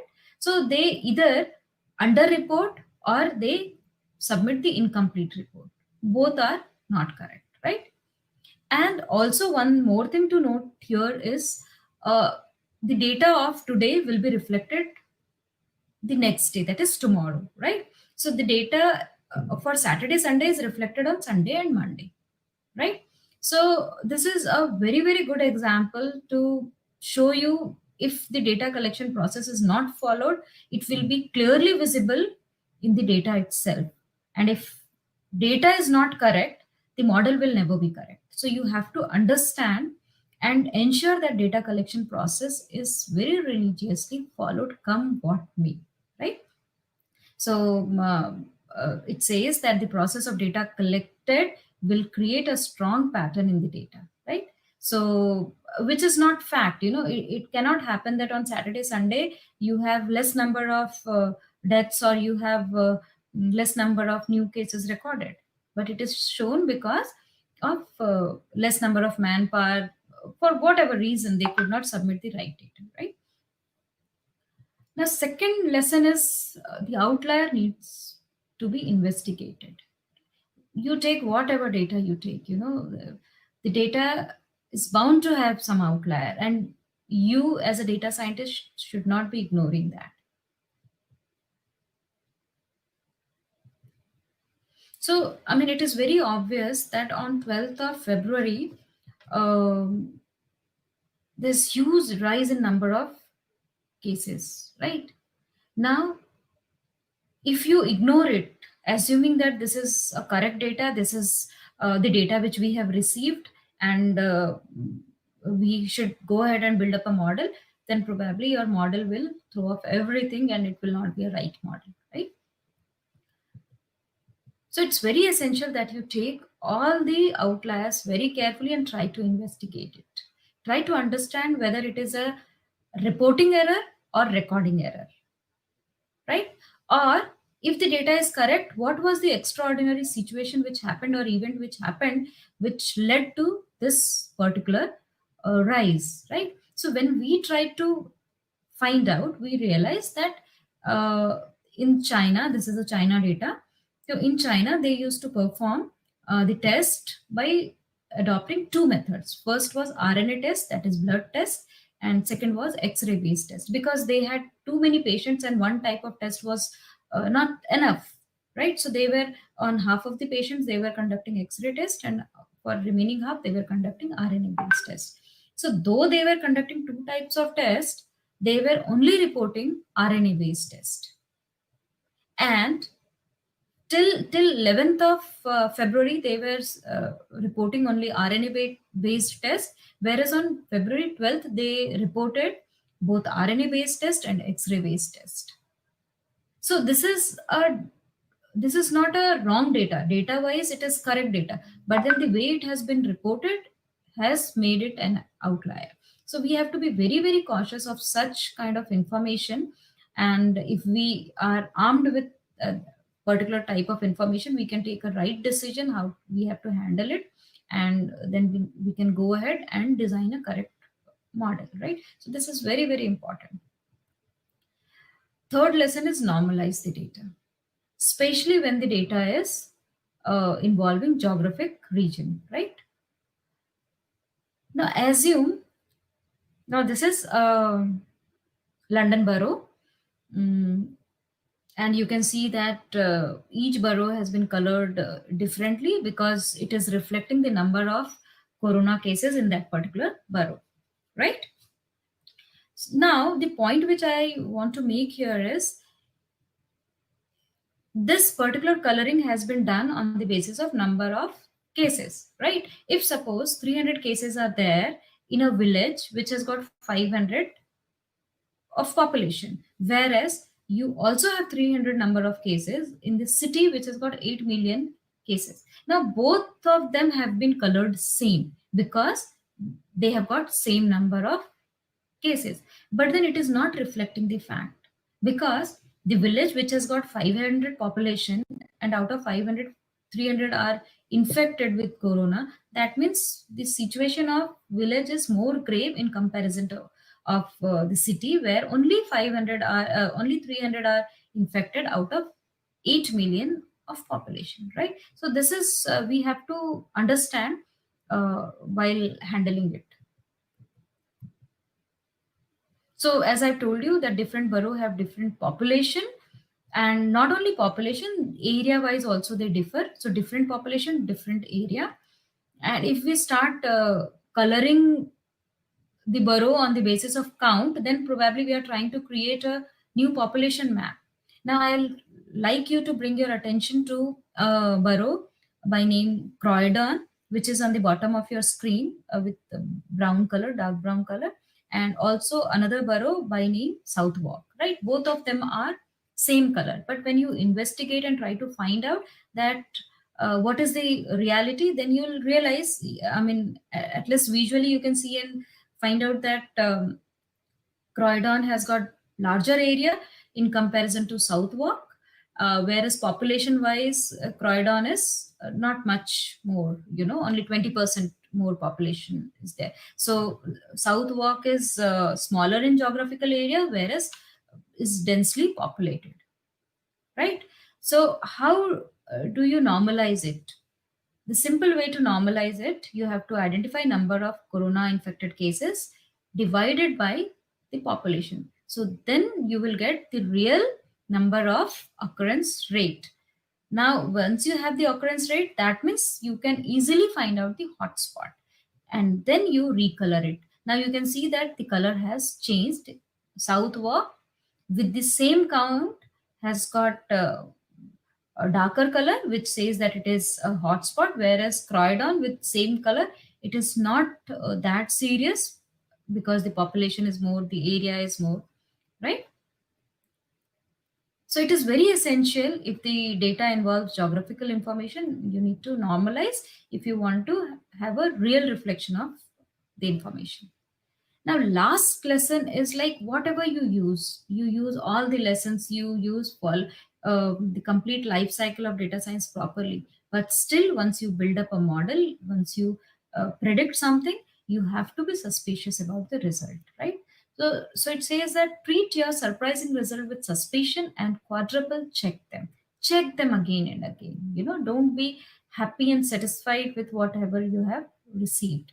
No matter how hard you have worked to understand your data and build the accurate model, there are an infinite number of ways that your model can go wrong by accident. So it is very, very important for you to understand that you are building up a model, right? I'll just try to explain this with an example. That there is one company by name Institute of Health Matrices and Evaluation, US-based company, and everybody was predicting. So they were also trying to predict what would be the number of cases, corona cases in times to come. So they did this prediction in the month of April, and in month of April they predicted that by August US will have 60,000 total deaths. So this is their prediction model, wherein they predict that US will have 60,000 deaths in August, right?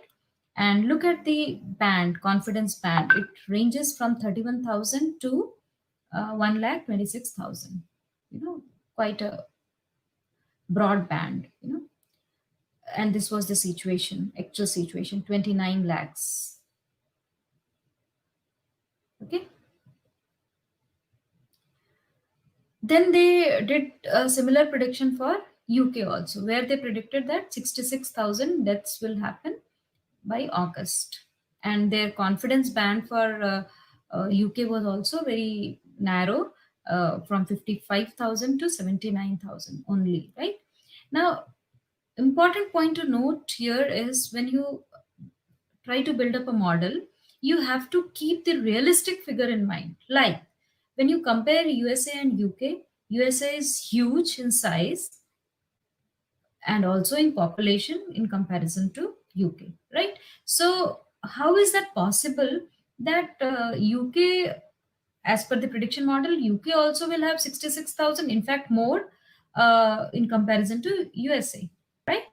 So it's very, very essential that you have to be very, very careful about whatever you are building, whatever model you are designing. So this skepticism has nothing to do with the skill of your team, which is building the model, or the quality of their work. Predicting rare event with certainty is incredibly different, and especially in this scenario where you do not know what is driving this disease, how it is changing its features, its behavior. So in such situation where everything is dynamic, you do not know much about it, there's no much article about it, what basis you will take to predict? So prediction is just a direction, just a guideline for you all and we all, rather, right? It's not a simulation that it will be accurate. So prediction will be like closer to accuracy, whereas simulation is assumed to be perfect, right? So this is what was the situation for UK in the month of August, right? So which is much less than the reality. So the process which you should follow is like you should keep on trying, iterating till the time you are satisfied. So the company again came with this prediction model for UK, and now they have increased the confidence band for UK from 27,000 to now 1,50,000, which is quite a big band, broad band, you know. So at the end, I would like to tell you that treat your own model with the same skepticism. If you are surprised by the result, assume that you have made some mistake, and you should look at your model very closely and keep on doing it till the time it matches the reality or comes close to the reality, you know. So do not just blindly trust your model. So these are 4 important lessons which every data scientist should keep in mind before going ahead and building up a model. Building up a model is easier, but handling the data, treating the data, processing the data are more crucial aspect of building up a model, you know.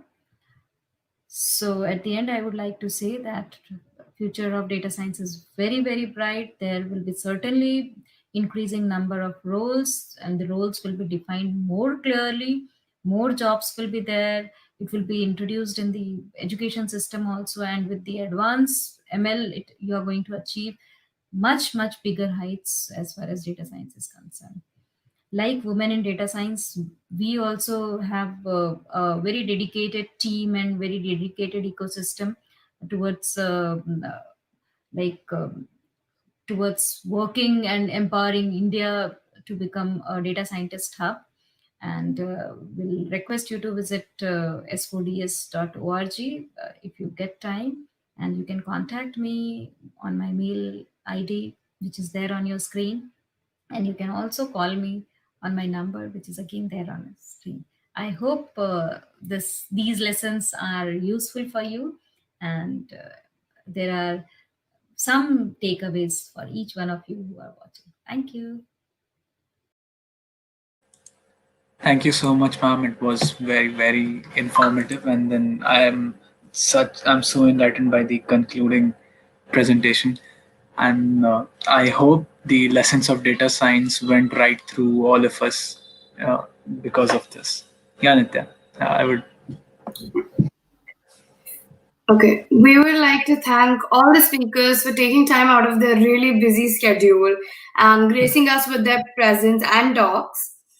And thank you for being a part of the WIDS Mysuru event. We would also like to thank the management and faculties of all the 4 collaborating universities, namely NI Mysuru, VVCE, JSS, and GSSS, for supporting us in our journey. Also, a huge shout out to our core team members, the organizing team of WIDS Mysuru, and all the volunteers for helping us put up such a successful event.